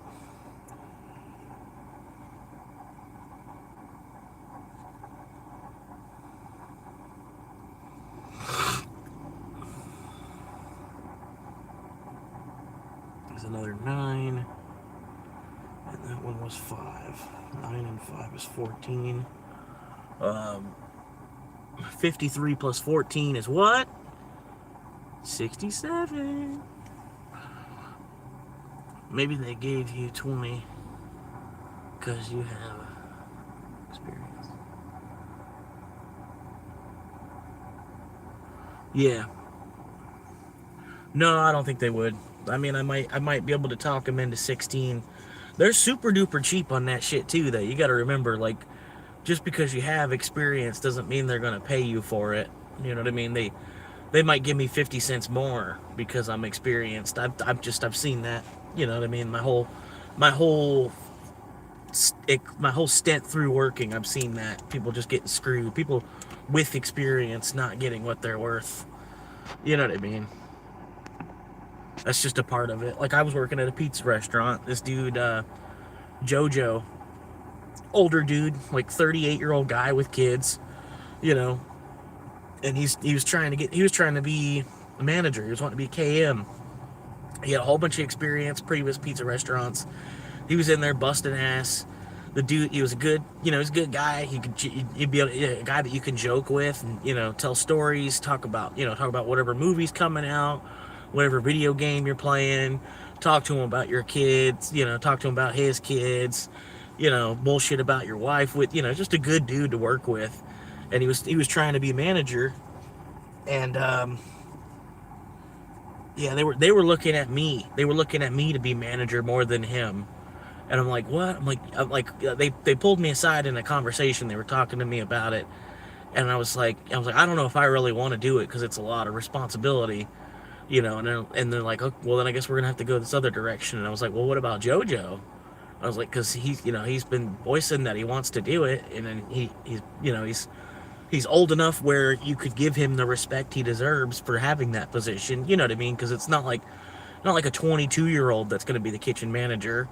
It's somebody that's 38 years old that's going to be the kitchen manager. So, you know, there's like a certain level of respect that you're going to give the guy just because he looks aged enough for the position. You know what I mean? And they pretty much said, like, no, we're not looking at JoJo like that. We're pretty much just using him while we have him.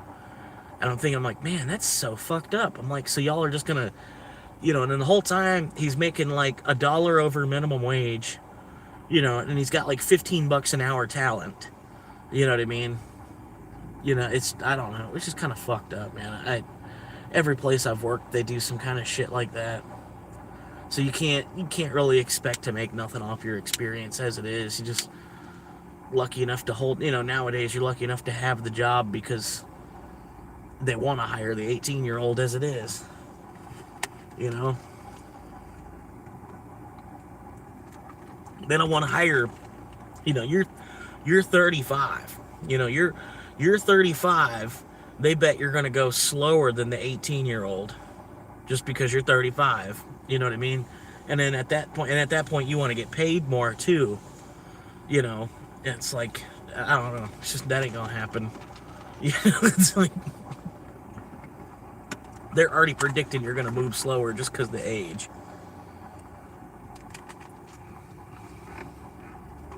And then, yeah, like the young buck, it's malleable. You know, they can turn that into whoever they want them to be. Whereas versus you at 35, you might, you know, you just like, I just need to work. You know, I just got to feed the kid. You know, it's like me, I'm past it. You know, like I'm stepping up into managers, just stepping up into more bullshit. You know, because then I don't have to worry about me coming in and doing my job. I have to worry about 8 other guys coming in and doing their job. You know, and then the pay difference isn't really even worth it.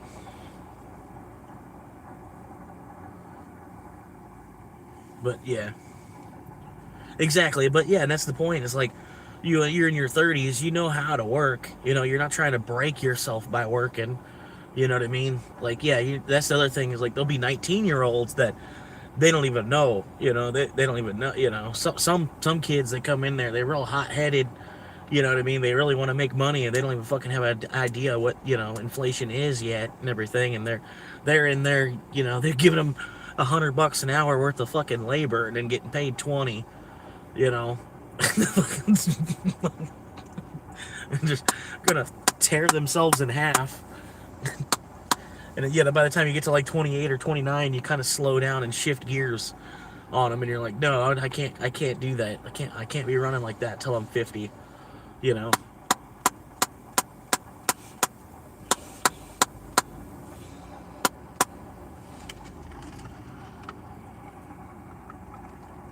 But no, I think eventually, man, they'll find a place for me, man. Honestly, I think it's here on YouTube. I need to put more into, just make it more of an interesting fucking live stream. You know what I mean?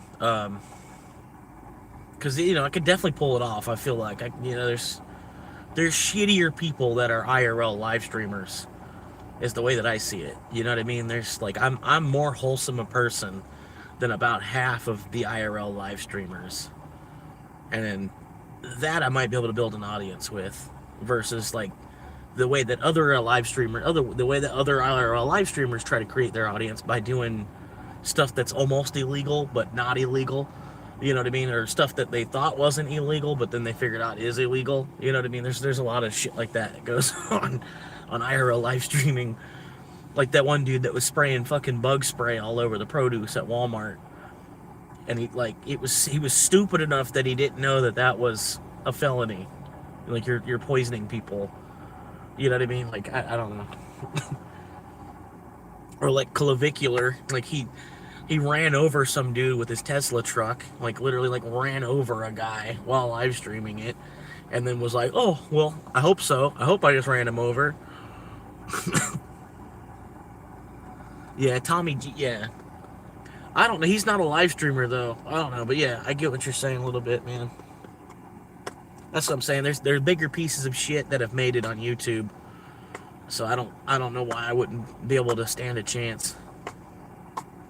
Especially like if I get big enough to where the point where like somebody that does editing wants to reach out to me and be like, yo, I could make your videos better, you know, and like give me a percentage, you know, and I would work it out with them, obviously. You know, if I got somebody that's like, you know, like you still do your thing, you be the star, it's your channel, you know, you're doing it, you're kicking ass. But he's like, but I think you send me your video clips and then I'll be able to like build it into a better video for you. You know what I mean? And then he just only, like, say he wants 10% of the channel revenue or whatever.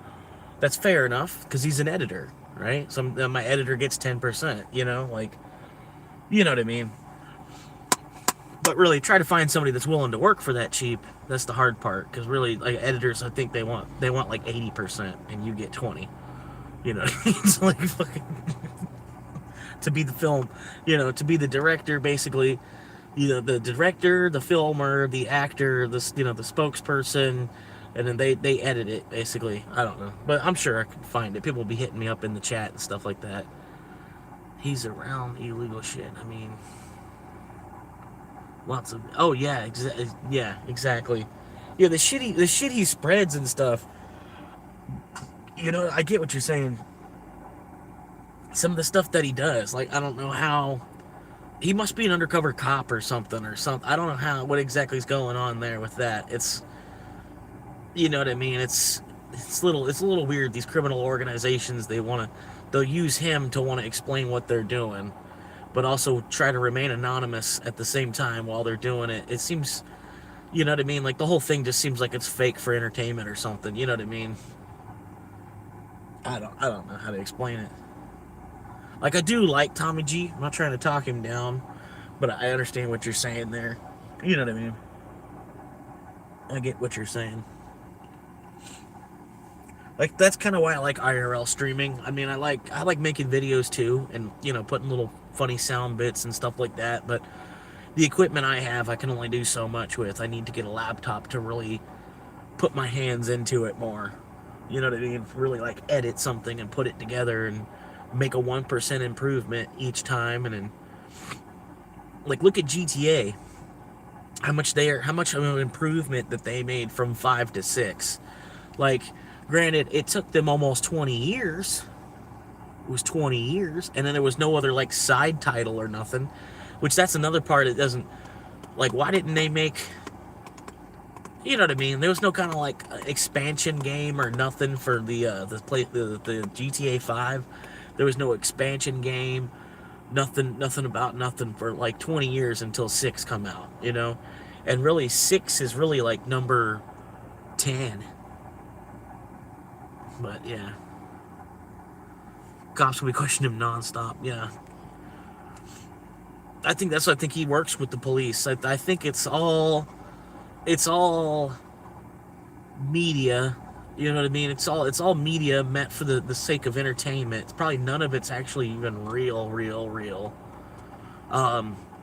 Like even fucking Jimmy Rowe made a video where he took the fat chick to the ghetto, and he got a whole bunch of views just by taking a fat chick to the ghetto. And it's just like some fat chick that gets disrespected by white guys, so she started sucking black people, black guy dick,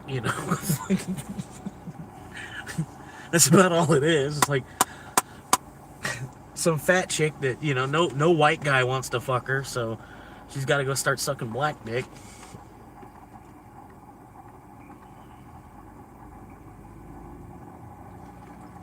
Yeah, I watch a little bit of him. Like he's on my live streams. I caught him a couple times.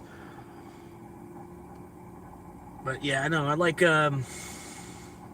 Zach Cray. Zach Cray is probably my favorite out of bigger YouTube people, I guess. And Zach Cray's not even really that big. He's still trying to get to 600K subscribers. There's something about Zach Cray, man. He's relatable. We're both short guys. We're both smart asses. He's probably a little bit more of a smart ass than I am. Like, he's probably got a higher IQ than me, I'm gonna be honest. But there's probably things that I know that he's probably never even thought of. You know what I mean? Just because a part of it is age. You know what I mean? He's younger.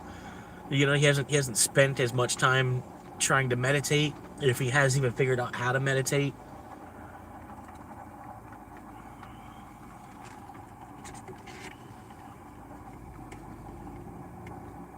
But yeah, I don't know, man. I'm just doing my thing till then. But yeah, like I don't know. It's like that's kind of what I need to do, is more like walking around, like cityscape type of shit. Because driving, I feel like driving is only interesting to somebody if you can't drive, or people that are other Uber drivers, or people that have thought about doing Uber. It might be entertaining or interesting to them, because you can relate to it, But really, anybody that drives, they probably get enough of driving when they're driving. They don't really want to watch somebody drive. You know what I mean? Like, but at the same time, there's a lot of people in India that don't have a car, where it's probably interesting at the same time. Like, probably a lot of people around the world that don't have a car, and then just like watching me drive my car around Florida is probably interesting. You know what I mean? I don't know. I have no fucking clue. Yeah, and that's how it works for a little bit. You know what I mean? Like, it tries to put material in front of you that you actually do want to watch. It doesn't want you to scroll for 20 minutes on your homepage, just scrolling for 20 minutes trying to find a video. It's trying to put stuff in front of you that you actually want to click on and watch. You know what I mean? Because they want to have you on this platform. They don't want you to go to TikTok or over to Instagram or Twitter. You know what I mean? They want you here. They don't want you to go over to Facebook and start doing the same thing. And then I noticed on a TV, there's more ads on a TV. Like, the ads are longer on a TV, and then there's more of them. You get like 3 or 4 ads. You hit skip, and it'll skip to another ad, and then you have to wait another 5 seconds on that ad, and hit skip again. I don't know what it is, but you get like extra ads on a TV. And then I do have some of my viewership is on a TV. Like 20% of the people that watch me, like, they put me on their TV. That's why I'm really trying to get over to over 1,000 subscribers, so then I can start collecting something on like an ad revenue, which I think it'll even just be cool. It'll be cool even just like somebody like Fred, who he's been here for a while. He's been here since the beginning and shit.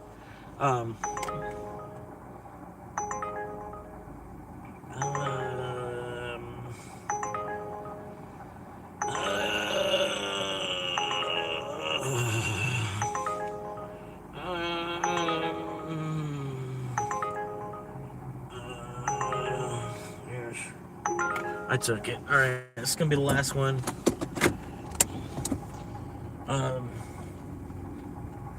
Shit, what was I saying? But yeah, they try to put stuff in front of you that you do want to watch, and it's a hard time because some people see how small the channel is and then they just blow right over it. They're like, oh, fuck this guy. Or they'll look at how old the channel is and then just blow right over it. Or, you know, like, I don't know. Not a lot of people get the hint, you know. Some people, they don't like to subscribe to anything because they don't want to, then their feed, you know, then if once they subscribe to one thing, their feed is like half of that thing that they subscribe to, which I can kind of understand.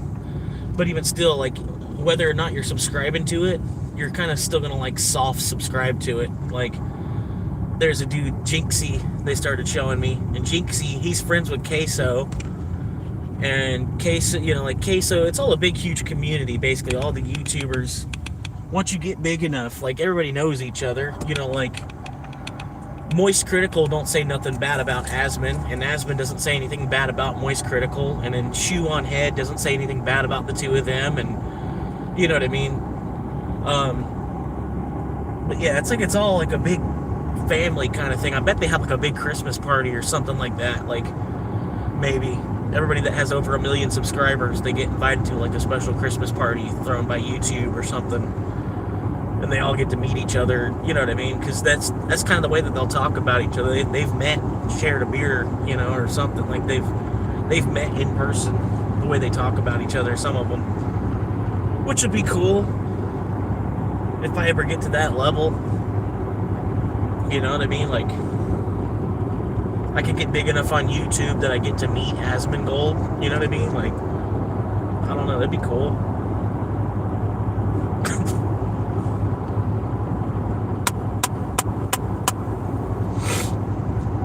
You'd be able to meet like a whole bunch of other YouTubers just because they'd want to make a video with you, or want to put you in their video, or like your story, you know. They're like, man, this guy, like, I've been watching him since he was homeless living in his car, you know, and now he's like on the beach in El Salvador selling margaritas, you know.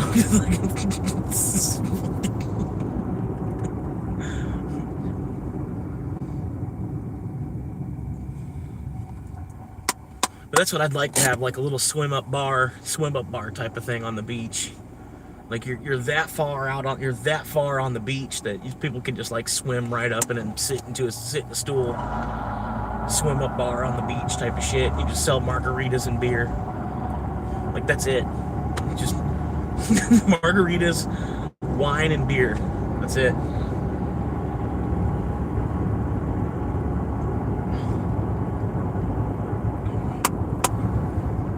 You stay right there, buddy.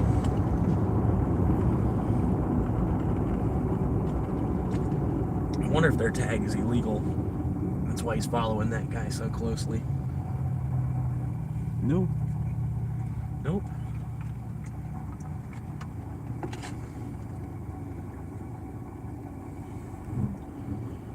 Do you know what I'm saying?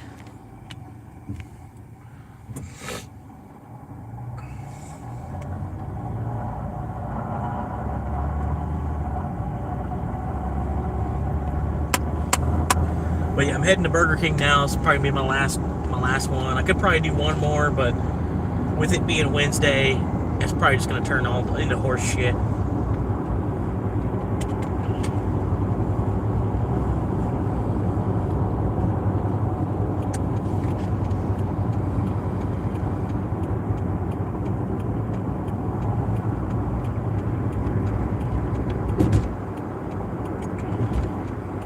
Especially in this town.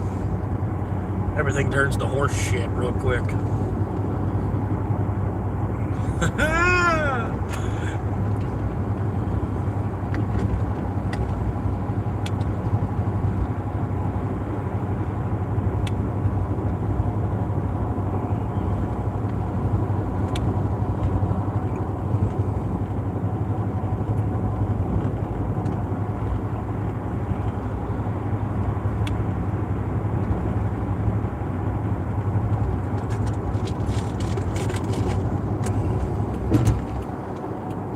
Burger Kong. What'd they order? One drink. They got a drink.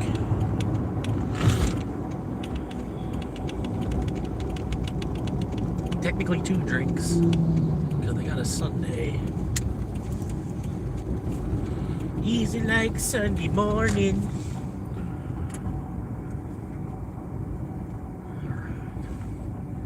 Well, I normally just do one of these.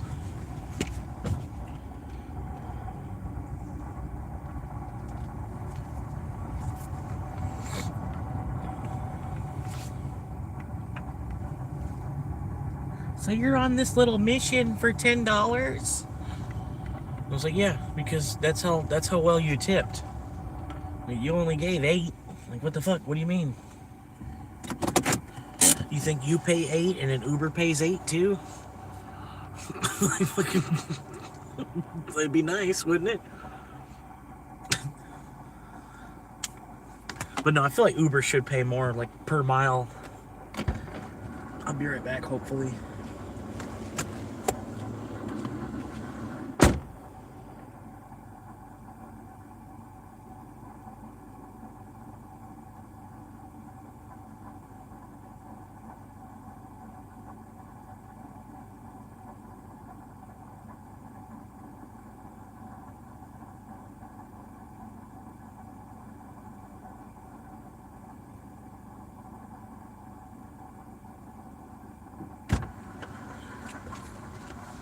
Well,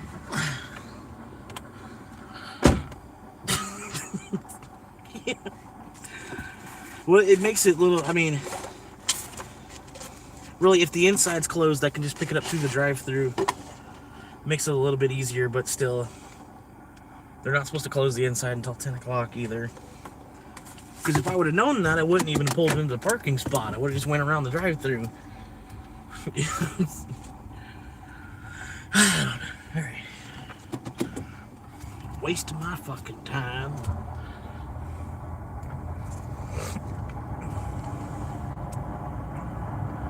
Easy like Sunday morning.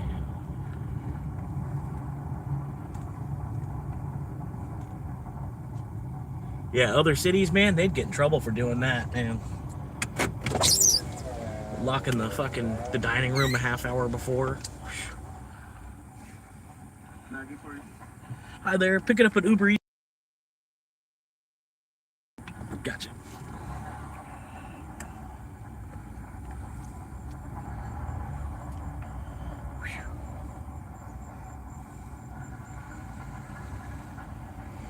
Alright, let's see about how long you think it's going to be. A half-hour situation. Easy like Sunday morning.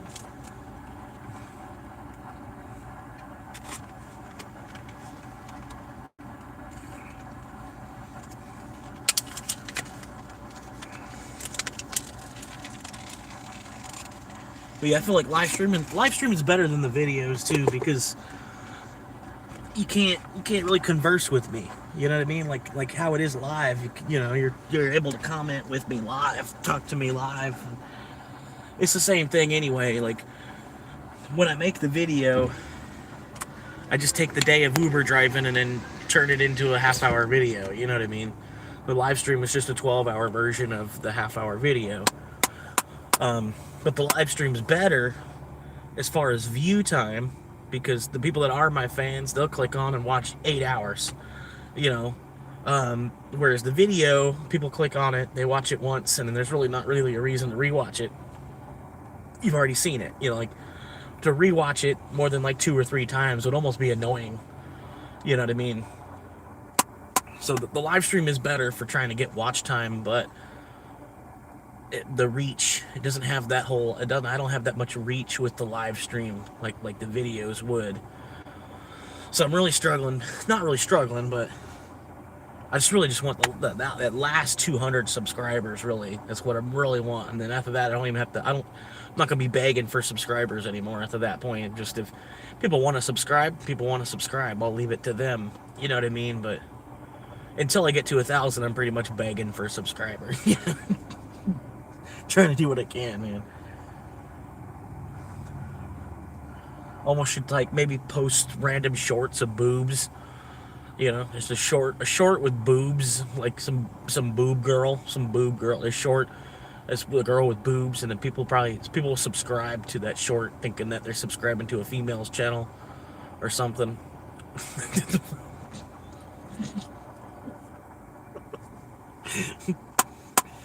like, oh, it's a hot chicks channel. Because I've literally done the same thing.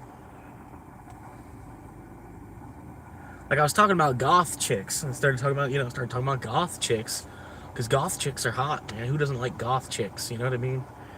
Like, you know what I mean? Like unless you're super duper Christian to where goth chicks scare you, you know, like the witchcraftness or whatever, the demonicness of a goth girl, like, scares you because you're so pure Christian. You know what I mean? But, like, who doesn't like goth girls? You know what I mean? And I start talking about goth girls, and then all of a sudden, like, I get all these goth girl shorts that are popping up in my shorts feed, and I don't really watch too many shorts as it is either. But yeah, as soon as they started showing me the goth chick, and I'm like, oh, subscribe. Like, there's one, the two goth chicks that work at Dunkin' Donuts or whatever. They started showing me them, and I'm like, they're kind of funny too. But, you know, it's just, it just sucks, man. Because it's like there's two completely different difficulty levels. And then they're like, you know, they're already making mad money from it.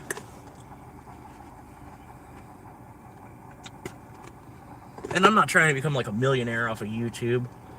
But I'd be lying if I was saying that I wouldn't, you know, like, you know, it's kind of hard to explain, but, like, I'm having fun doing it. It's definitely fun.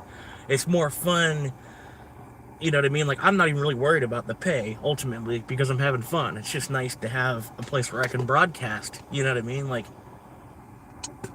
I can broadcast almost anything I want. Even if I were to get demonetized, I could still be posting stuff on the channel. Just wouldn't be monetized, you know, just be for the fun. Whoever wants to watch my weird stuff, you know what I mean?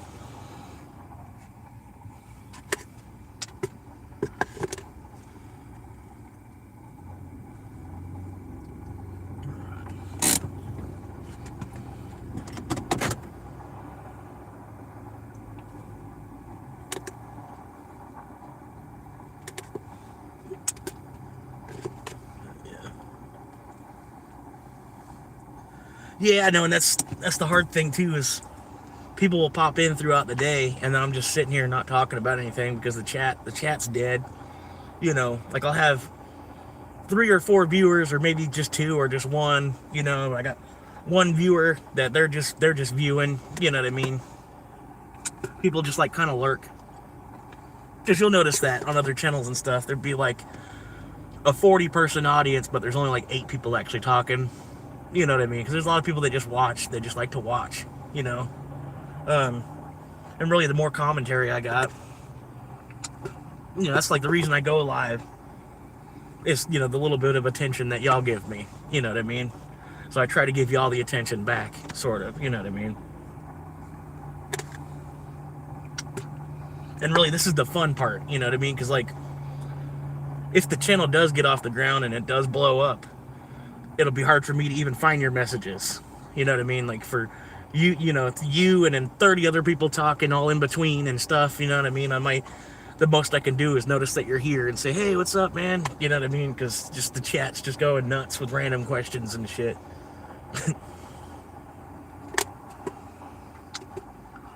Oh, yeah, it does, too. Yeah, the viewer engagement is definitely... Like, because I know another guy... his channel name is Fellow Brothers in Christ. He's real super Christian dude. He does, like, Bible studies. Like, he'll do a live stream of him just doing a Bible study, and, like, there's no audience because he's such a small channel still. I think he's got like 74 subscribers. I found him somehow. He plays video games and stuff, and then, like, I popped into his live stream and I was talking to him, and then after a couple of messages, I'm like, sorry, man, if I'm talking too much, let me know. I'll stop messaging, because he was really trying to play the game. He was trying to play the game. I could tell by the way his live stream was going. He was trying to focus on the game, but he was still trying to be cool and watch the chat and respond back to the chat. So I was asking him like, hey, if you want me to stop, I'll stop. I'm just trying to talk with you a little bit, trying to get the other. He had another 2 people that were watching, but nobody was talking, So I don't know. But he's like, no, he's like, keep going, man. He's like, the viewer engagement's nice. He's like, normally I have like 1 person watching and nobody ever talks. So he's like, yeah, you're welcome to pop in here anytime you want and ask me questions about anything I'm doing, whatever, even just to say what's up. But yeah, other dude, he does a show Monday through Friday from 12 to 1 o'clock. He does like 5 1-hour live shows a week. He's got like 30K subscribers, but nobody shows up at his live shows. Like, he'll have like a 3-person audience with 30K subscribers and only a 3-person audience. It's gonna be 9:32. No, I'm the Uber Eats. It was ready the whole time.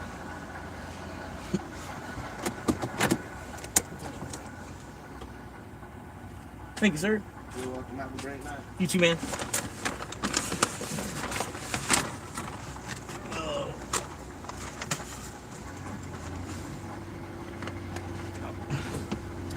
Alright.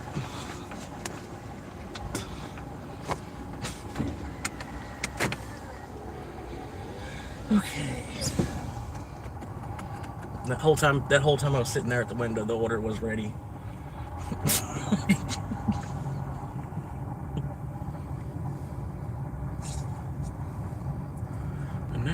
Easy. Yeah, like even the little hearts, and the wow, and the 100 and all that shit, it counts all of those too. Like, I wouldn't do it right now, but like later on, if you see the channel, I've got like 18 people watching or whatever later on as the channel gets bigger, as time goes on. If you want to just spaz out hitting those like 100s and those hearts, like it'll count every single one, you know what I mean?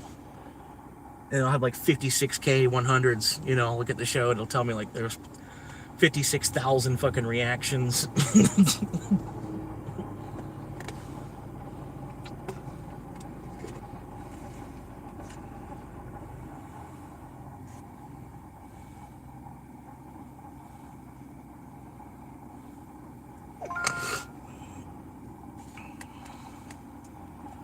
Yeah, that's probably gonna be the last one here.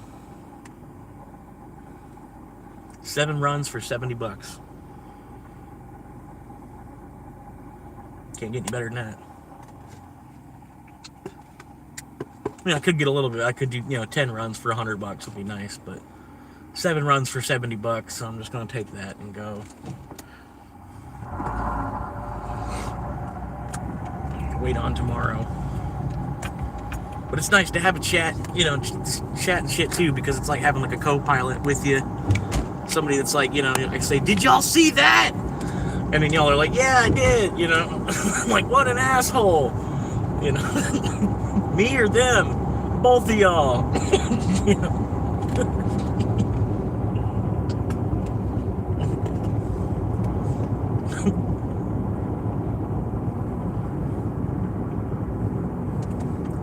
I honestly think you were both pieces of shit, but he was slightly a bigger piece of shit. I will agree.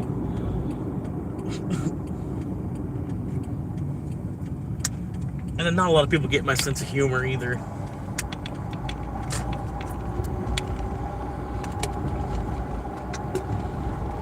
Like that last video I made, man, I thought it was hilarious. The last actual video I made and posted on the channel. I put some time in to try and make it, try to make it funny, make it as funny as I could. But I showed it to my mom, and she didn't laugh at all. I'm like, well, she watched like the first 5 minutes of it. I'm like, well, if you didn't laugh by now, you're not gonna laugh. That's just not gonna happen. You don't get the humor.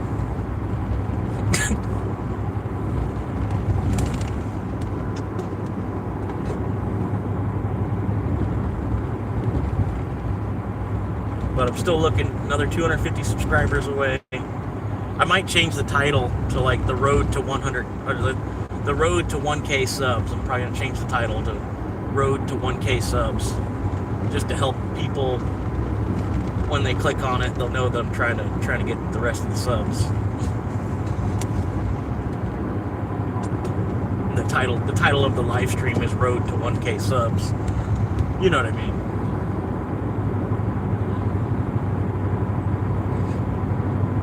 It's stupid.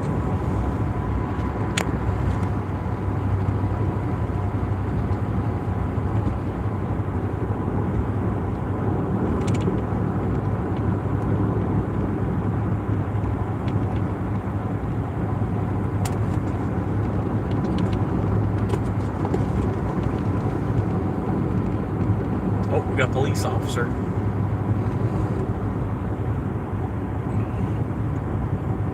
Policy officer.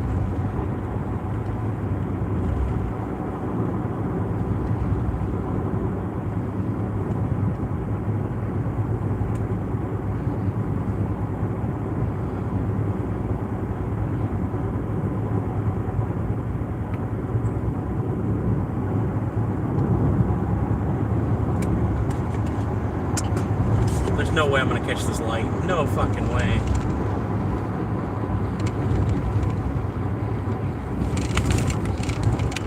I don't believe it. Alright, I gotta flip the camera. I'm getting close to the residential. About another half mile away.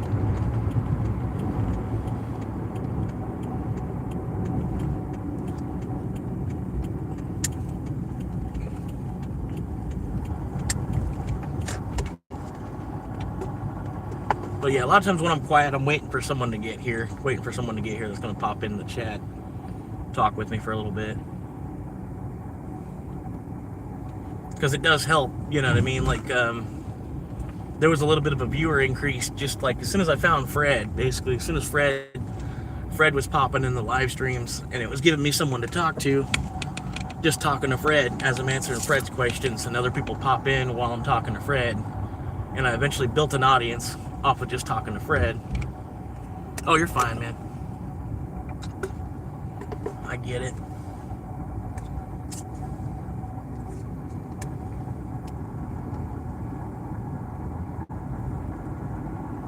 But yeah, from talking to Fred's where I got like a lot of my audience. Like Fred started talking, and then Jerry started talking.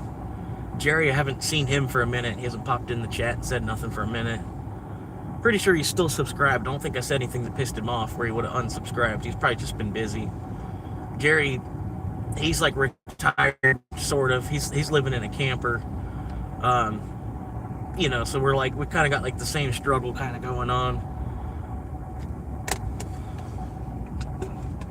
Jerry, you know, an older guy. He's trying to just be retired.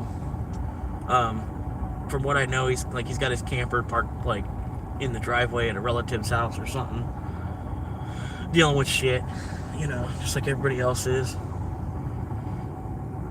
But yeah, it was like Fred, Jerry, and then Noob, and then I bought the second phone so I could live stream more, because I pretty much had to pick between Uber driving and live streaming because my phone's not strong enough to do both. Like an Uber, I can have the Uber app open, but as soon as I get like a request, it like bumps me off the live stream. So, you know, I had to pretty much get a second phone to be able to do this. And then for a while, it was just Noob. Noob would be like the only one I'd be live streaming to for like the longest time. Not the longest, because it took about maybe a couple weeks, 2 or 3 weeks, just me live streaming to just Noob before more of an audience started to get here. And it's getting to this point. I mean, it's pretty much been holding steady. Like with me, you know, 3 viewers sort of. It's just like, that's just my, you know, I don't know.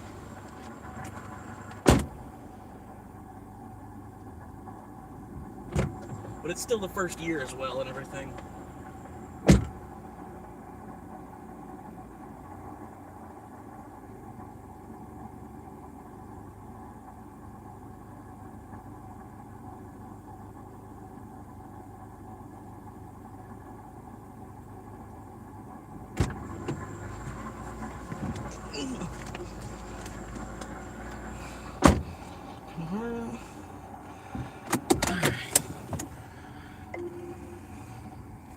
don't think they have mailboxes. No, they don't.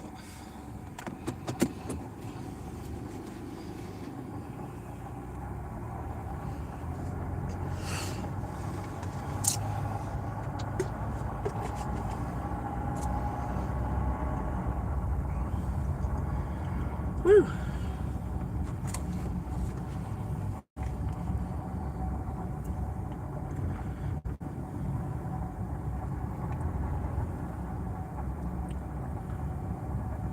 So 8 trips, $72. Eight runs, not too bad.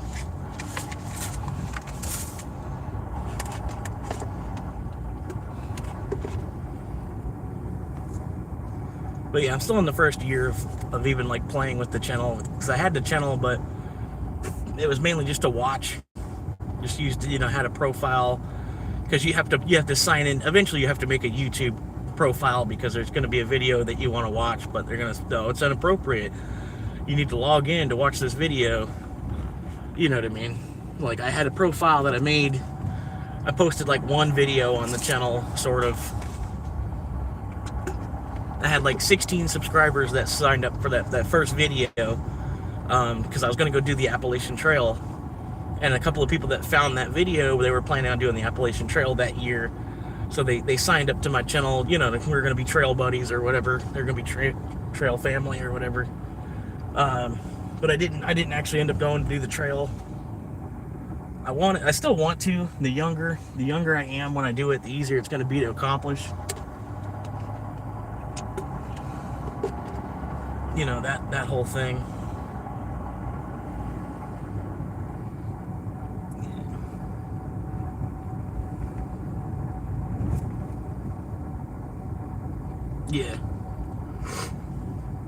Yeah, I want to do the Appalachian Trail. I want to do the whole thing. I want to break the record for doing it the most, to be honest with you.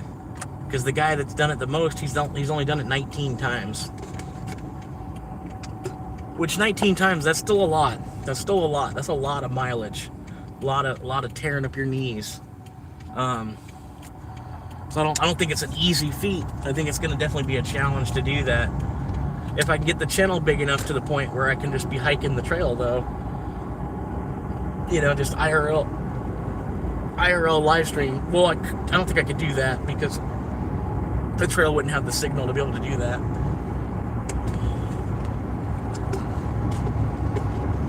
But I can make a video each day, like just different clips. So like every mile, stop and make like a 1 or a 2 minute clip.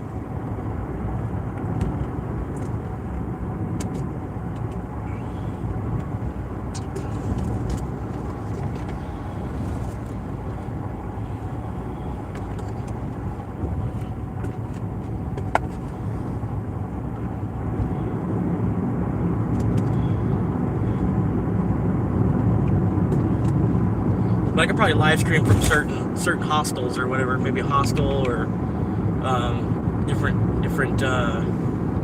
shelters, maybe a different shelter. I could a bunch of people popping in, a bunch of people hanging out at the shelter, and I'd like pull up my phone to live stream.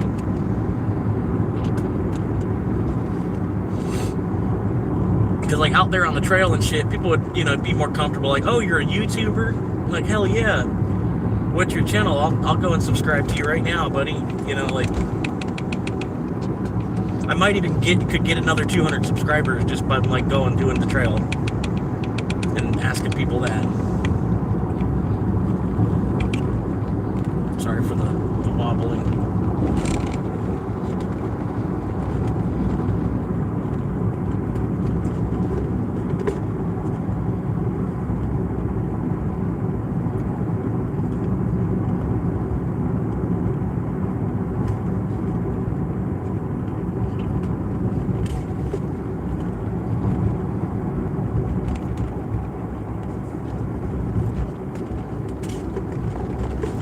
But I don't know, man.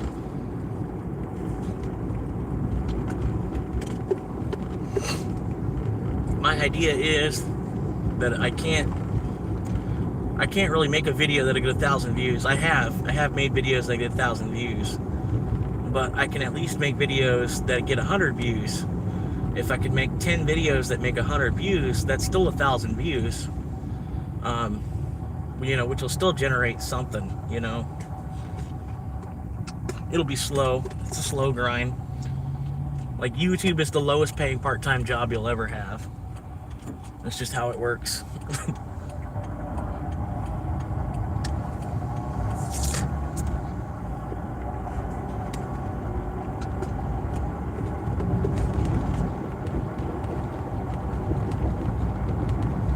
But I'll eventually find a way out, man. I probably need to get involved with more churches.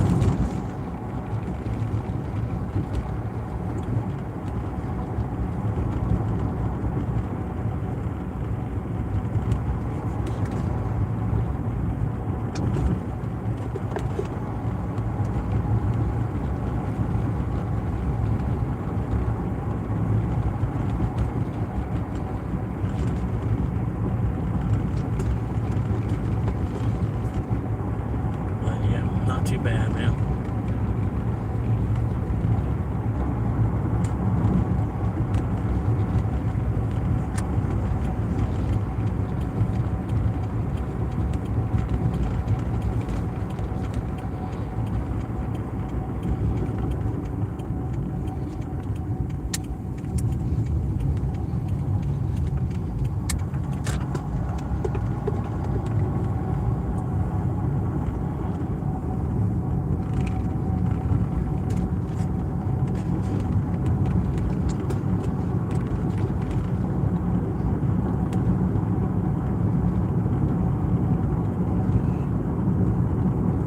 I appreciate y'all hanging out.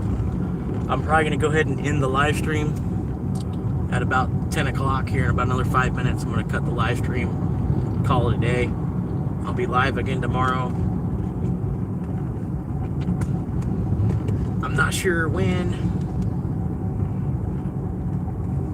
Think of it like this. You go back to work 15, clearing 500 a week on 40, do Uber on your days off.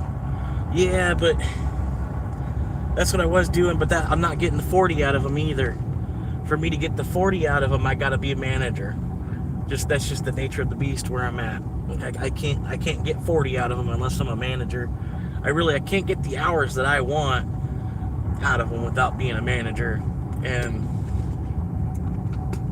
they've got too many problems with the register, the drawers and all that. The way they've had so many money problems the whole time I've been there that I'm waiting for them to figure out what the fuck's going on with that, or maybe even just go to cashless.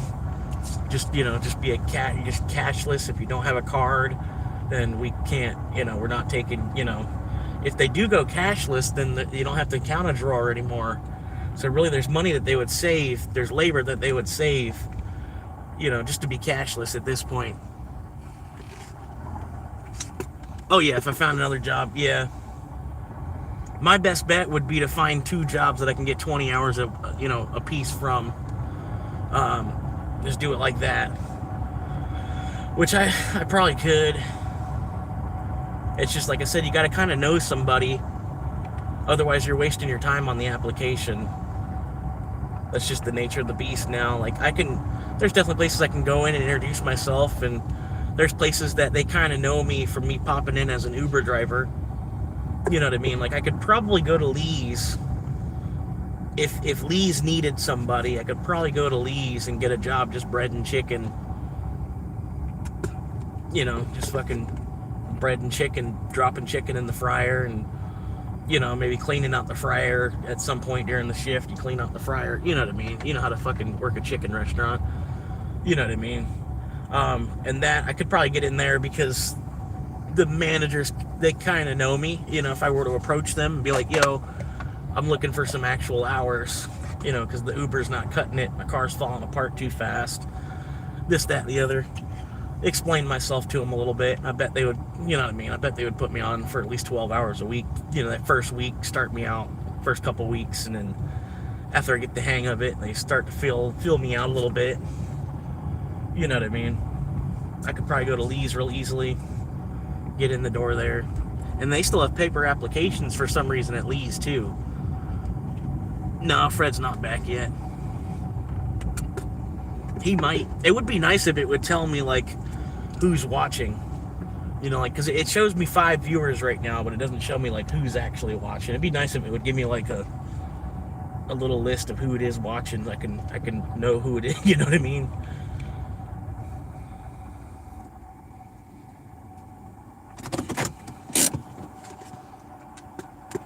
But yeah, try to find like another small creator type of dude.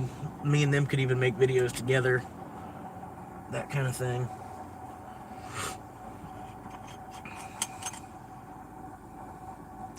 But yeah, that, I don't know.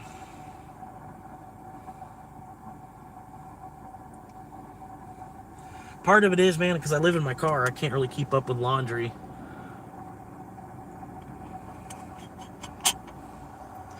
You know, because there's some jobs they've got this uniform involved with working there. You know what I mean? And you got to keep up with this uniform and all this other shit. Like, I know that's how Lee's is. I'd have to wear black pants and a shirt, which they'd probably give me 2 shirts. They'd probably give me 2 shirts when I get hired on, and then I would probably just wear 1 shirt, keep 1 shirt clean as I can get it.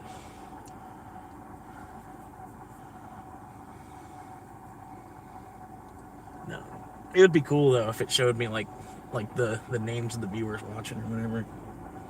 But no, it doesn't show me who's watching until somebody pops in the chat, lets me know.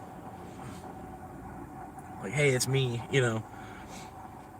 Sometimes early in the morning, there's a couple people that pop in before Noob gets here. And I'm like, Noob, is that you? And it's like, no, they left.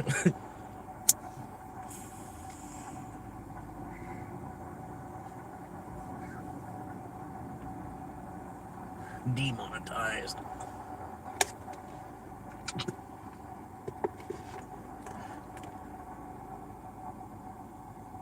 Anyway.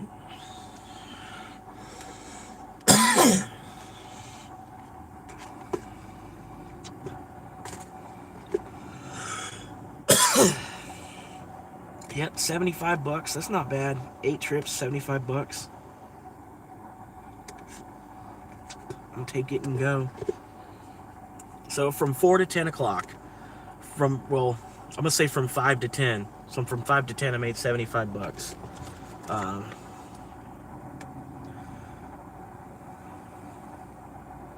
Just 75 divided by 5, $15 an hour. Not bad.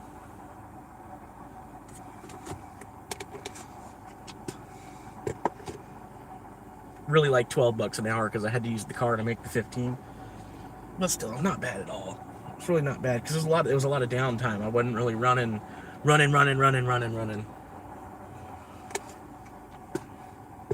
lot of downtime, but I still got 8 runs in real quick. Which that's what I'm liking about it, man, because normally, like I said, I log in at 11 a.m. and I could make double. I could make double what I did. Honestly, I could easily probably make about double what I did. But some days I'll be logged in and only not even make 100. Like, you know what I mean? So that's where I'm like thinking, man, it might just be better just to wait till 4. Just hang out, just relax, do my thing there in the morning, relax, maybe go to a store, walk around for a little bit. And then it makes the live stream a little bit more interesting because it's like I wait until 4 o'clock to then go live, and then when I go live, I'm more or less like ready to start talking and entertaining, you know, if it is entertaining. Trying to entertain. But sometimes, you know, about every hour there's like one good joke every hour.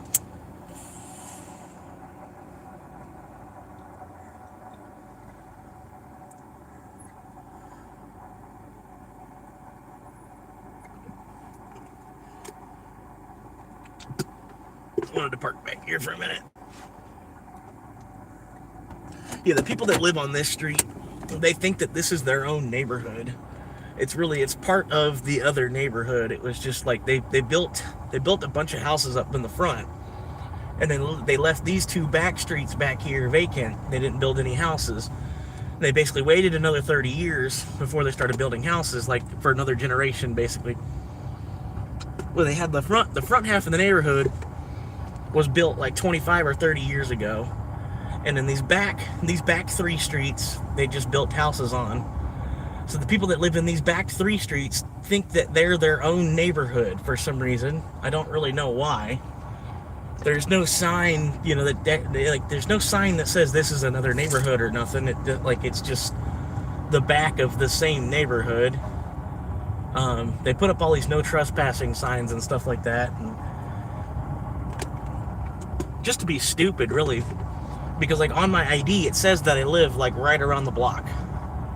You know what I mean? So like me being in like this, they have such a problem with me being around the corner there.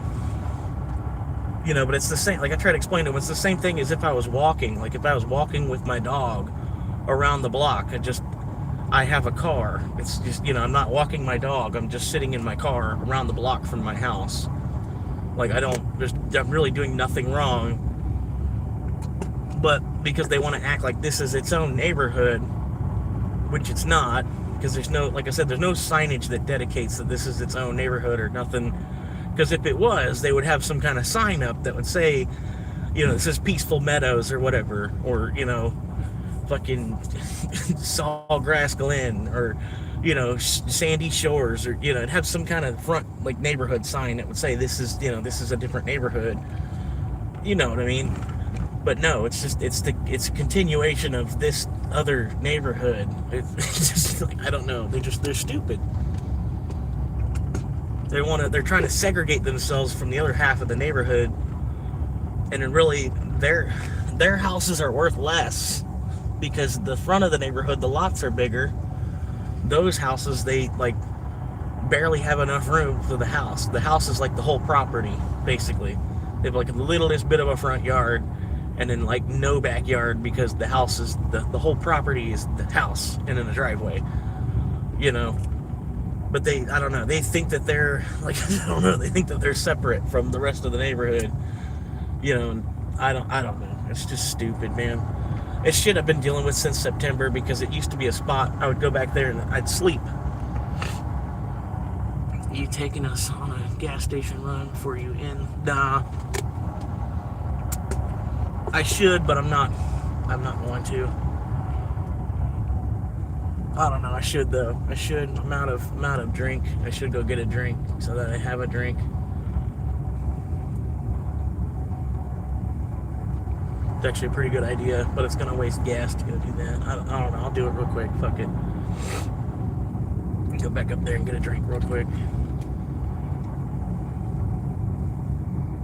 But it's just weird. It just reminds me of that movie Neighbors.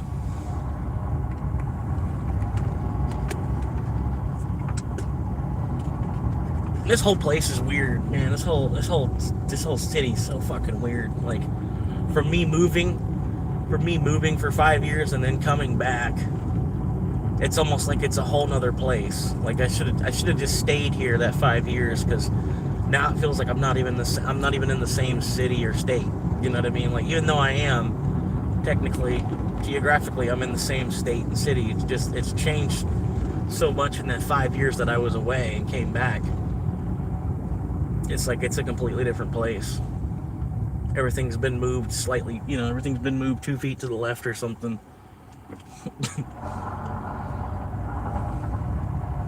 And traffic's worse.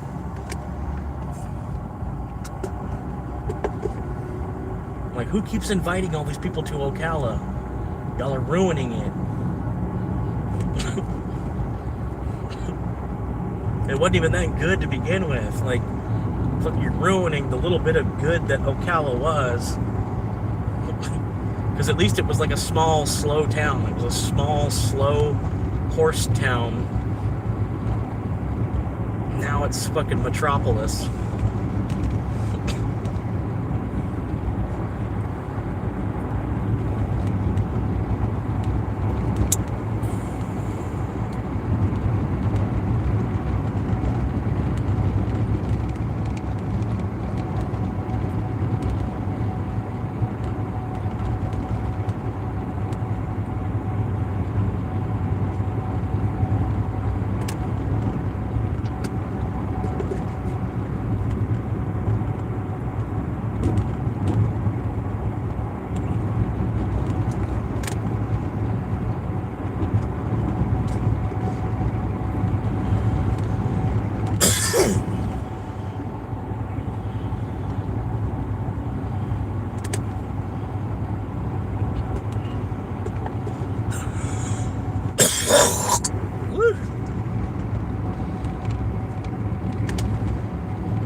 trying to stick attention.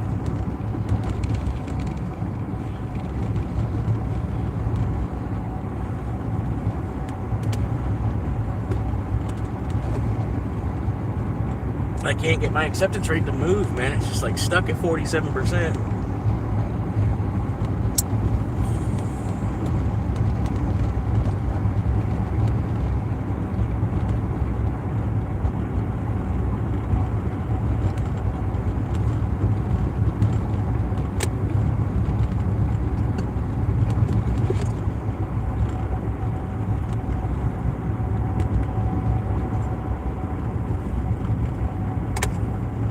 Yeah, I got all my other stats. Everything's in shape. I could be a diamond level driver. I just got to get that acceptance rate up above 50, and then it's official. And then as long as I hold it above 40%, they won't knock me back out of it.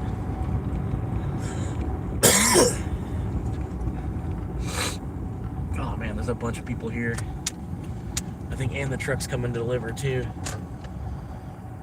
No, they just delivered.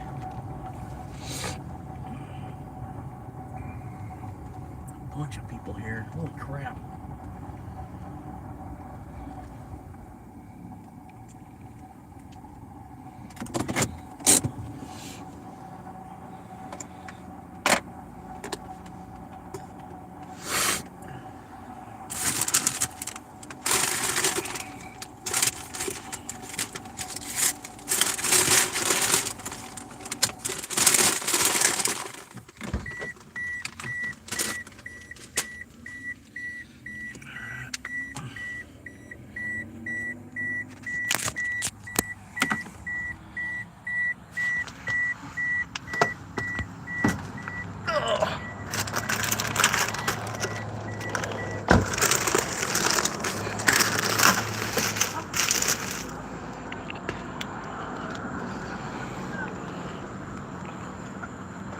They should.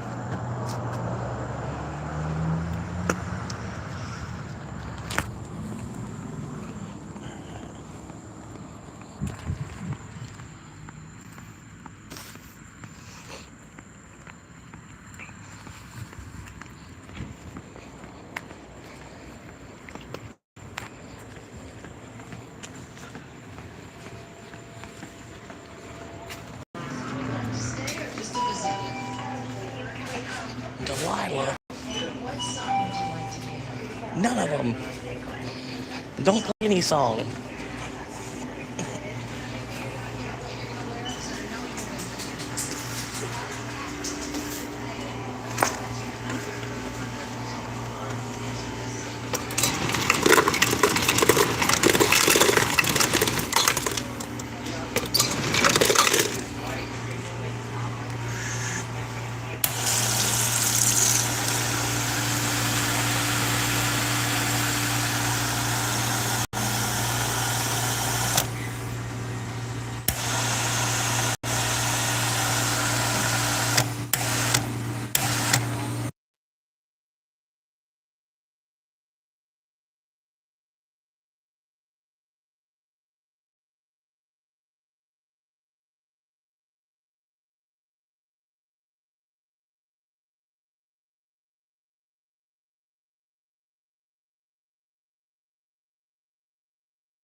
Oh, that was nice.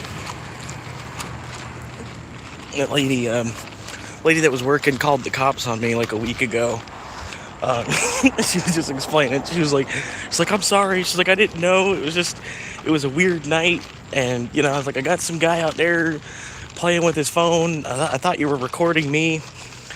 And then, like, I'm like, I kind of was. Not that I really was trying to, but, like, yeah, I'm like, you know, I don't know. She said, now that I know who you are and what you were doing, she's like, you're more than welcome to just do your thing. You know, because, like, I was live streaming, but I more or less, I had the phone sitting here, and then it was pointed at my other phone, and we were just watching a video together. Like, whoever was watching, we were just watching a video together, basically. But I was parked up here for about an hour and a half. And so she got freaked out and called the cops, just wanted me to move. You know what I mean? And I understood. It was like it was after 11 o'clock at night, and it was you know what I mean? I understood. I was kind of mad at the time, but I really wasn't mad. Like, I understood. I was like, yeah, I'm like, she's working overnight. She's probably she freaked herself out, you know? I'm like, I've been sitting in my car for a minute. I understand. Yeah. Yeah, she said, you're welcome to sit there and live stream whenever you want. Normal voltage. She was kind of worried because I pulled up and parked like right next to her car and everything, and like I parked right next to her car. She didn't know nothing about my situation at that point. Like, I was explaining to the other lady that works there. I'm like, yeah, I've been living in my car since September. And she's like, I didn't even know. I didn't even realize. I'm like, I thought she knew because she talks to all the homeless around here. You know, so she talks to like all the homeless. The one lady. She's friendly with all the homeless. She gives them free coffee and free Polar Pops, and you know what I mean. So I figured she already knew because there's one homeless lady that knows. So I figured the two of them talked enough that she already knew that I was a guy living in my car, but she didn't. So I told her basically because she asked where do I live? I was like, oh, you must live somewhere around here because you're in here a lot. And I'm like, well, I live everywhere right now. I'm living in my car. And she's like, what? And she's saying, like, I might have to do the same thing here shortly. She's like, I did find a place. It was like $800 a month, but it's way out in Inverness. And then the drive to work would be 45 minutes or an hour to get to work. She's like, I'd be saving money, but the amount would just go right back into getting to work. And I'm like, I know. It's like, it's fucked up how they got us. Like, we're all so dependent on the machine. But yeah, she pretty much said, now that I know that, you're welcome to do that. And I'm like, oh, cool. Because there'd be times, man, I'd post up right there, because it's a Wi-Fi spot too. For some reason, my cell phone coverage has like a Wi-Fi spot there, and then so I can post up there and then do a live stream. You know, like live stream for like 3 or 4 hours. I've done it before. I just, since she was uncomfortable with it, I haven't been doing it. You know what I mean? But yeah, an hour drive to work. It's a lot, man, because it's like an 8-hour day is a 10-hour day. A 10-hour day is a 12-hour day. A 12-hour day is a 14-hour day. And then yeah, I've seen people, they go work a 12-hour day. Like 14 hours. With the drive there and everything. I've seen people commute even further to go to work. They would drive 2.5 hours to get to a job that pays better.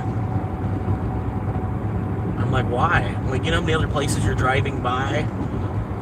You drive by so many other places that you could work on your way to that place.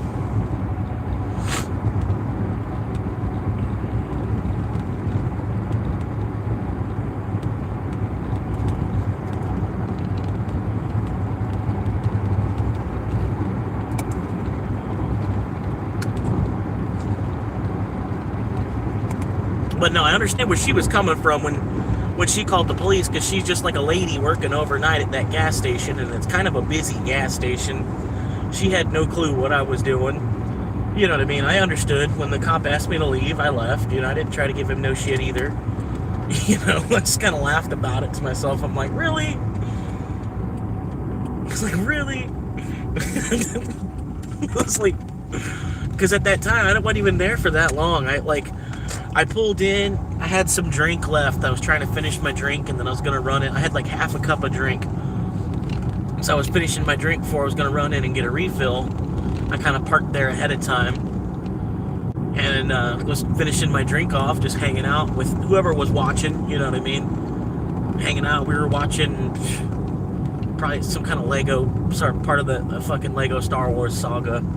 Probably. We're probably watching something like that. And then, yeah, the cop comes, knocks on my window. I knew she was kind of weirded out. I didn't know what was going on. The lady was like, I don't know, she stacked up a bunch of trash cans in front of the door to block the, and I'm like, I guess this lady thinks I'm watching her. And I'm like, just because of where I parked and everything, I don't know. It's fucking weird.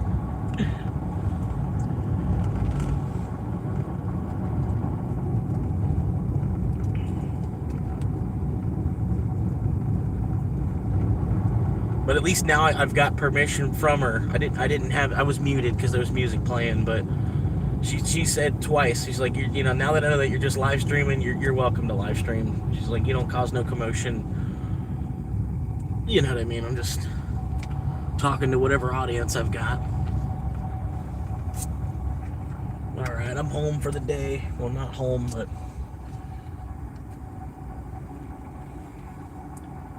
I'm gonna go ahead and call it that's it for the day. Where the cat's at.